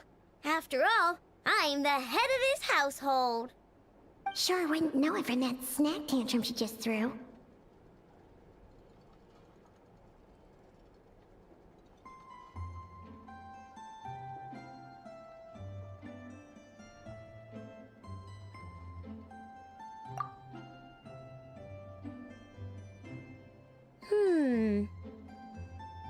A spaceship, huh?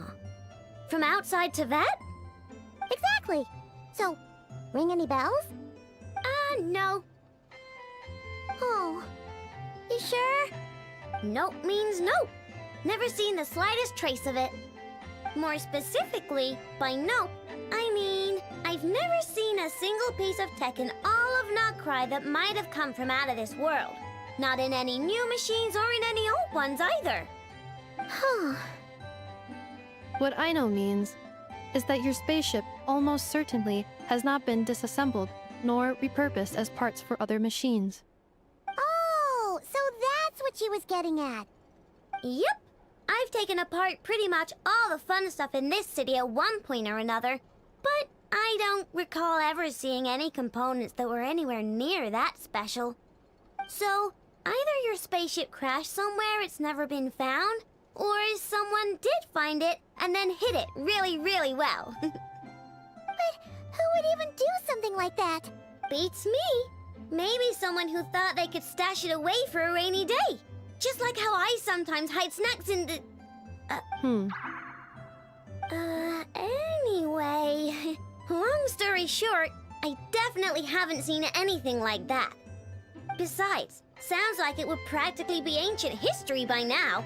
If anyone still has any leads on what really happened, it'd be the Frost Moon Scions. The Frost Moon Scions? Huh? Haven't heard of them yet?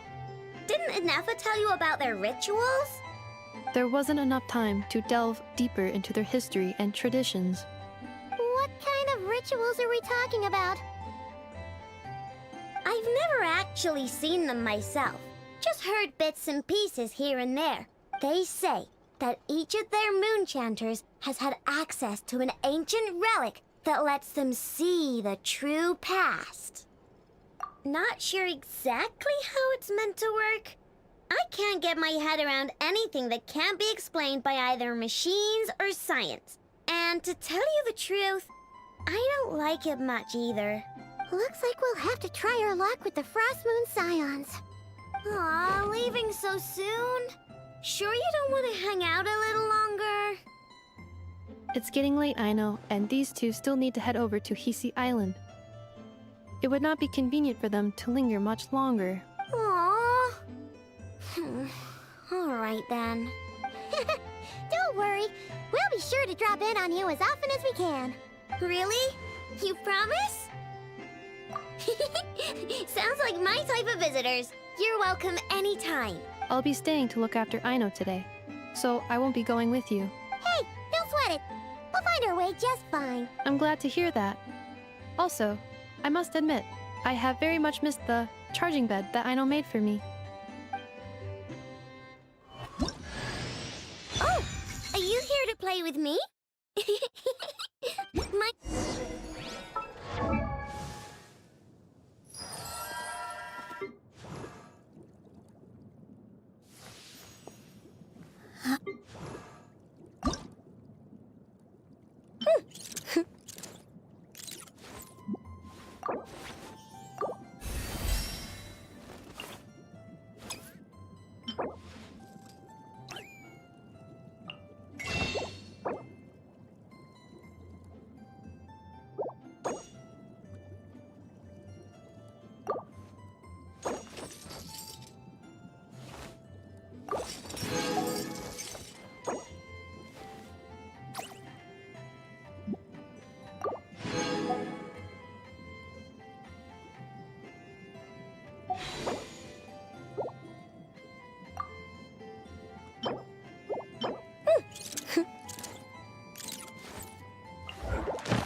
I know. Present.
Installation chamber deployed. Merciless. Ha!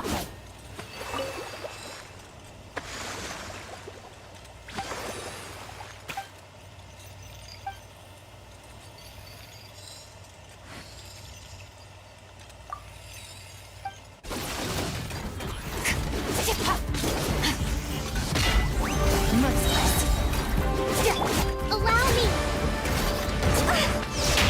Uphill battle. I never saw those out. Annihilation mode. Leave this place.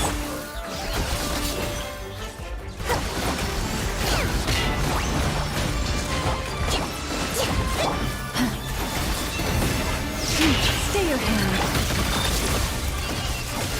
Hold the line!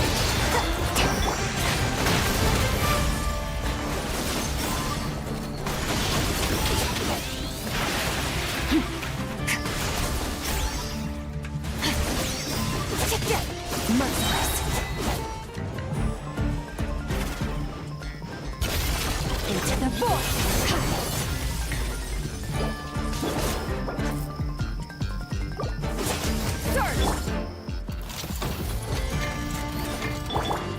Allow me! Defensive mode engaged. You poor lost lamb. Covenant of the Deep!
Leave this place.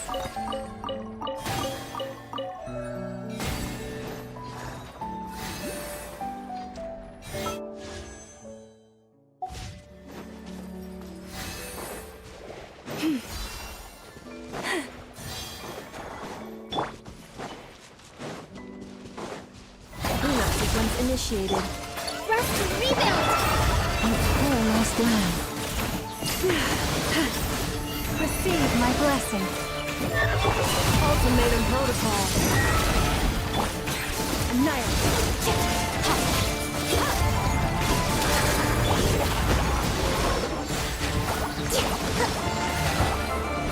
Allow me! Installation chamber. Leave this place.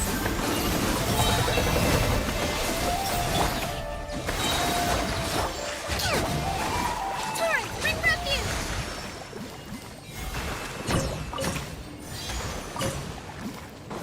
Let's move out.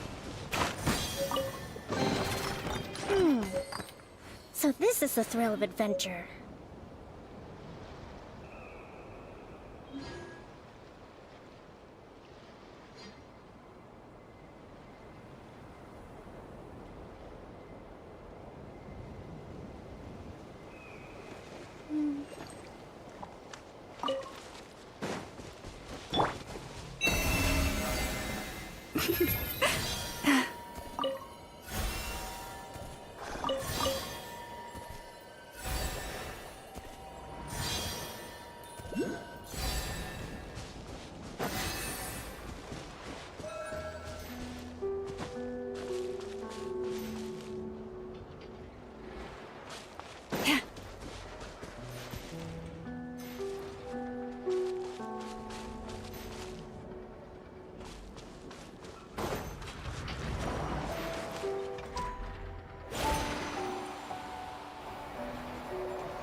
One heart, we pray.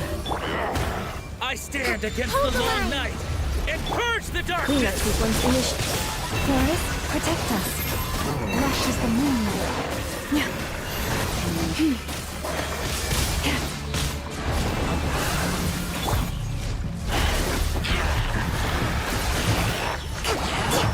Receive my blessing.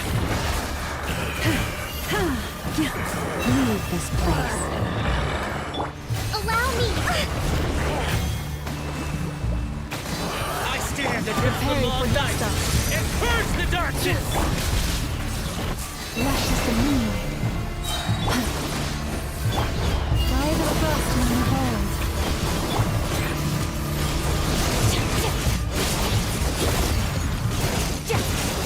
Strike them down! Billowing surge!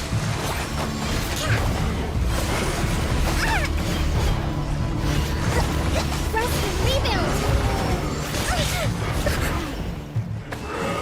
I stand against the Defensive long mode night engaged. and purge the darkness!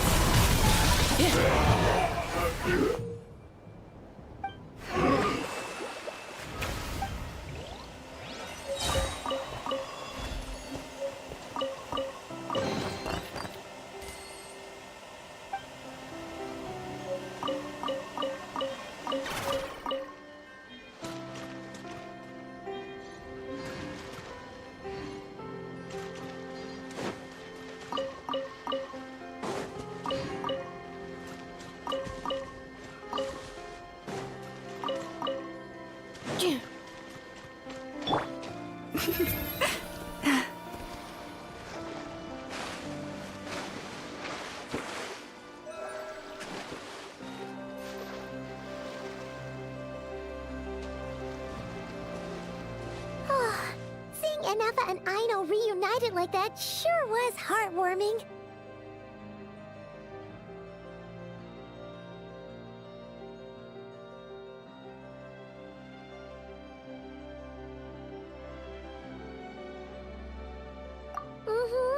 We should definitely hang out with them more in the future. Speaking of homes, we must already be close to where the Frost Moon Scions live. The vibe here feels different, just like the scenery.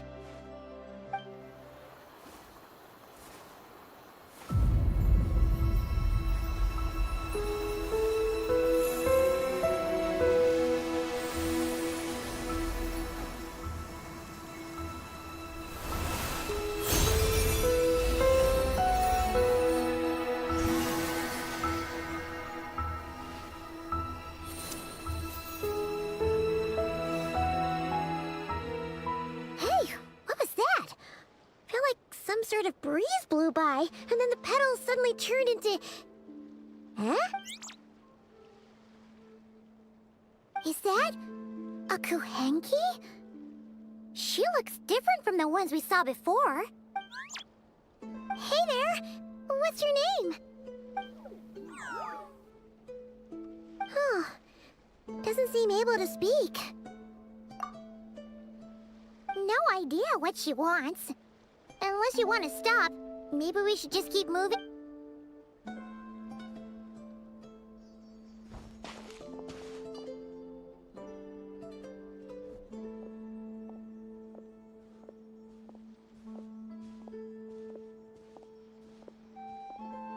She's following us! Go on. Go on now. We've got stuff to do. Best you find someone else to hang out with.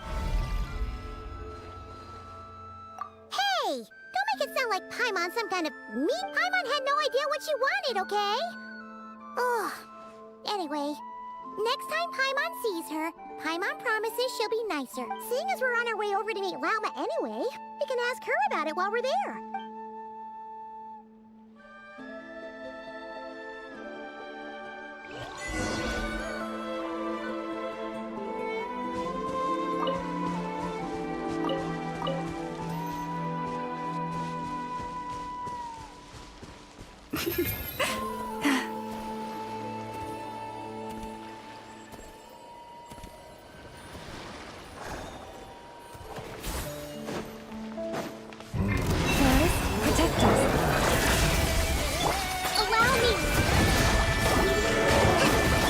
Ultimatum protocol.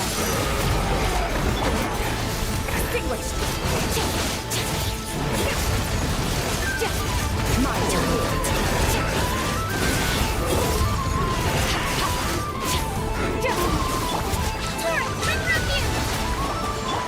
Branches a song for the everlasting forest.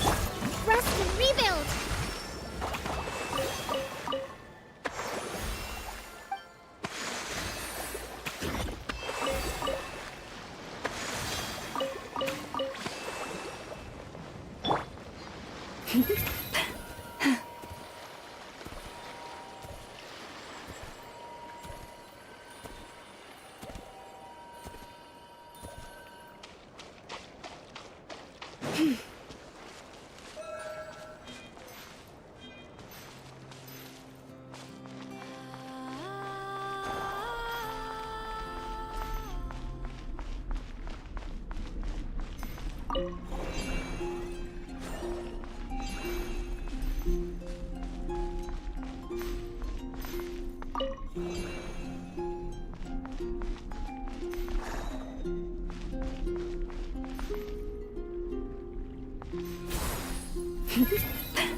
Huh? Hey, look! Isn't that Lauma? The moon chanter? Let me take a look at your wound. Ah, you must be more careful. Doesn't matter how much of a rush you're in, your safety always comes first.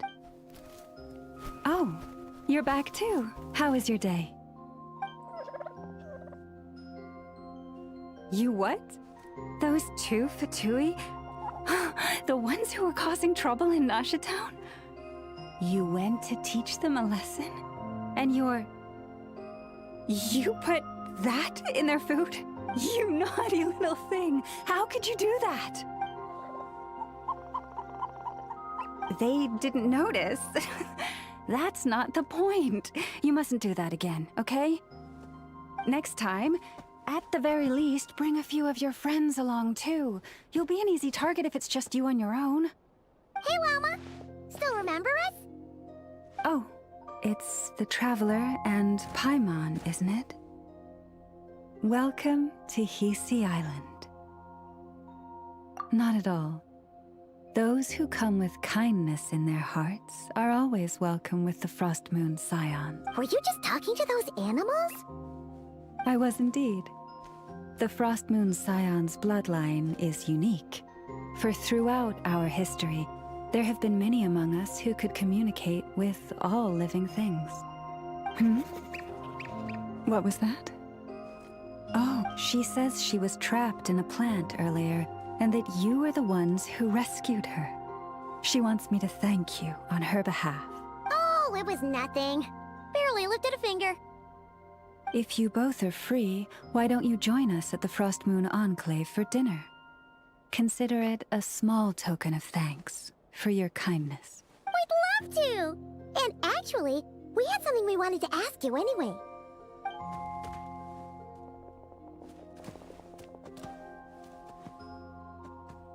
Oh. You're interested in the story of Kutar? Kutar? Yes. Kutar is our moon goddess. The moon maiden who guides us. But up close, this one somehow seems a bit different from the one in Nasha Town. It's like it's more... natural? Or like... more harmonized in its design.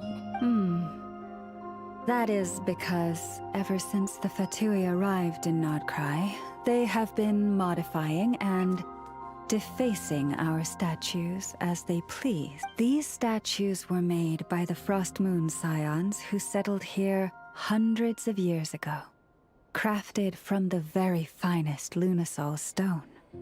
Not only is this stone exceedingly rare, but it also brims with Kuvaki. I suppose the latter must be what caught the Fatui's eye. For a time, we put up fierce resistance. But now, this is the only one left that still retains her original form. We heard they even pulled some ancient moon's remnants down from the sky. That's right. The two largest remnants landed in KRAI.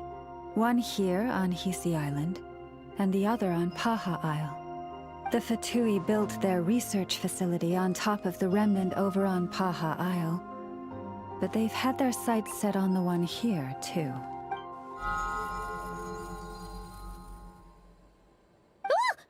Oh! It's that little Kuhenki again! Surely that can't be. Hey! We've been wondering what was up with it, too. It just appeared out of some petals and hasn't stopped following us since. No. That is no ordinary Kuhenki. These we name Luonnotar, beings born from the moon goddess's blessing. Can you understand what it's saying? We honestly haven't got the slightest idea why it's been following. I'm afraid not. I cannot fathom its thinking any better than you can. Sometimes a long time must elapse before the moon goddess's blessings turn into Luonnotar. Perhaps you two were simply there to witness that transformation. Oh, maybe. Legend has it that the Luonnotar bring good fortune. Given that it seems to have taken a liking to you both, why don't you let it come along with you? Really? Then you can start by helping us find some more treasure chests along the way. Capiche? Twilight approaches. If you would hear more of the moon's story, Then let us make our way to the Frost Moon Enclave. Beneath the gentle moonlight, I shall share this tale in full.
Oh, Lady Lauma, you're back.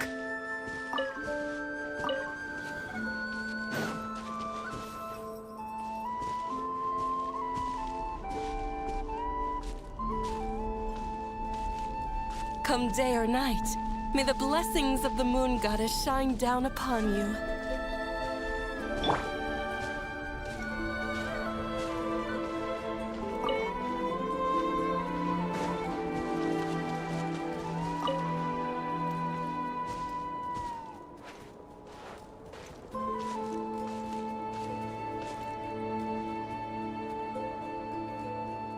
Lauma, you have returned. Wilhelmina, this is the Traveler and Paimon. Kindly arrange for 2 additional dinner settings for our honored guests. Of course, my lady. Wow! Everyone along the way here pretty much saluted you. Are you, like, super important around here? I am but a moon chanter, one entrusted to convey the Moon Goddess's will. She's just being modest. The Moon Chanter holds the highest rank among us Frost Moon Scions. Lauma is our leader. Wilhelmina? I know. I'll send word to the kitchen. 2 meals coming up. Whoa! Paimon had no idea you were such a big shot. It is merely that the unique traits of our bloodline have manifested themselves especially strongly in my person. That is no accomplishment of my own. Please, follow me this way.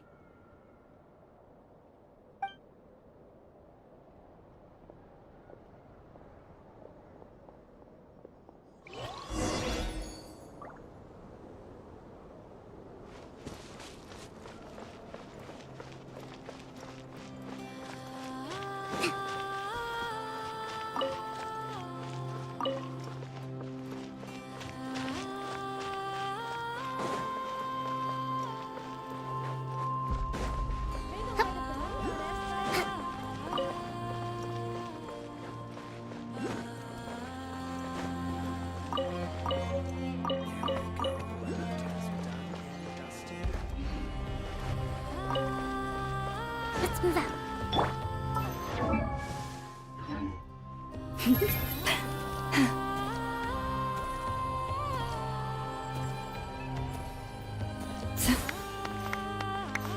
Prices like these are just outrageous.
guide you on your way.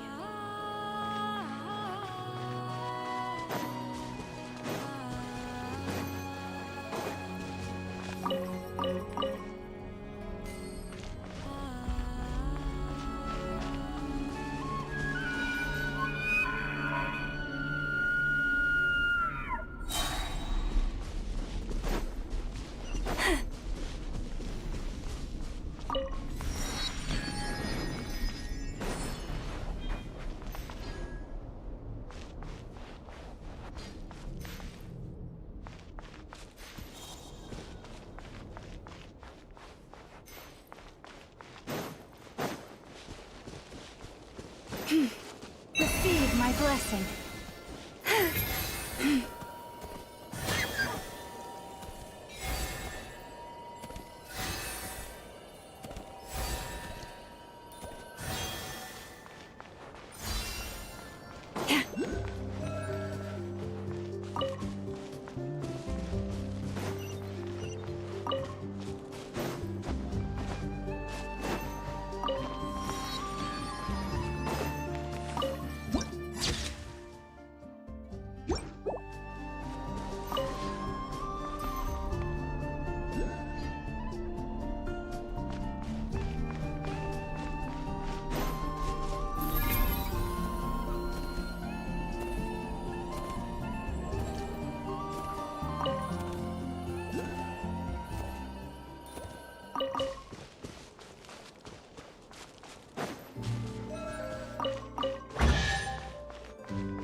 This is more than a fair price already.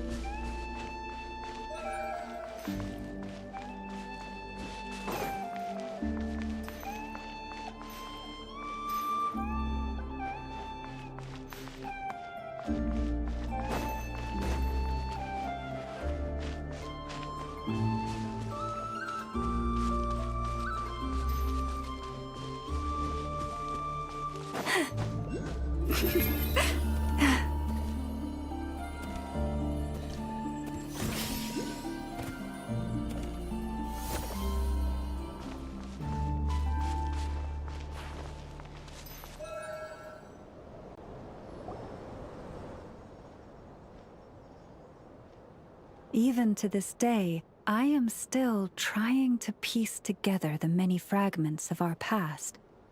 It is a story not only of the Frost Moon Scions, but also of the moons themselves.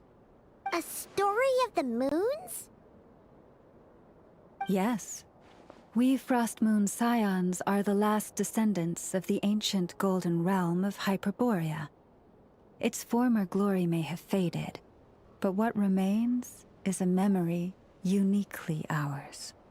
In the distant past, Teyvat had not just one moon, but 3. It is said that they were created by the primordial master of this world, cast into the firmament to keep peace in the land below. Firstborn was the eternal moon, largest of the 3. Legend has it that it was her immense kuvaki that gave rise to the ocean tides. Next was the frost moon. Smaller than her big sister, yet brightest in radiance. Her glow became the cold, undying lantern of the night. Finally came the iridescent moon, smallest of the sisters. Most of the time, her light was barely visible to the naked eye. Yet when she shone, her fleeting halos were all the more mysterious for it. Wow! Sounds like it all happened so long ago. So, what happened to them afterwards? Afterwards, well, as you have seen, the 3 moon goddesses perished. This happened in a war triggered by the Descenders, and of the 3 lunar husks, only the Frost Moon survived unbroken, while the others were shattered to pieces. Oh, ancient moon's remnants in the sky. Yes. It is also said that when the moons shattered, most of their fragments rained down upon this land like stardust. That is why KRAI is blessed with such an abundance of Kuvaki. As for the remnant that the Fatui recently pulled down, that belonged to the Eternal Moon. Wait a sec. But you just said that 2 of the moons were shattered, so where are the remnants of the iridescent moon? The iridescent moon's remnants were never found. What happened to her after the war remains a mystery. Some say she vanished in an instant, while others believe that her remnants are simply too delicate to leave a trace.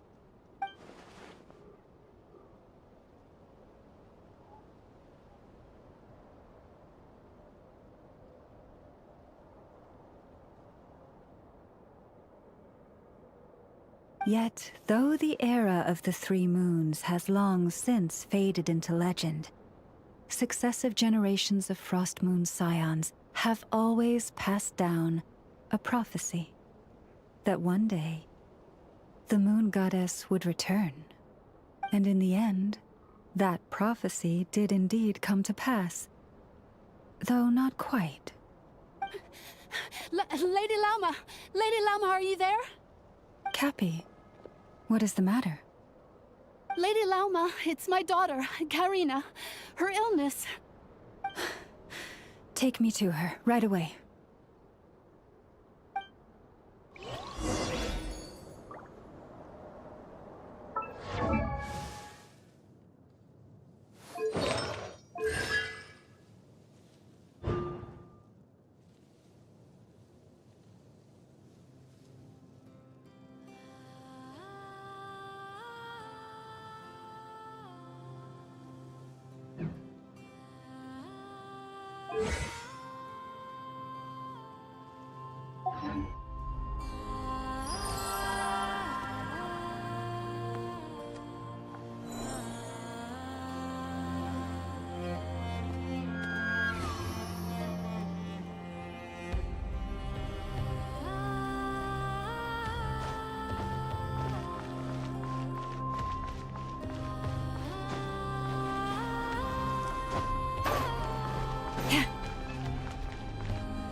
Her sensitivity to Kuvaki is flaring up again.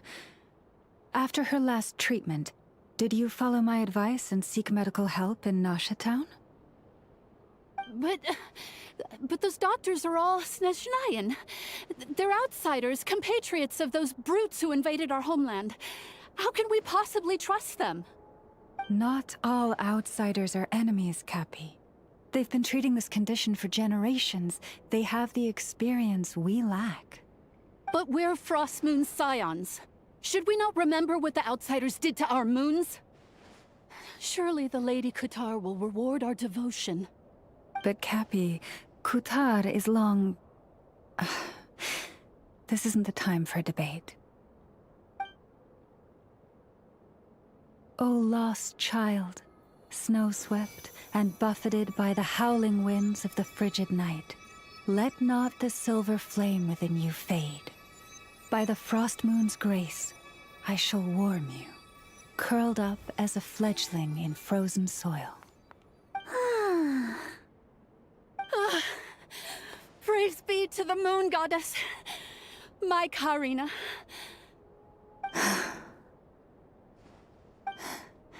Remember, she must take powdered laka berries daily. It will ease her symptoms.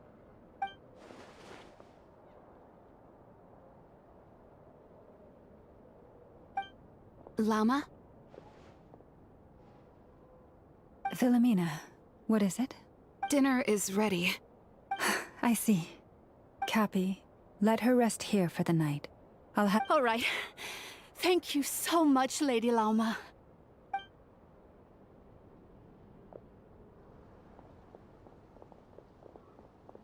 will she be alright?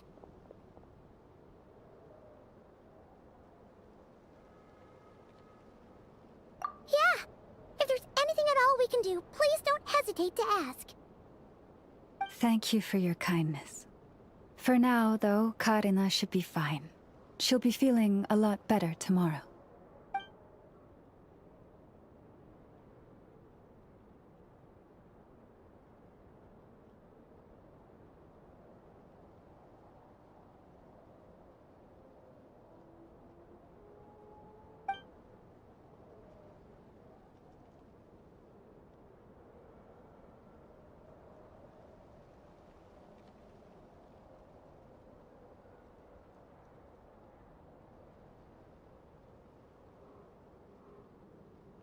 Please, do not be worried. Come, let us head to dinner. I believe you still have some questions for me.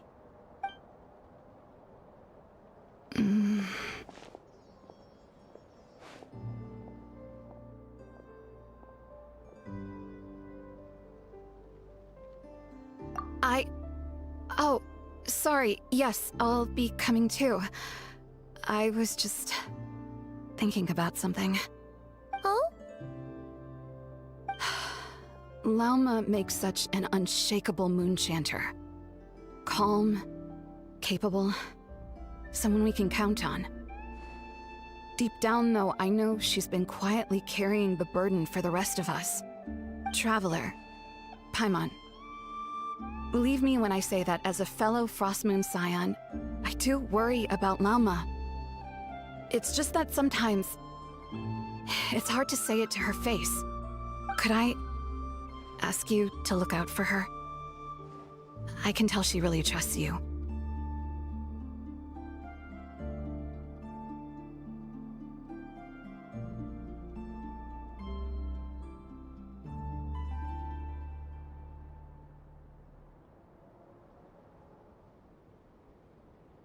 I fear that would stress her out even more. Sometimes I really admire her strength, but at the same time, I can't help feeling powerless myself. Prices like these are just outrageous.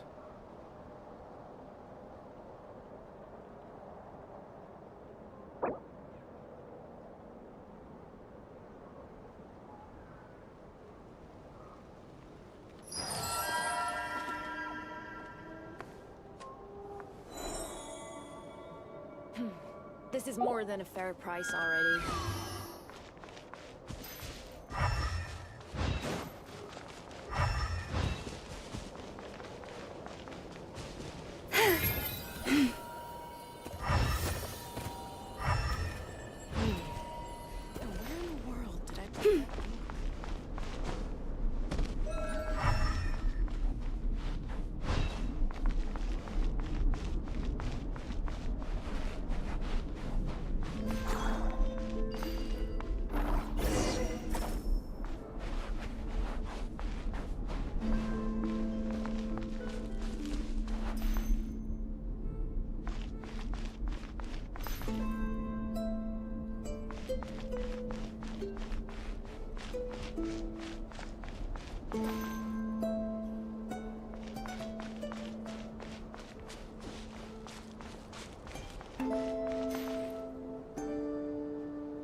Better than the stuff you gave us before. I'm glad to hear it.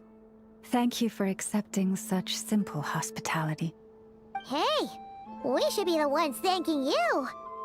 Seriously, that was seriously scrumptious. How did you even manage to finish it? This slop's barely edible. Then again, I guess that's what you'd expect from savages.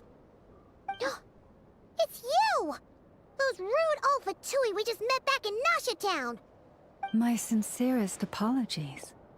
If you found the food we gave you earlier difficult to swallow, may I suggest taking a deep breath and joining us?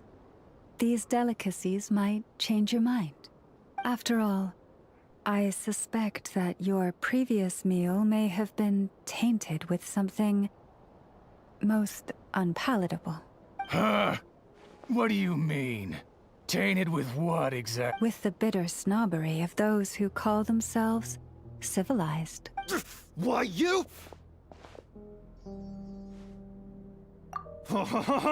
Looking for a fight? Sure, I'd be more than... Hold it! We're not here to brawl. Yet. We're here on official business. Orders from above. We're here to deliver the Frostmoon Scions a warning. Or rather, a final ultimatum. You have 3 days to hand over the relic and reveal the whereabouts of your so-called Kutar. If you fail to do so, the Fatui will immediately begin the cleansing of Hisi Island. Which, by the way, is the sovereign territory of the Tsaritsa of Snezhnaya. What insolence! Your demands are outrageous! For generations, this land has belonged to the... Dear guests, allow me to save you both time and trouble with a speedy reply. The Frostmoon Scions will never hand over anything to the Fatui.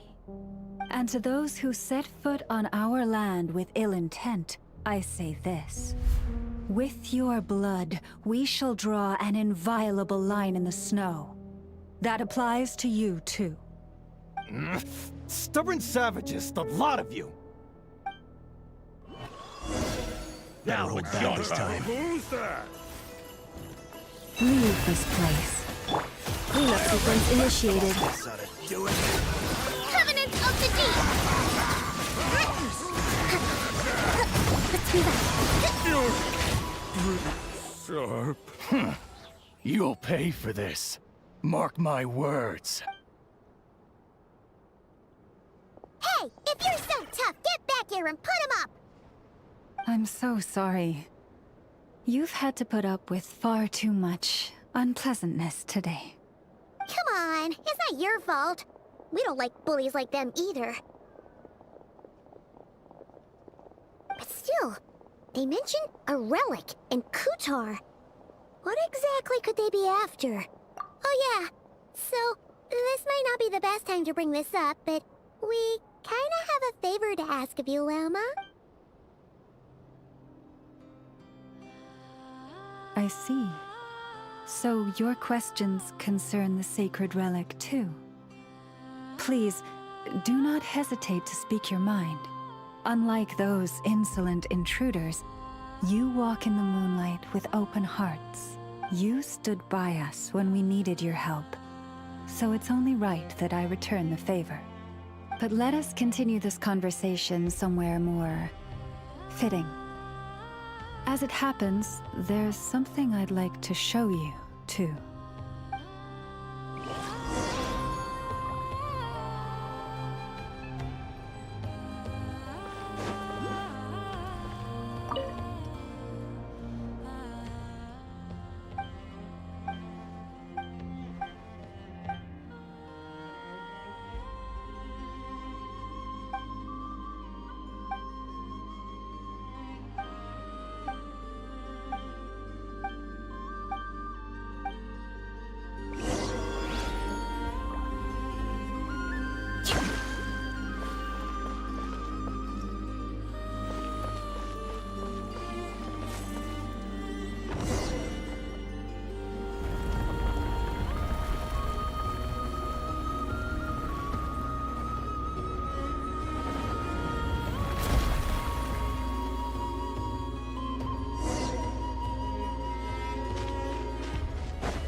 We should make the most of these supplies.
This is the statue of our goddess, the Moon Maiden Kutar.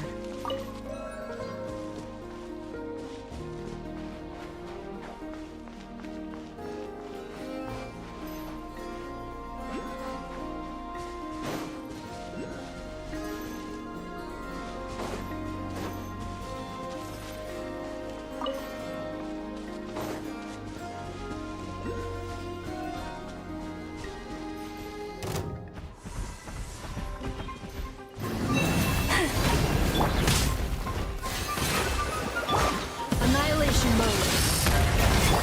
By the frost moon of old, lush is the moon.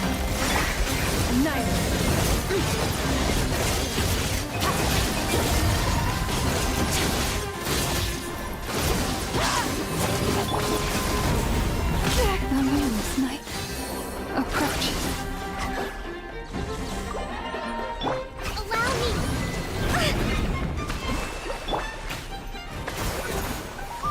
Branches a song.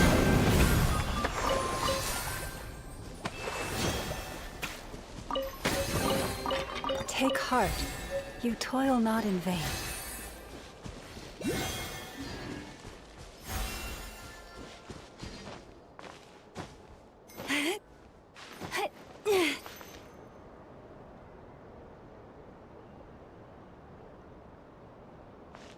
Receive my blessing.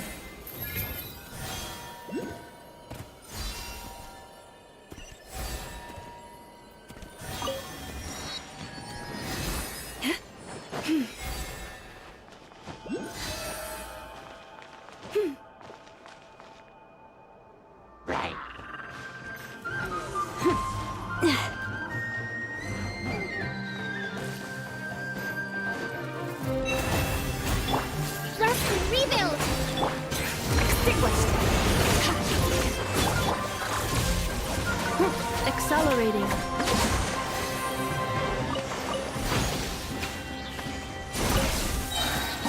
Preparing for dust up. Forest, protect us. Allow me!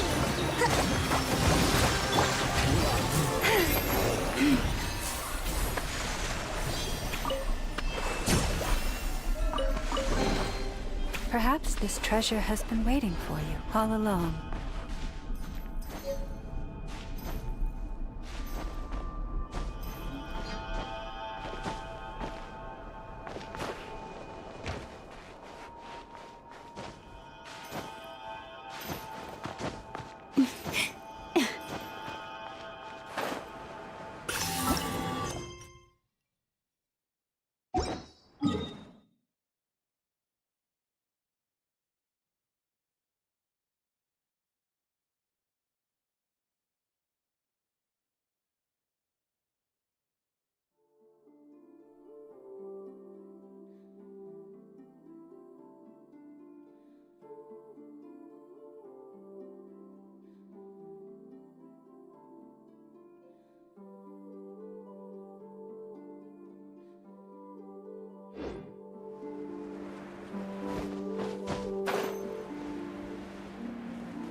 Wow! It's spectacular! Kutar was born here on Hisi Island around 500 years ago. As it just so happened, a priestess of the Frost Moon Scions witnessed the moment of her birth. Instantly realizing that this was the prophesied rebirth, according to legend, Kutar's birth was accompanied by the sudden appearance of many Kuhenki, who wove the moonlight that bathed her into silken vestments fit for a goddess. Hey! It's like it knows we're talking about it. From that day forth, the Kuhenki have been regarded as Kutar's familiars. Some believe that their habit of guiding travelers to hidden treasure stems from an instinct. The same one that not only drives them to protect the moon goddess, but also to make her smile. After all, according to the records, Kutar always looked lonely as she gazed up at the distant moon. Kutar left Hisi Island before I was even born. According to the previous moon chanter, the goddess was angered by our people's greed, and that is why she left us. Where did she go? No one knows what happened after she left. But just a few months ago, after those 2 ancient moon's remnants fell from the sky, she was spotted on Hisi Island once more, and the Fatui have been harassing and threatening us ever since. Judging from what they've said, our moon goddess is actually their missing harbinger, Columbina, the damselette. The damselette? But isn't she number 3 amongst the Fatui Harbingers? So, she's actually the moon goddess. Why would she join the Fatui then? That too is a question I've struggled with. But even at the best of times, understanding other people's choices is difficult, let alone those of a goddess. Plus, forgive me. There I go again, rambling on about our history. But you came here to ask about the sacred relic, didn't you? Honestly, Paimon's not sure which part she's more curious about now. Since ancient times, the Frost Moon Scions have had in our possession a special fragment of the ancient moon's remnants. A piece in which I sense a power unlike any other. Successive generations of moonchanters have all detected a divine presence within it. We call this unique remnant the Moon Marrow. We heard you can use it to see what happened in the past. What is it in particular that you seek from the past? Well, basically, to cut a long story short, the traveler here is actually from outside of Tibet. Oh.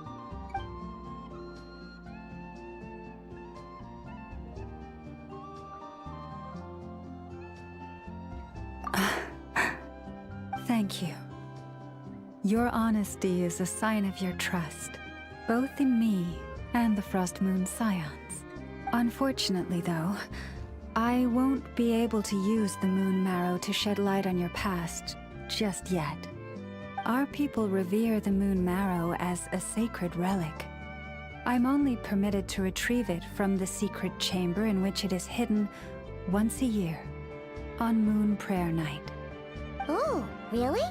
So, when's the next Moon Prayer Night? Judging from the tides this evening, a little less than 2 months. Huh? Does that mean the date changes every year? The ceremony is held on the night when the moon is closest to Tevat. This is also when KRAI's Kuvaki reaches its peak. Only then can the seal on the secret chamber be lifted.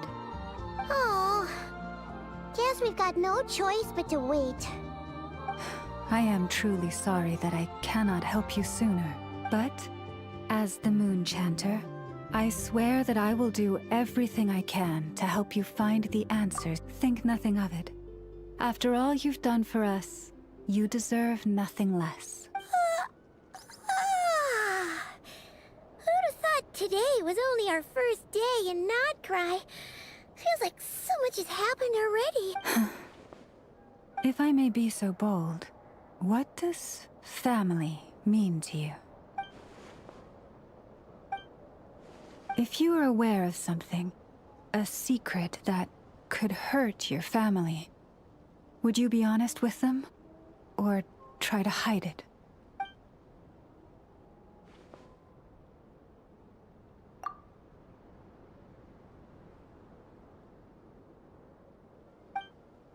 Oh, I'm so sorry.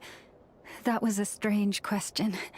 I didn't mean to put you on the spot. I guess I've just never met anyone with a story quite like yours before. I just suddenly had the urge to ask. It's getting late, and you two must be rather tired too. Oh, that's all right. We've already got a room back at the flagship as it happens. Speaking of which, if you ever need us, feel free to come knocking. Do you need me to show you the way back? No worries. It's quite a way, and you should get some rest too, Lauma. We'll make sure to be careful. Understood. Then I won't keep you. May your first night in KRAI pass in stillness and peace. So, what you thinking? Sure was an eventful day, huh? The good news is, we're not at a dead end in the search for your spaceship yet. We can always learn more about this place while we wait.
Nonsensical stories.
Hey, what are you doing here? Oh, these flowers. I remember. When you first appeared, there were flowers like this all around you.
Who goes there? How did you get in here? I am but a passing traveler. I followed your song here. I'm very sorry if I've intruded. The Kuhenki. She brought you here.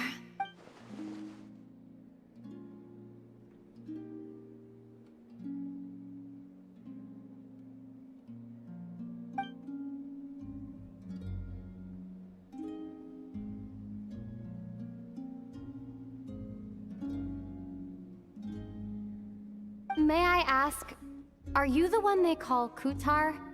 And the Harbinger that the Fatui referred to as the Damselette? The Fatui? Are you here at their behest?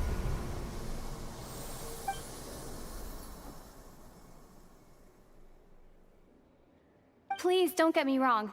I have no intention of doing anything for the Fatui. I just wanted to ask you about KRAI. And the moons. The moons?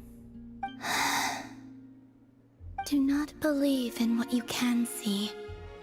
What truly matters is what you cannot.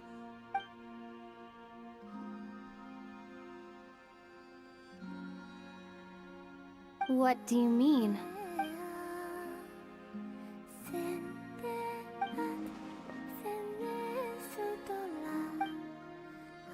Listen, I'm the Traveler.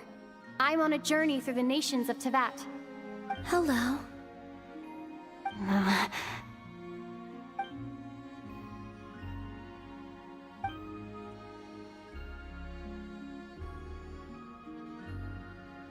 Could you tell me your name? Columbina. Kutar. The damselette. The moon goddess. Pick whichever takes your fancy. I do not know my own name.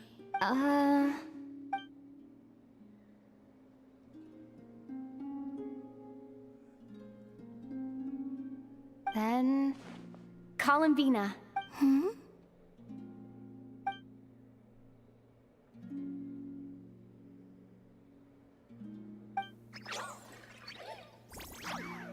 This Kuhenki, this Luanatar, did you bring her into being? Come here, little one.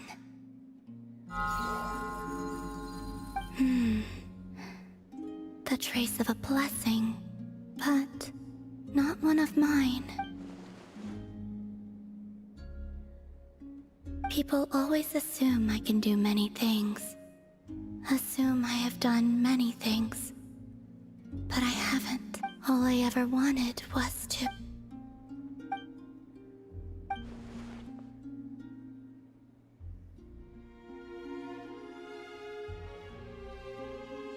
It's about time I got going.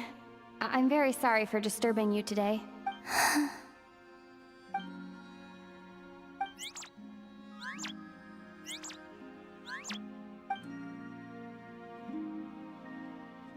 Columbina, that Kuhen... Oh.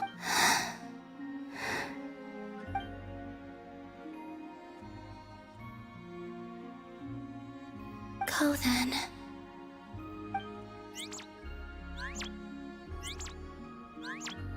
Goodbye. Take care. The moon can be treacherous.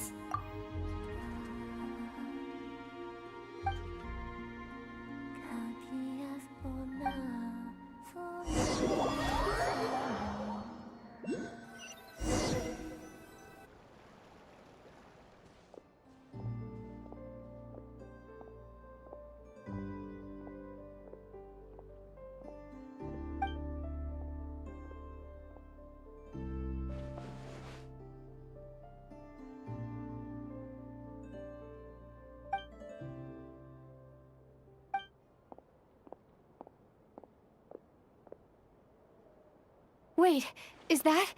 Ether?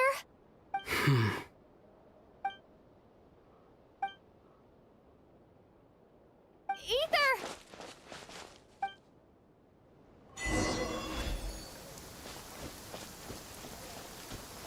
Ether!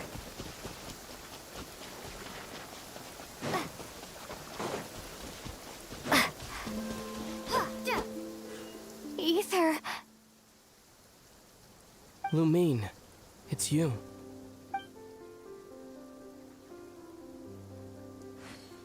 Why are you here on Hisi Island? If I told you I was here in search of the Frost Moon Scion's sacred relic, what would you think?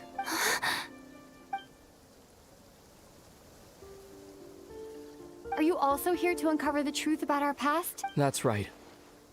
What happened to us in the past? How we came to Teyvat?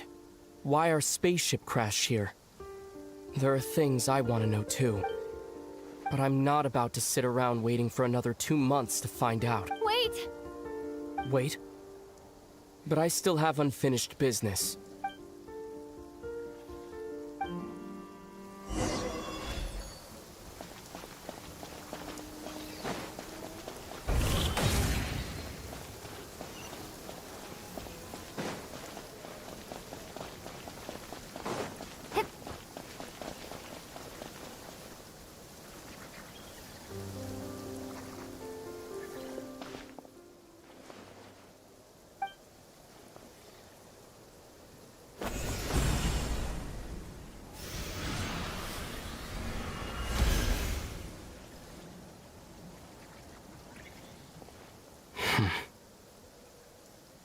Hold on a second. What's wrong? That's the Frost Moon Scion's sacred relic. We can't just... Use it to get to the bottom of all this? We should at least get their permission. You barely even know her. Yet already you hold that moon chanter in such high trust. What do you mean? She told you that the seal can only be broken on Moon Prayer Night, when the flow of Kuvaki is at its peak, yes? You heard all that? Watch this. Huh? But... Get it now? She's been stalling for time. As long as the statue's base is imbued with sufficient power, the secret chamber can be opened at any time.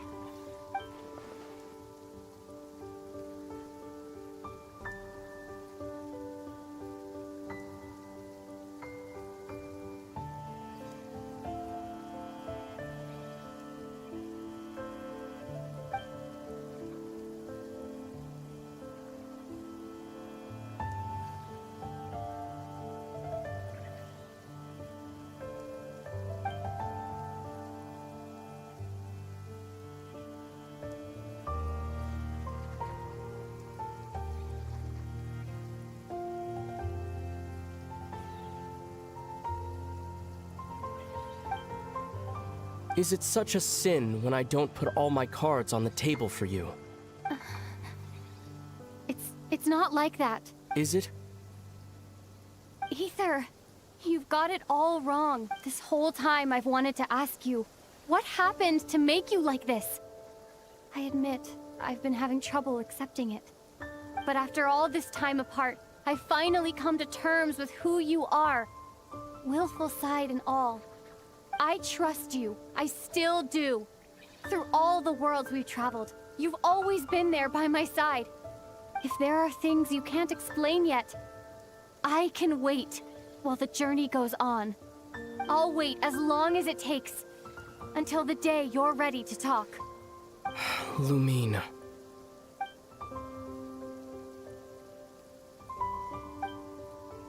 I'm not looking to borrow the Moon Marrow simply because of our past. It holds answers about the very origins of Teyvat. I've always believed that if you want the truth, you have to see the whole story for yourself. I'm not asking you to trust me, Lumine.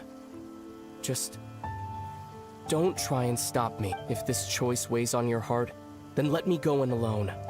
Forget this meeting ever took place. A bit late for that now. But maybe this is the chance I've been waiting for all along. Even if it fades with the morning light. I want to go with you. You sure? Yeah. Then let's go. Ether. It's been ages since we went on an adventure together. I can't wait. Really? You think I'd lie to my little sis?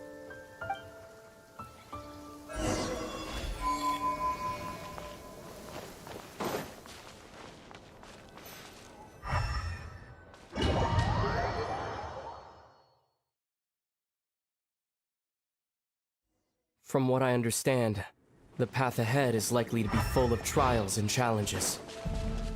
A deterrence against intruders, and a test for those who truly seek entrance. Nah, I doubt the two of us will have any problems. I agree. Still, if we get separated, things could get tricky. Best we move together and watch each other's backs. Even the sound of your footsteps takes me right back. As a warrior, as a traveler, as my little... Looks like this is the first trial.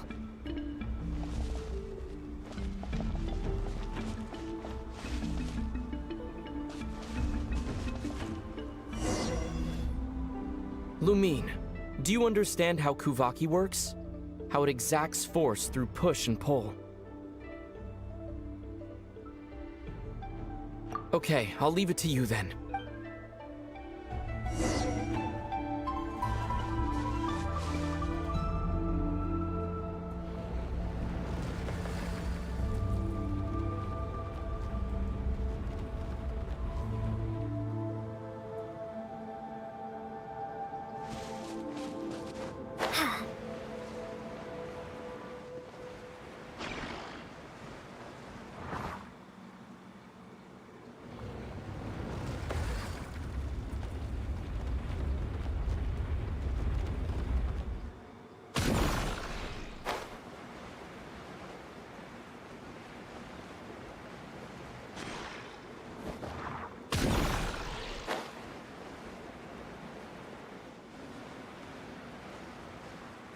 This should help Ether get across.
We make a pretty great team, huh?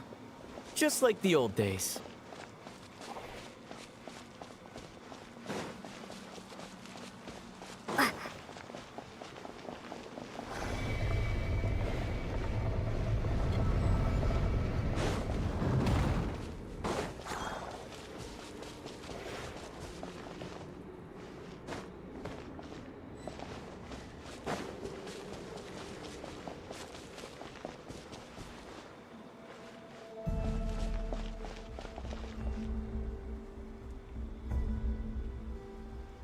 A wide open space.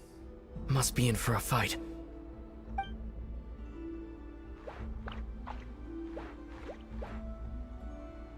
Was that it?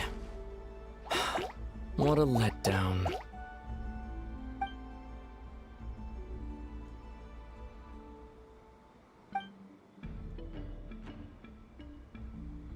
Lumine. What is it? Why are you looking at me like that? Those enemies were weak, were they not? Maybe it's because the trial's only just begun. Actually, I've got an idea. Why don't we have ourselves a little friendly competition? Let's see if your journey has made you rusty. You're on.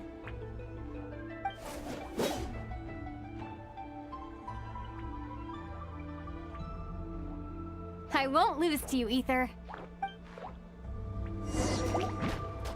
If memory serves, I used to come out on top more often than not.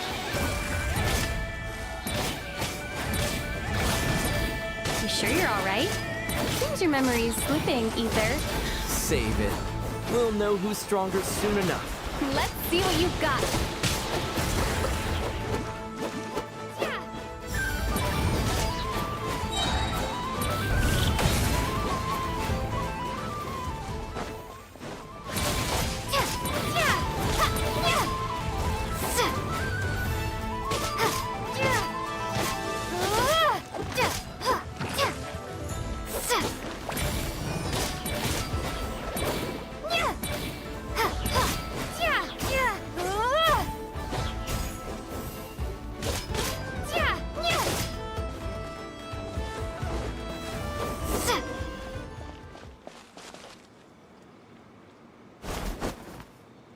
Fine, you win. Didn't feel like you really wanted it anyway. Going all out in a place.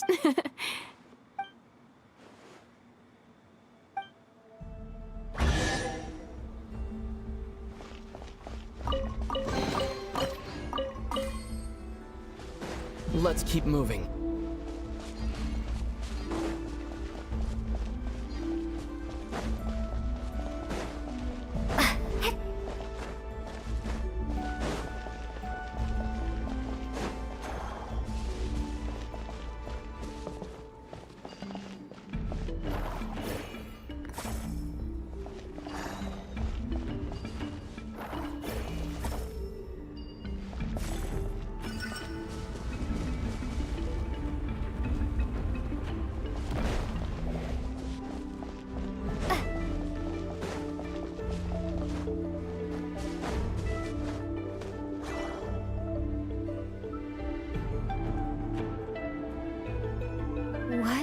this place? No sign of any monsters. Feels like a ritual site. But something's missing. It's ahead, inside that thing that looks like a mirror. I can feel it, but maybe it's sealed within? Can you open it using Kuvaki? Apparently not. Do you think it might have something to do with the Frost Moon Scion's bloodline? Ether? If this is about strength of blood, what could possibly stop us? Let me give it a try. Why don't you check around for other clues? Sure.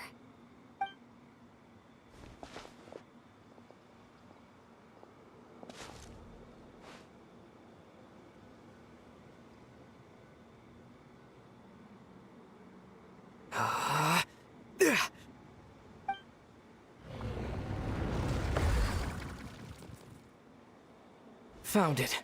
This should do the trick. Okay.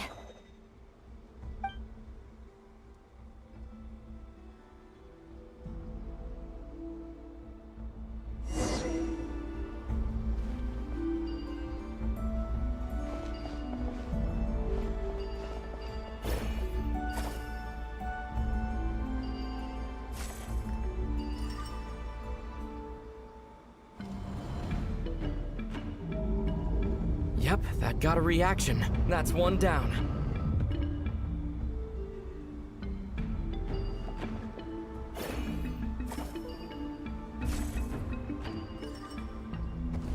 Nicely done.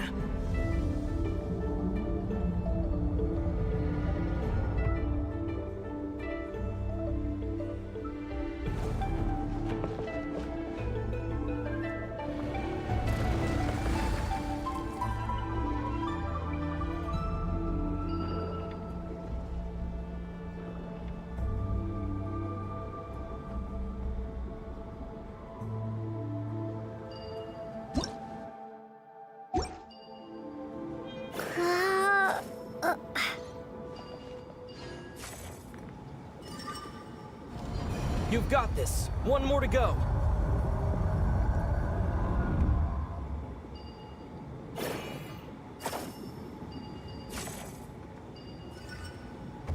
Good work, Lumine.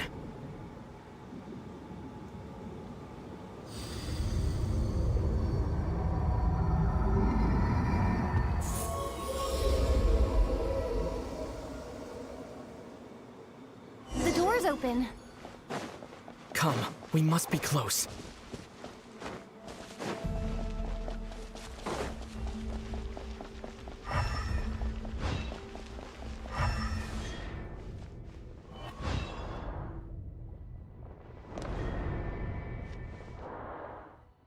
Stay on your toes now. Have you considered that I might be the more experienced between us? Is that so?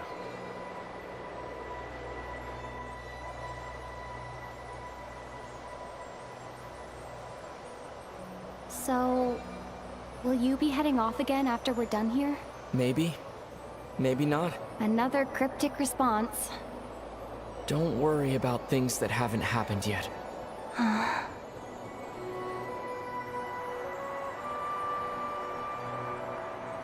At the end of all this, what do you think we'll find? Whatever it is, we can handle it.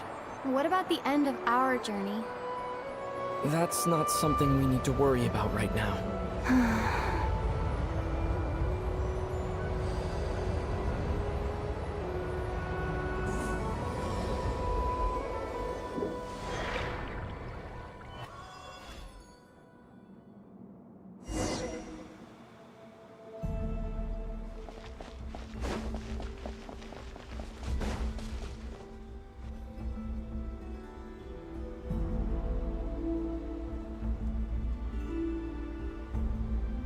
Looks like the final trial is just up ahead. Ready for battle? When have I ever not been?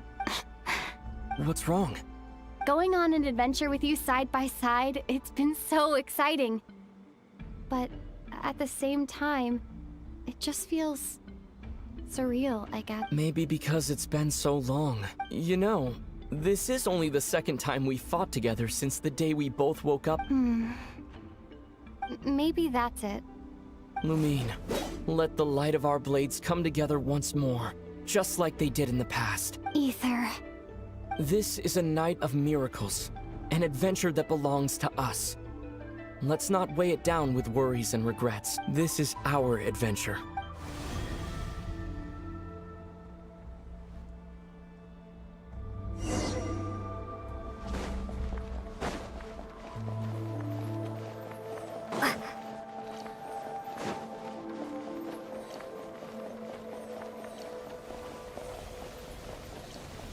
Here goes nothing. Prepare for battle. Stay focused! Dodge its attacks!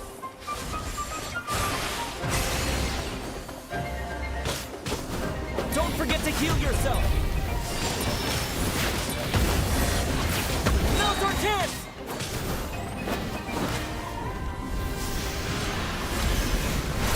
Watch out!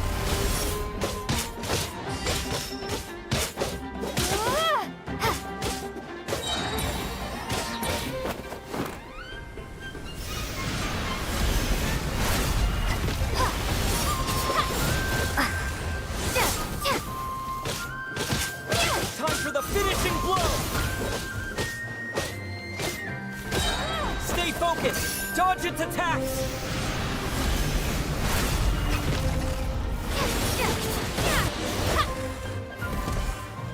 It's over. Nicely done. Flawless execution. Couldn't have pulled it off without your backup. Not too shabby. As for what you were saying, yes, I should have come to see you earlier. Or at the very least. Spent more time with me, going on adventures like this? Something like that. Instead of just running off and expecting you to follow my trail. Wait a sec. That's not an official apology, is it? That goes without saying. Come on. Time to claim the treasure we came for.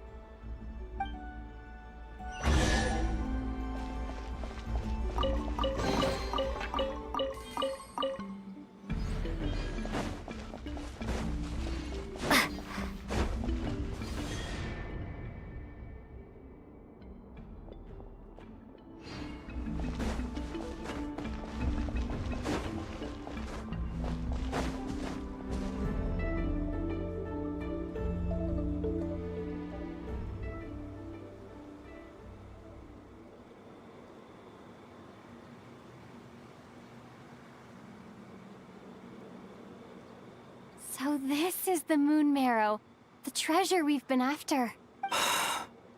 All right. Go get it for me, Lumine. It belongs to me. What's wrong, Lumine? After everything we've just been through, you still don't trust me? Don't you want to know the truth too? Just like I do? Rest assured, I'll share the truth with you afterwards. Now go, bring it to me.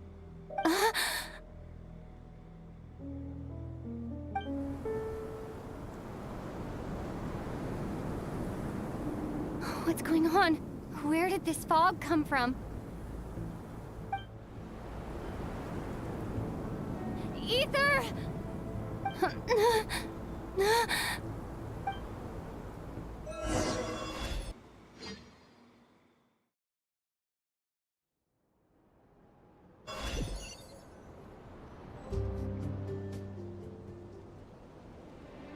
Ether!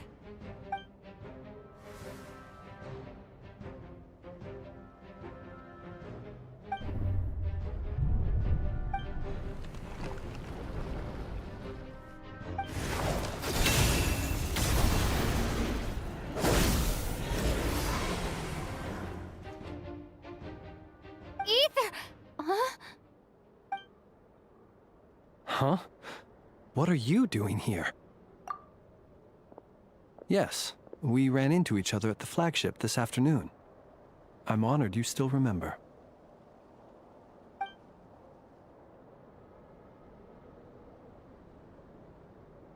Are you looking for something here?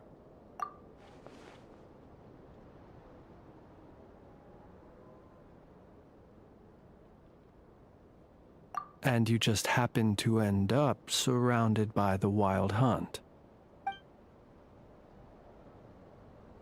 Sorry, I did not intend to come off as pointing fingers. Indeed, perhaps our courses of action do not differ so greatly.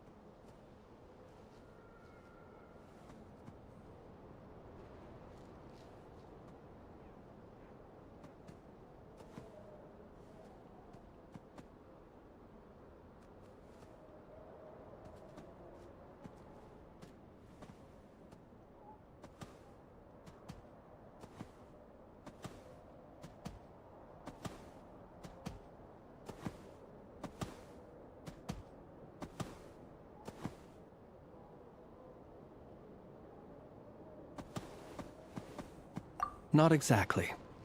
We Lightkeepers are accustomed to patrolling at night. A long-held tradition, you understand. I was just passing by when I noticed that the wild hunt had struck. So I simply did what I am duty-bound to do. As a matter of fact, I just saw someone leaving in quite the hurry. Was that your companion?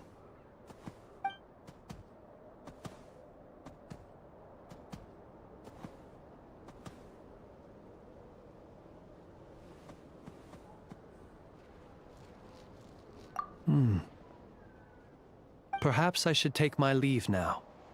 After all, my patrol isn't over yet. KRAI is a dangerous place to be at night. I'd advise that you head back soon as well.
Paimon woke up and saw you were gone, so she made you a cup of berry juice to help you sleep. Her own secret recipe. When you get back, drink it up and go get yourself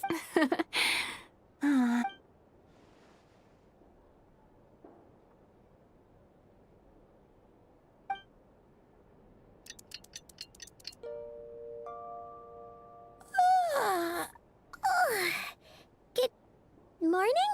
If now still counts as morning. When did you get back last night? Did you sleep well?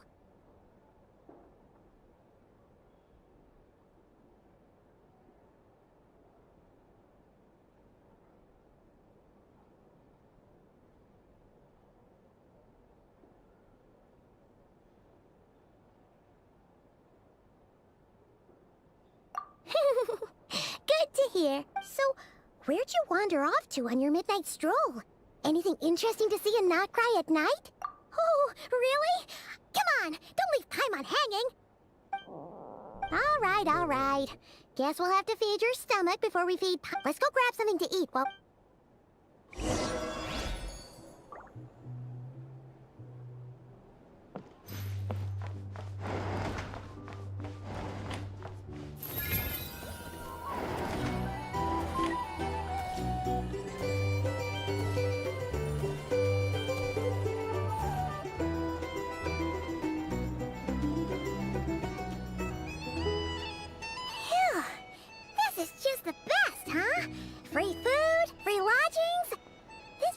friend for life material, that's for sure.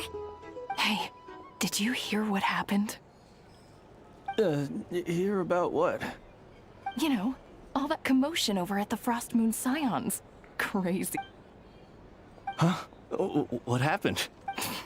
See what I mean? Completely oblivious to what's going on around. The sacred relic of theirs. It's been stolen. Hey, slow down! Paimon knows you're hungry, but you don't have to worry about her stealing your food. What? Was it those Fatui? No idea, but the news has already spread right through Nasha Town. What did their high priestess... what do they call her again? The moon... something... Anyway, what did she say about it? What could she say? She's the one who discovered it was missing.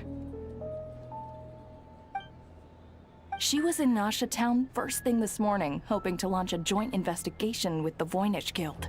Whoa! Did you hear that? Lauma and the others, their sacred relic's been stolen! Who in Teyvat would even have the nerve? Paimon bets it was that bunch of good-for-nothing, rule-breaking, troublemaking Fatui!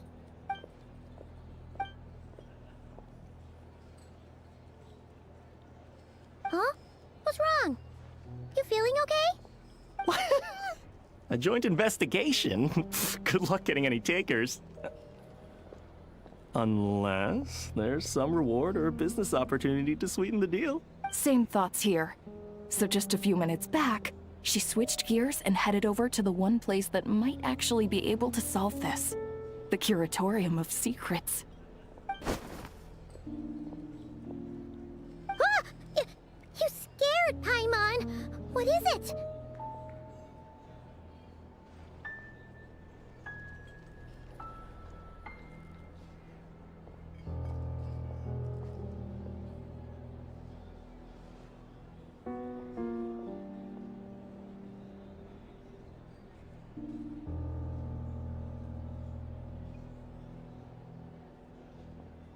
Huh? Okay, just... Hey! Paimon's not a baby, you know! Quit pulling her arm!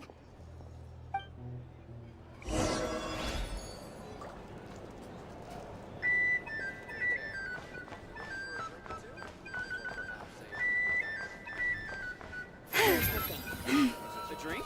Or...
Huh? There's no one here.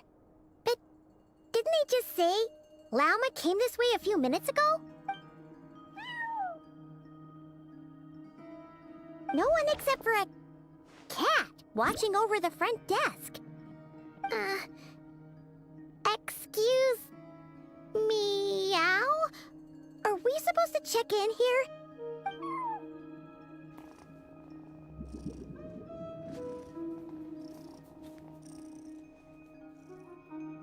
No idea what that means. Is this Lauma's personal receptionist or something? Pretty sure she'd be the only person who could actually understand it.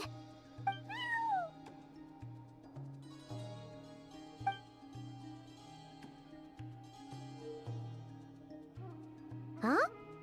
It's heading into that room! But why not? Like I told you already, that's just... Huh? Another client.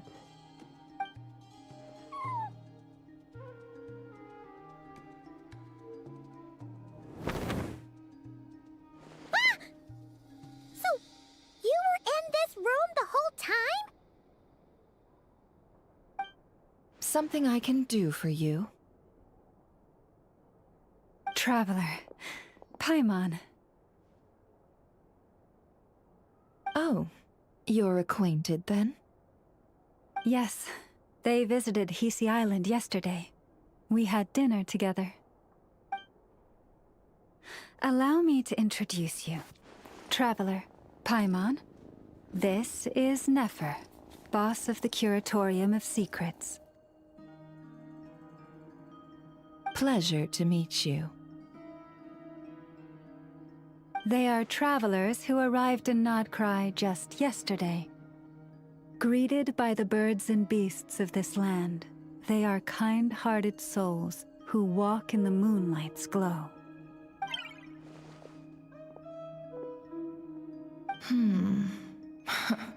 Interesting. Thank you, Lauma, but you need not have introduced them. They are great heroes, renowned throughout the nations beyond our borders. Oh, really? Do not forget, I deal in information. Just because most people in KRAI pay scant attention to foreign affairs, that does not mean the same goes for the Curatorium of Secrets. They're the heroes everyone was talking about before. The ones who saved Natlan during the Abyss crisis.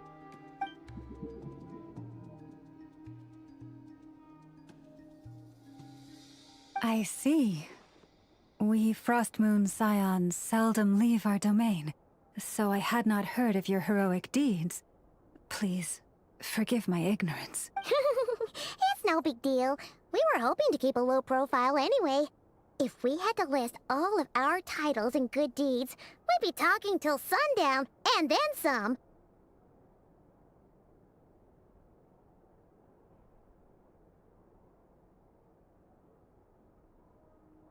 Huh? What's wrong? Still not feeling great? So, what brings you both to the Curatorium today? Oh, so basically, we were just eating when we overheard people talking about how the Frostmoon Scion's relic had been stolen, and then she dragged Paimon over here. I see. Ah, I see. So you came over here because you were worried about Lauma. A combination truly befitting of great heroes. Strong at arms and pure of heart.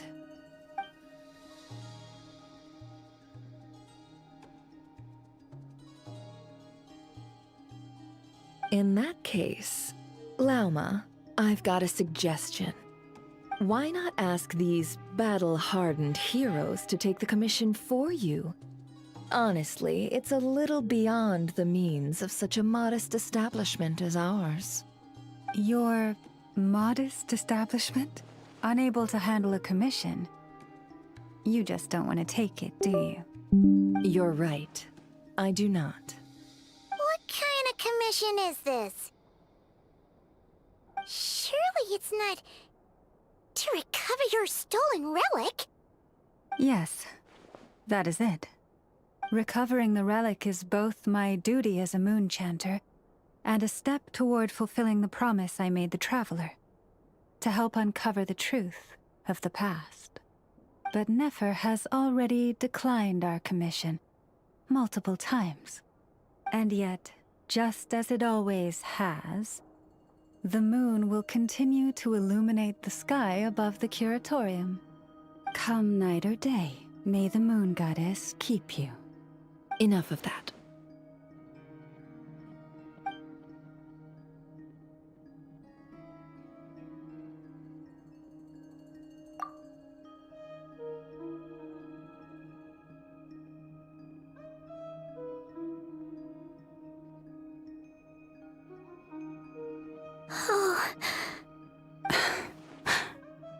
So, according to her, she never came into contact with the relic. So she suspects her brother may have taken it. I understand.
The Frostmoon Scion's secret chamber has remained hidden from the world for generations. But the reason outsiders are forbidden entry is not only to prevent theft. Within the chamber lie ancient trials, challenges designed to test the worthiness of those who enter. To intrude without rightful cause is a most perilous act indeed. So please, don't be too hard on yourself. The fact that you made it through those trials proves your right to stand before the relic. To put it simply, the Moon Marrow itself has deemed you worthy.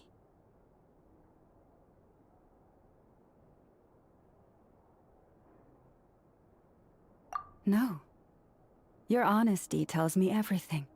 You never sought to take the Moon Marrow for yourself. As for what happened at the end, I suspect the Chamber's protection mechanism may have been activated. Among those who entered the final chamber, there was either someone with impure intent, or else an abyssal presence. The Abyss?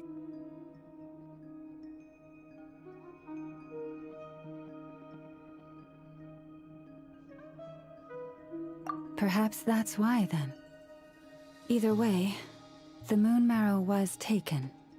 And I believe you. So the problem remains the same. I need to recover our relic. See? Didn't I tell you it would all work out in the end? But before everyone starts celebrating, forgive me for asking just one more thing. Are you absolutely sure your brother took the relic? What do you mean? Weren't they the only ones inside at the time? Who knows? Think about it. After your brother broke the seal with abyssal power, what was to stop someone else from following you in there? In theory, nothing. And as it just so happens, I received a tip-off from one of my sources earlier this morning. Word is, today of all days, the Fatui suddenly called off their search for the relic. What? Huh? Why? Well, either they woke up this morning and suddenly decided they'd lost all interest, or... Exactly.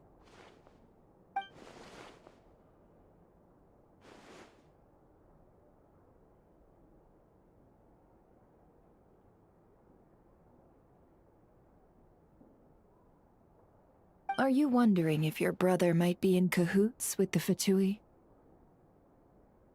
Which is why I asked, are you absolutely sure your brother took the relic? Or to put it another way, do you really know your brother?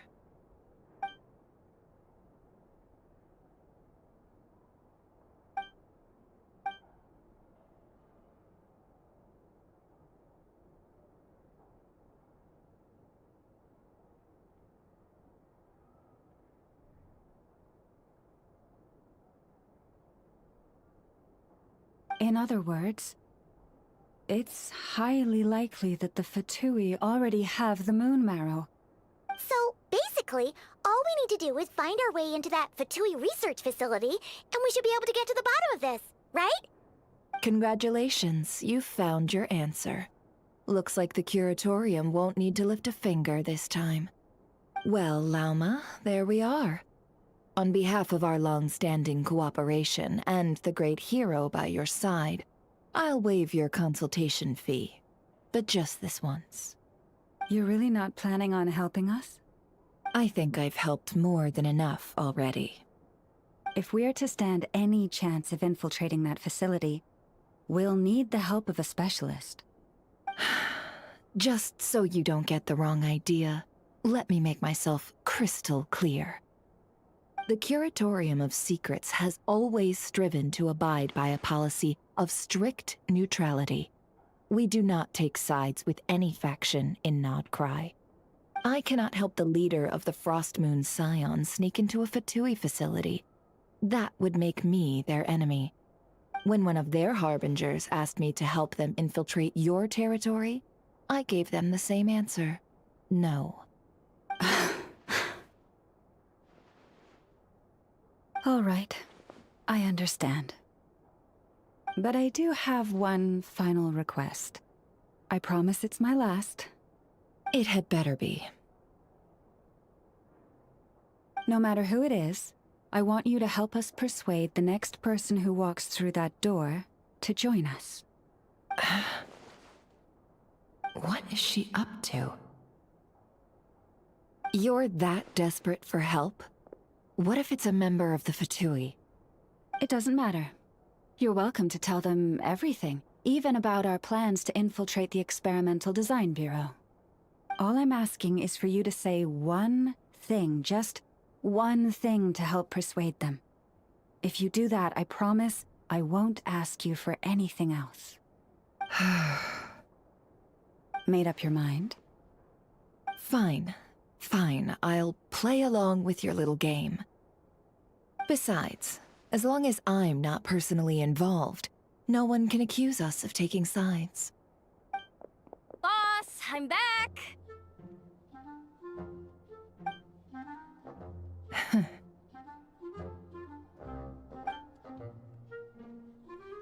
You won't believe the luck I've been having today. Remember you sent me to find that runaway cat, yeah? And you said I'd only be back after dark? Well, guess what? Right after I left the house, this big ibis flew over and the missing cat was right in its claws. And once it got close, it loosened its grip and... Boss, you're meeting clients. I'm so sorry. I'll get out of your way.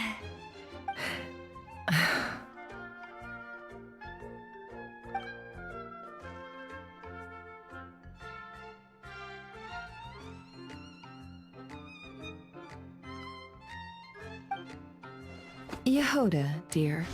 Come here. Huh? Me? Is something the matter? Oh, hi there. My dear Yehoda, I have a request. Yikes! Why does the boss sound so scary? Did I do something wrong? Would you be so kind as to accompany these 3 delightful clients of ours and help them infiltrate the Fatui's Kuvaki Experimental Design Bureau? What is going on here? Boss usually just says things like, hey, go do this, or you, go take care of that. Why is she being so scarily polite? And wait a sec, the Fatui's research facility? That's basically a death sentence. Made your mind up yet, my dear?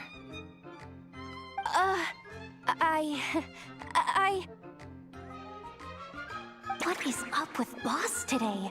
Am I supposed to say yes to this? Or...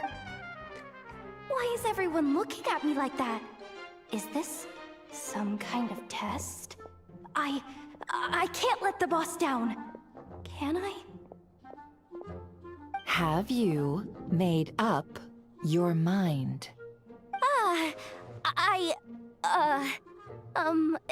That's... sure, why not? Really? You really don't mind helping us? Huh? Oh, yes. I mean, no. Of course, I guess I do. Oh, thanks so much! We owe you big time! On behalf of the Frost Moon Scions, too, thank you, Yehoda, for your help. What the? Seriously, what just happened? Why does the boss look so fed up? Oh no, was I supposed to turn them down? All that mentoring, time spent teaching her how to deal with different factions. In one ear and out the other. Never. You got what you wanted. You promised that was it. I know this goes against your principles. I won't forget the favor. Trying to get me to change my mind now? Of course not. I just wanted to say thank you. So, thank you. Oh. Yehoda, we'll leave the planning to you. Let's discuss the details elsewhere. Huh? Oh, okay. Oh, what have I gotten myself into?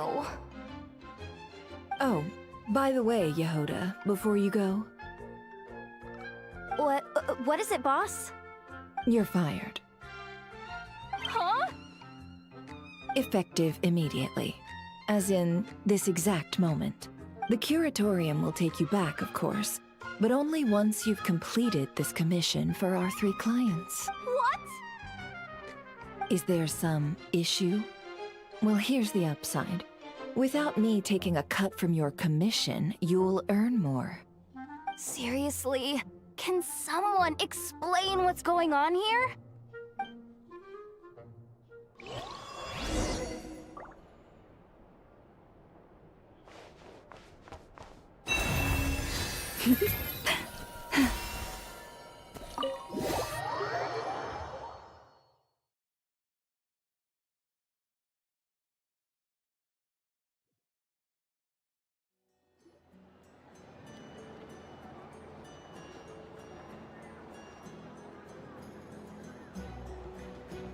Are we sure Yehoda's alright? She looked totally crushed just now. She'll be fine. She's just in shock. But one thing's for sure. The curatorium's professional standards are beyond question. The fact that she only requested 1 day to prepare says it all. As an apology, I'll ask my animal friends to help her out more often in the future. Also, thank you for being honest with me. It means a lot. Was it really, though? As far as I see it, trusting your family is never wrong. In this case, let's call it a misjudgment. But the truth is, we all make mistakes every now and then. What matters is how we deal with the consequences. So, in return for your sincerity, there's something I'd like to share with the 2 of you as well. Oh? What is it? Perhaps it is something best said under the moon's gentle light. Would the 2 of you meet me on Hisi Island tonight? Oh, it does sound important. You're right. There's too many people here. Somewhere quieter makes a lot. Thank you both for understanding. Then let us meet beneath the moonlight.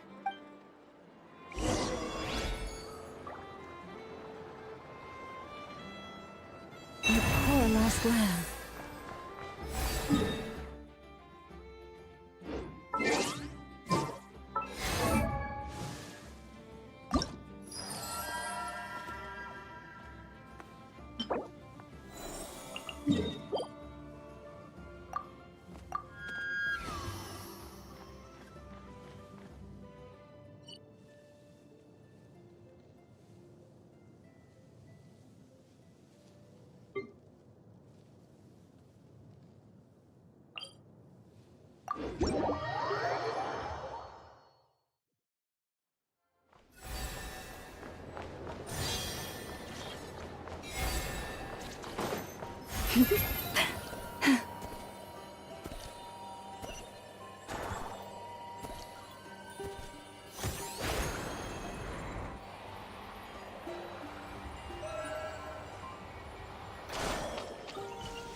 Protect us. For the everlasting insulation chamber deployed. Rust and rebuild! Billowing surge!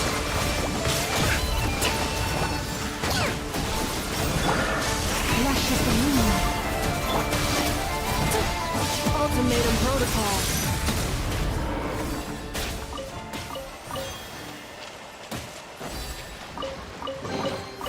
New material discovered. Records updated.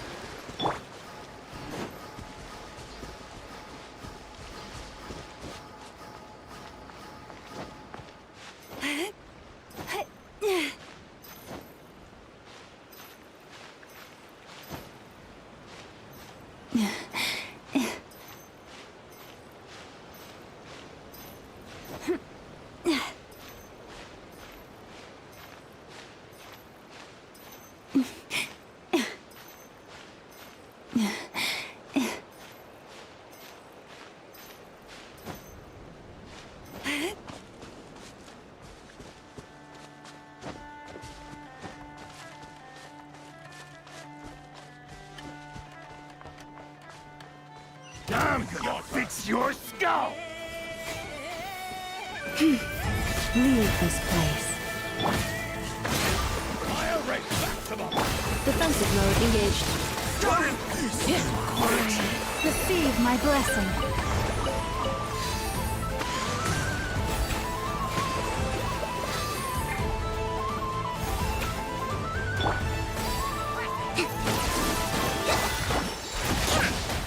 Hold the line! So... Quiet. So this is the thrill of adventure.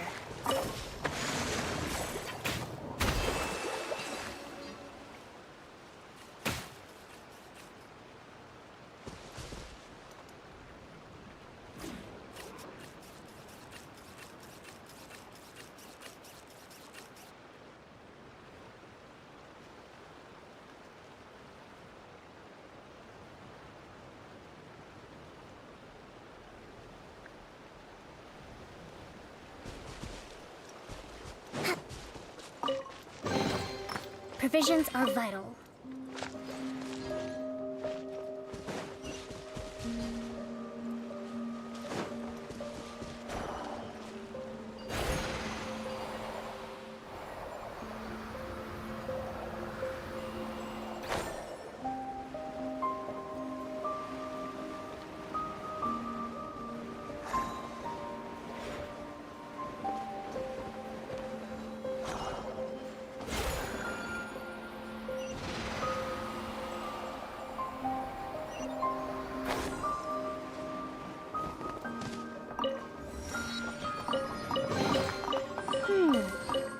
So this is the thrill of adventure.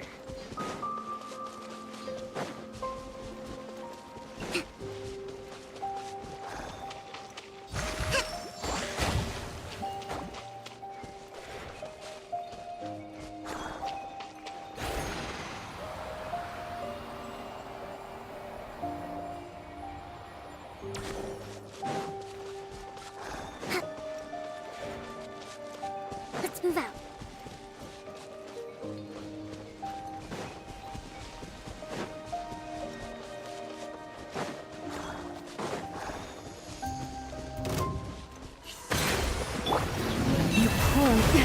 A grave transgression.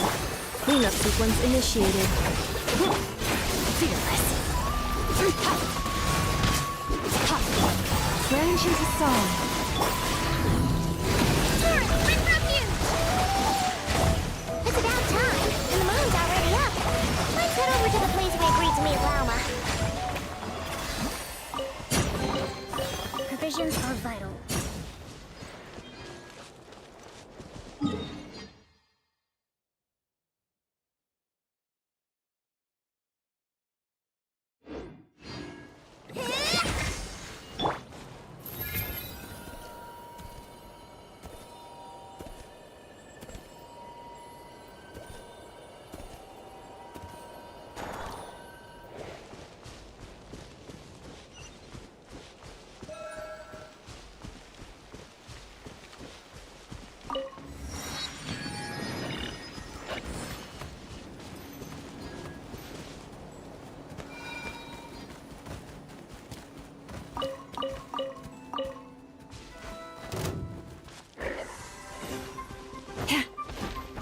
By the frost moon of old.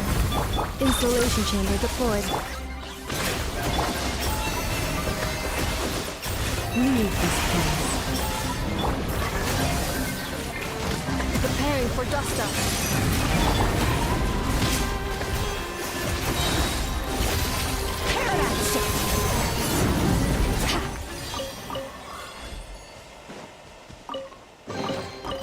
A treasure buried in time.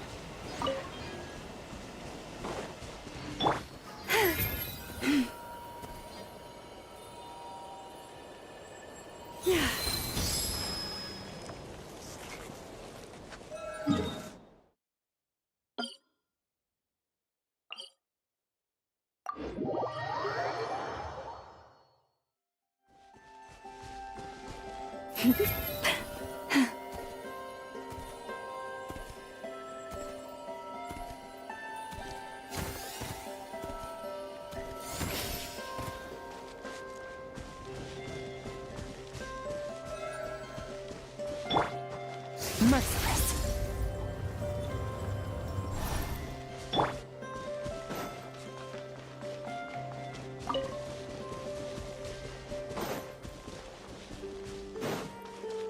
Receive my blessing.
Forest, protect us.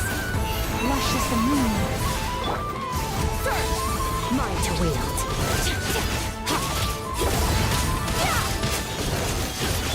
Defensive mode engaged. Rest and rebuild!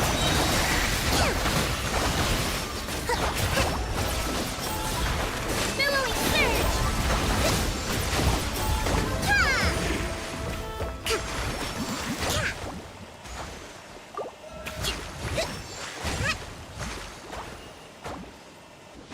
Hold the line! Leave this place.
Stay your hand.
The world wishes you well.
Forest, protect us.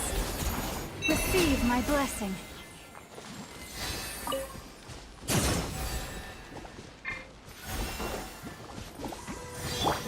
Rest and rebuild! Insulation chamber deployed.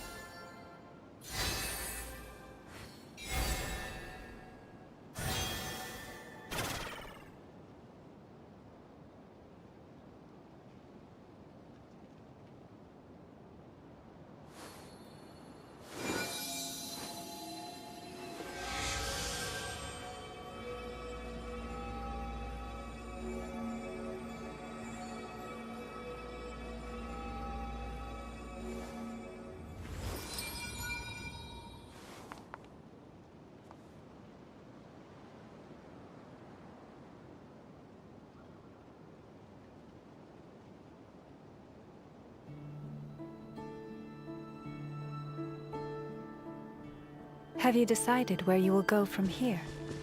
If not, why not find a patch of... Take heart. You toil not in vain.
wishes you well.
Llama, we're here!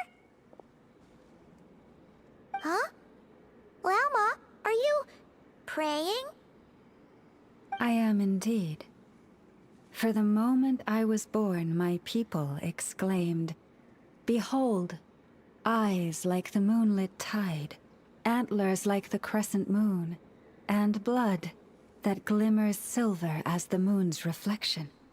From as far back as I can remember, I was revered as the Frost Moon's emissary and the Moontide Maiden. The first words I ever learned were prayers to the Frost Moon. The first gestures, those of our sacred rite. Wow, that must have been tough. Back then, I didn't know any better. It all just seemed so natural. The Frost Moon Scion's bloodline has long since begun to run thin. Nowadays, even those of us with antlers are few and far between, let alone those attuned to the power of Kuvaki. But I...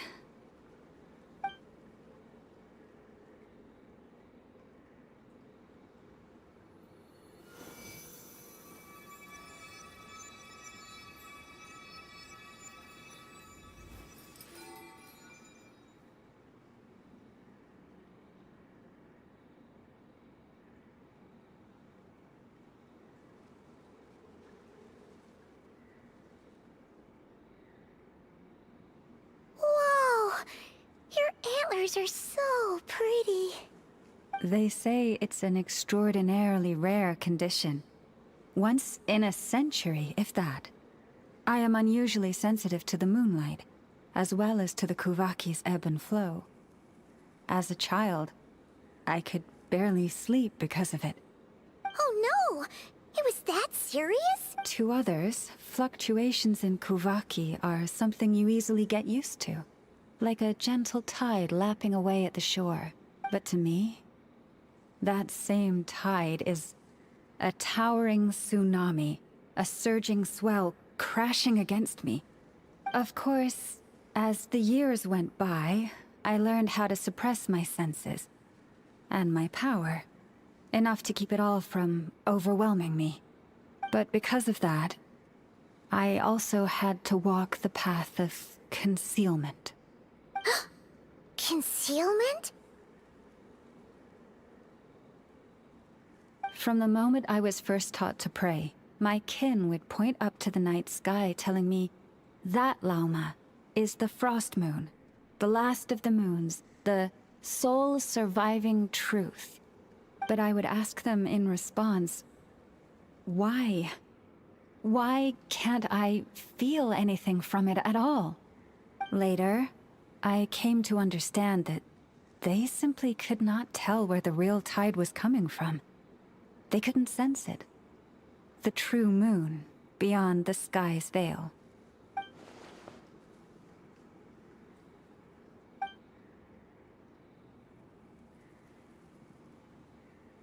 The moon is false. I reached that conclusion long ago. But there was no one I could tell. Not a single soul. At least, not until now. Am I the one who's wrong? Is it the moon that is false, or my own senses? I asked myself such questions time and time again.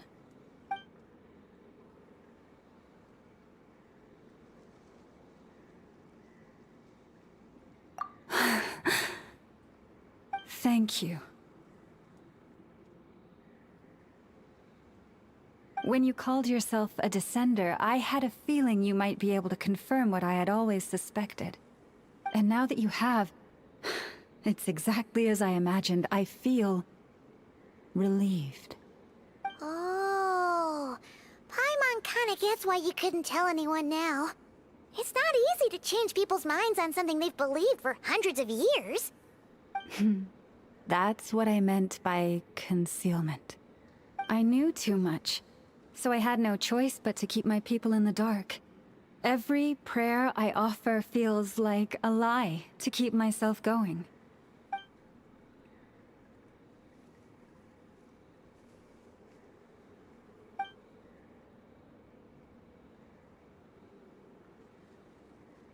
You've already met our Kutar, haven't you? Huh? When was that? And, more importantly, when were you planning on telling Paimon? Ah, no. What did you think of her?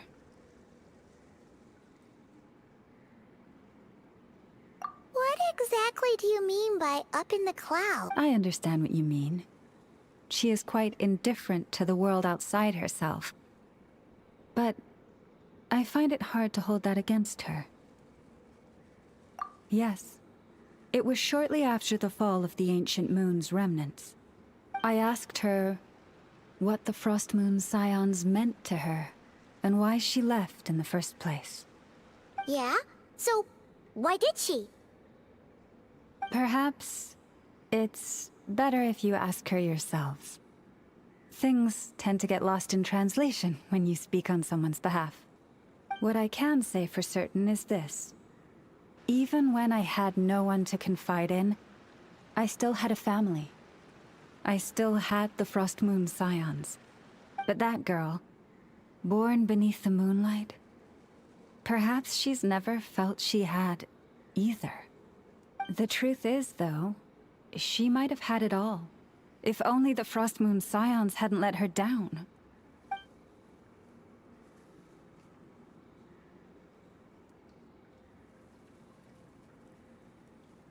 The Frost Moon Scions now walk a path of error. They offer their prayers to a false moon, and to a goddess who can no longer answer them. I want to change all that. But with the Fatui closing in on us day by day, the Frost Moon Scions must stand united, now more than ever. I just need to wait for the right moment. Lady Lauma! Lady Lauma! Cappy? Has Karina's condition deteriorated again? Traveler, Paimon, we'll have to continue this conversation later. We'll come too!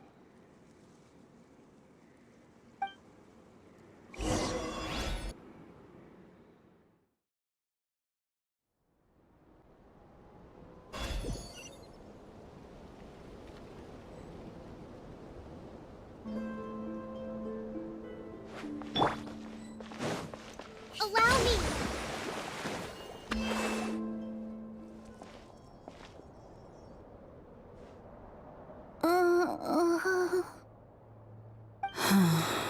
Why? Did I do something wrong?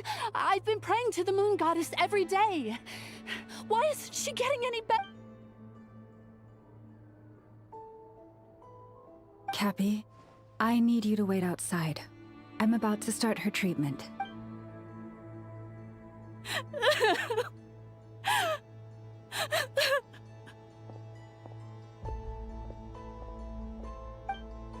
Is there anything we can do to help?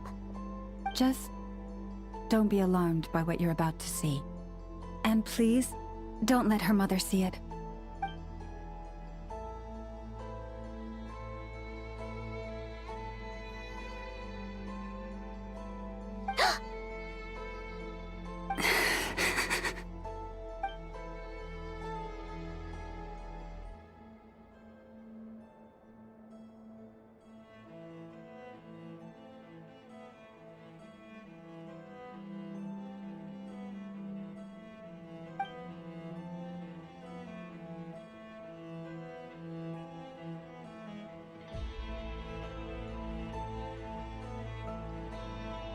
Shh. Please. Help me keep this a secret. She looks much better now. But, Lauma, was that? A medicine prescribed by a local doctor. For ordinary people, my blood has the power to counteract any adverse reactions to Kuvaki.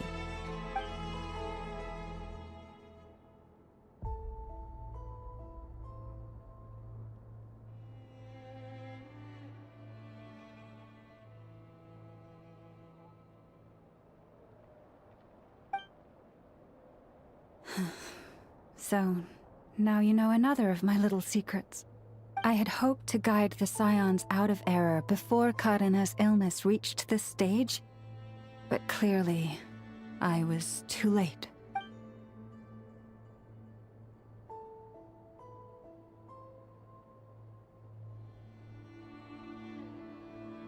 My life is as hidden from sight as the far side of the moon.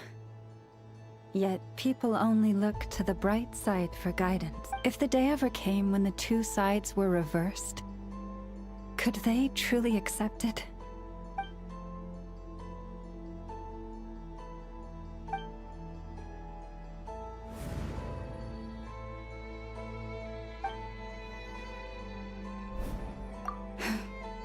Hearing you say that puts my heart at ease. Mm-hmm. And if there's anything we can do to help the Frost Moon Scions, just let us know. Our priority, right now, is reclaiming our relic from the Fatui. But I now understand that the day I will tell everyone the truth is no longer far off.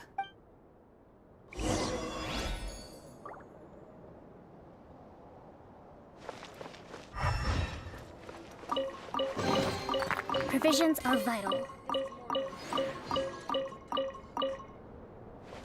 Prices like these are just outrageous. Let's move out.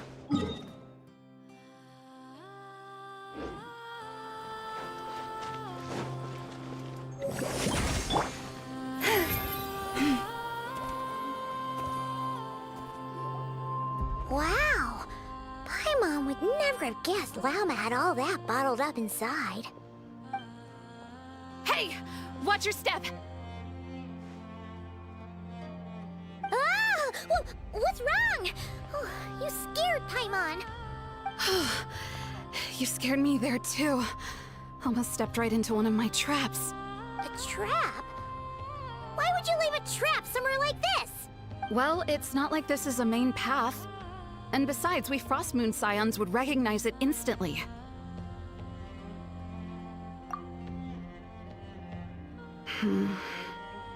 Alright.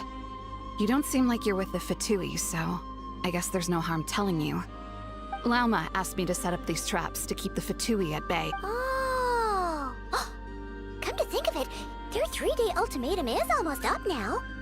Yes. Hopefully they'll back off when they realize we won't go down without a fight.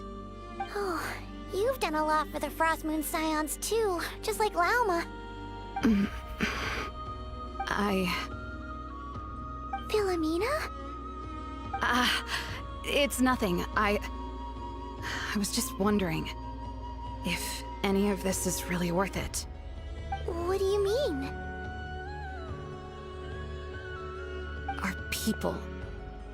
So many are stubborn, stuck in their ways, clinging to a truth they refuse to even question. Do they really deserve everything Lauma's doing for them?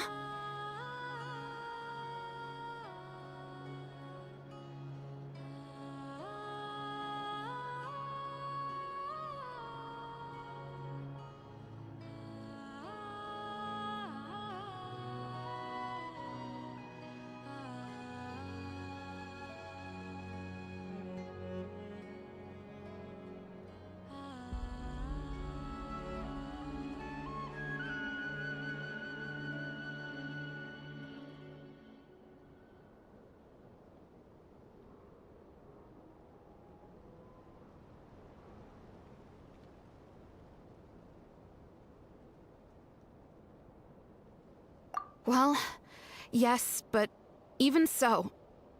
No. I shouldn't be saying this.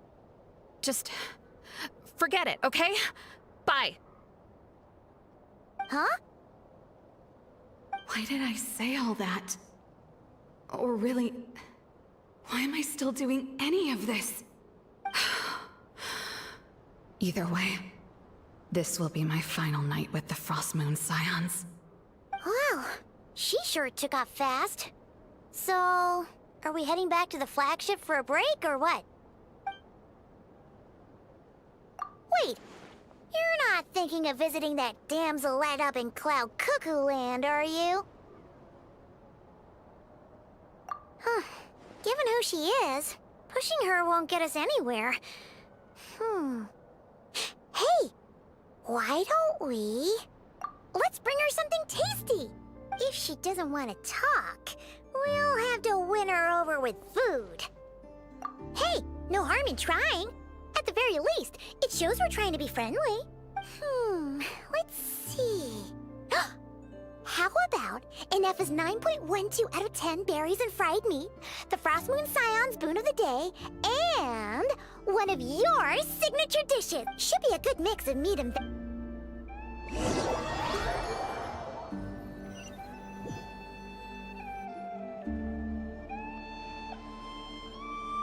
Alright, food's packed and ready.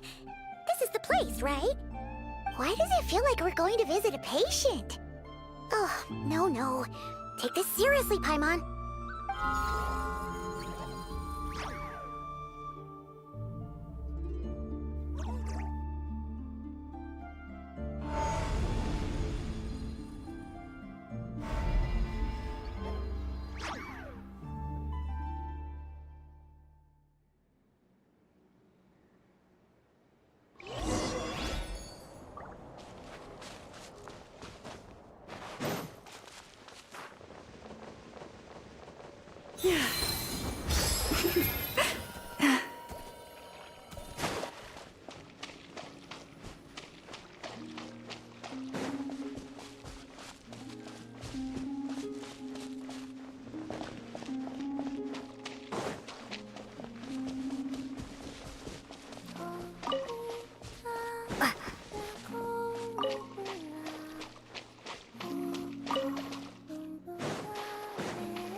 Remind me, who are you again? A different one floats by your side today. A different one? What's that even supposed to mean? Oh, there goes Paimon's perfect conversation starter. Hi there. Paimon is Paimon, and this is the Traveler.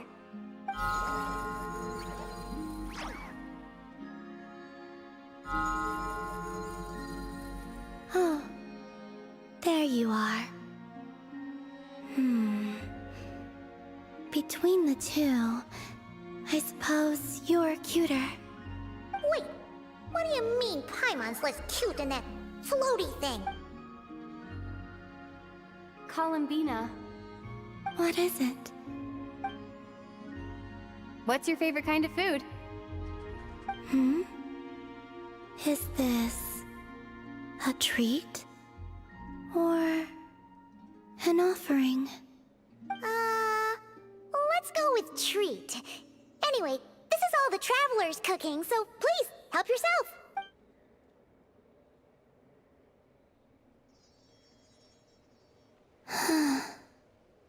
Oh, that wasn't exactly a yes, but she didn't turn it down either. What could she be thinking?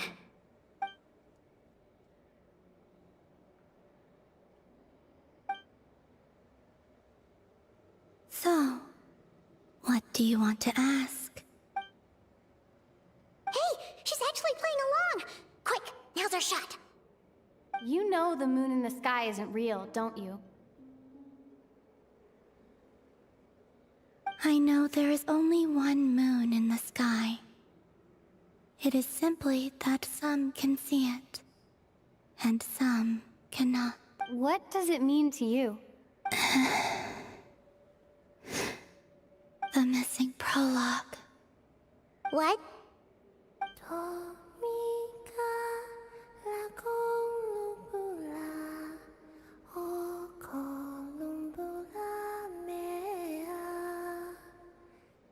Huh? What does that mean? Isn't she going to explain herself? Can you tell me more about that melody? You were humming it last time too. It must be important to you.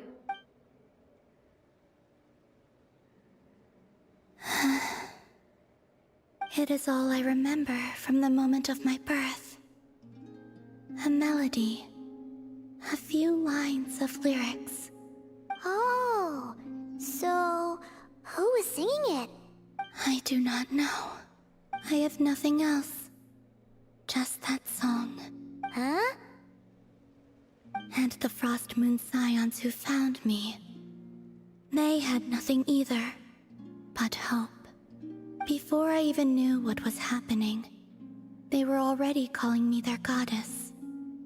And I had no reason to decline. Like two lost infants unknowingly exchanged, I adopted their faith. And in return, they adopted me. But my adoption drops you into the story halfway through. What came before was scribbled onto the wrong pages, never even bound into the book. That sense of something missing only served to nurture their greed and doubt.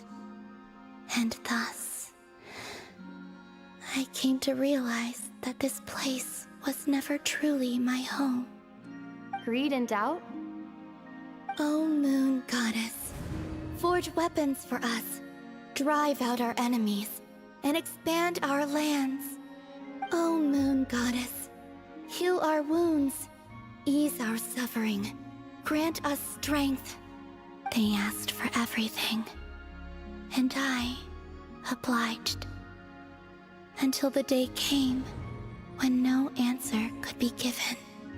If mortals can turn to the gods when they are powerless, then who do the gods turn to when they have nothing left to give? You've got Paimon there. In those days, the Frost Moon Scions cared more for faith than for truth.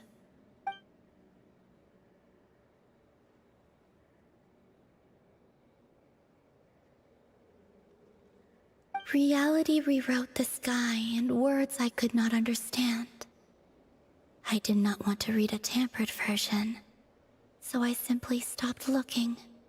The real beginning of my story lies up there, on the moon, forever beyond my reach. Like a message carved for blind hands, sealed away where no fingers can find it. Huh. So that's how it is.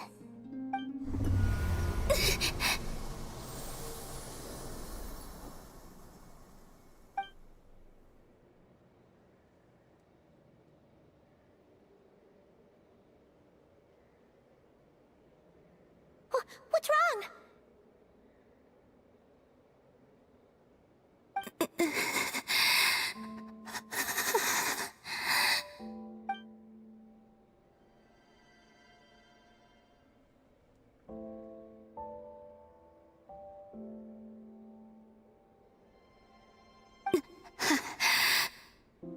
You should go.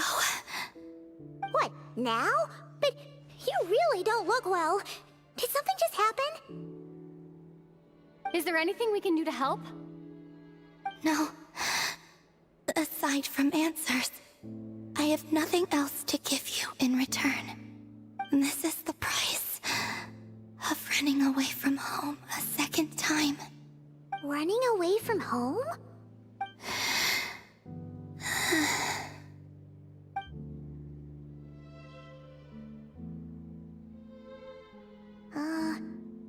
Is she heading towards the food? Did all of Paimon's questions make her hungry? Do you still have many questions? I know I should offer more in return for your kindness, but I'm feeling a little worn out. Oh, we're so sorry about that. But Tsaritsa was right. Freedom always comes with a price. She said I could treat the Fatui as a second family, a second home. But in the end, they were no different. All they wanted in truth was my power as the moon goddess. I'd rather not dwell on such unhappy memories.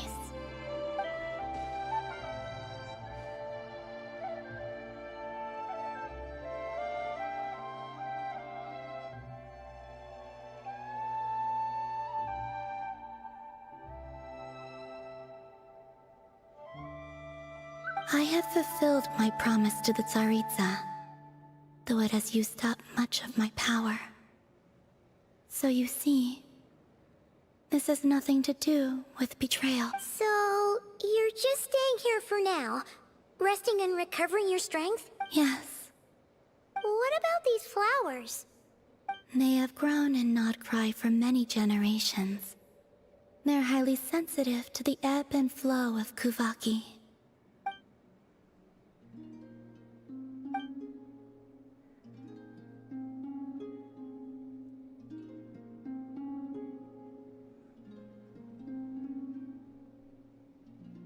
At times, I thought about using that relic the Frost Moon Scions had hidden away.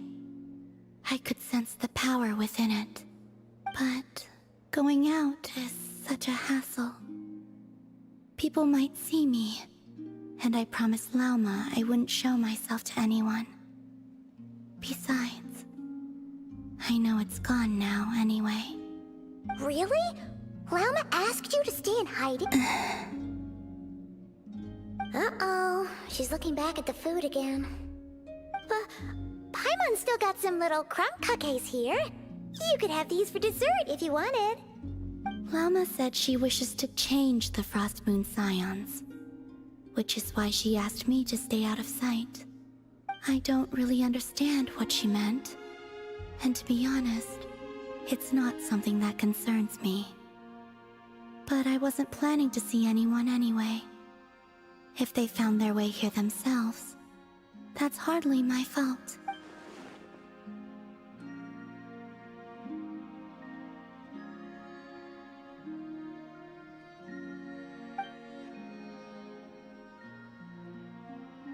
Lauma, the Maiden of the Grove. She is quite unlike any Frost Moon Scion I have ever met before.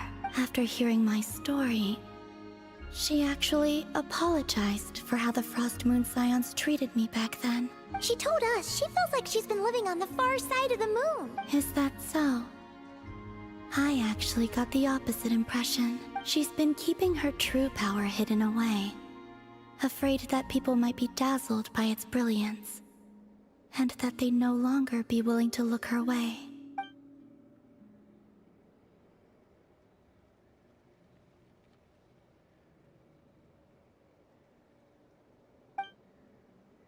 So, what do you wish for now? I wish to return to the moon.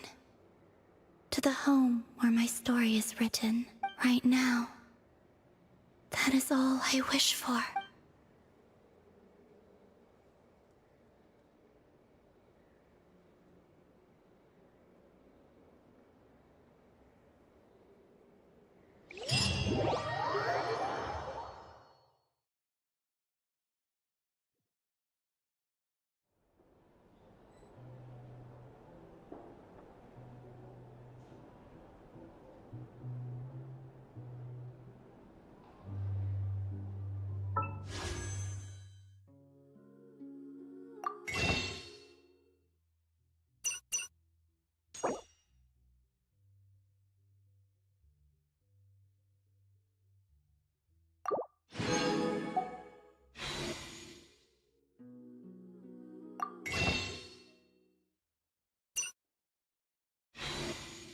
Even when the night is gone, and even when the sky is hidden from view, still the moon shines its light upon you.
Have you decided where you will go from here?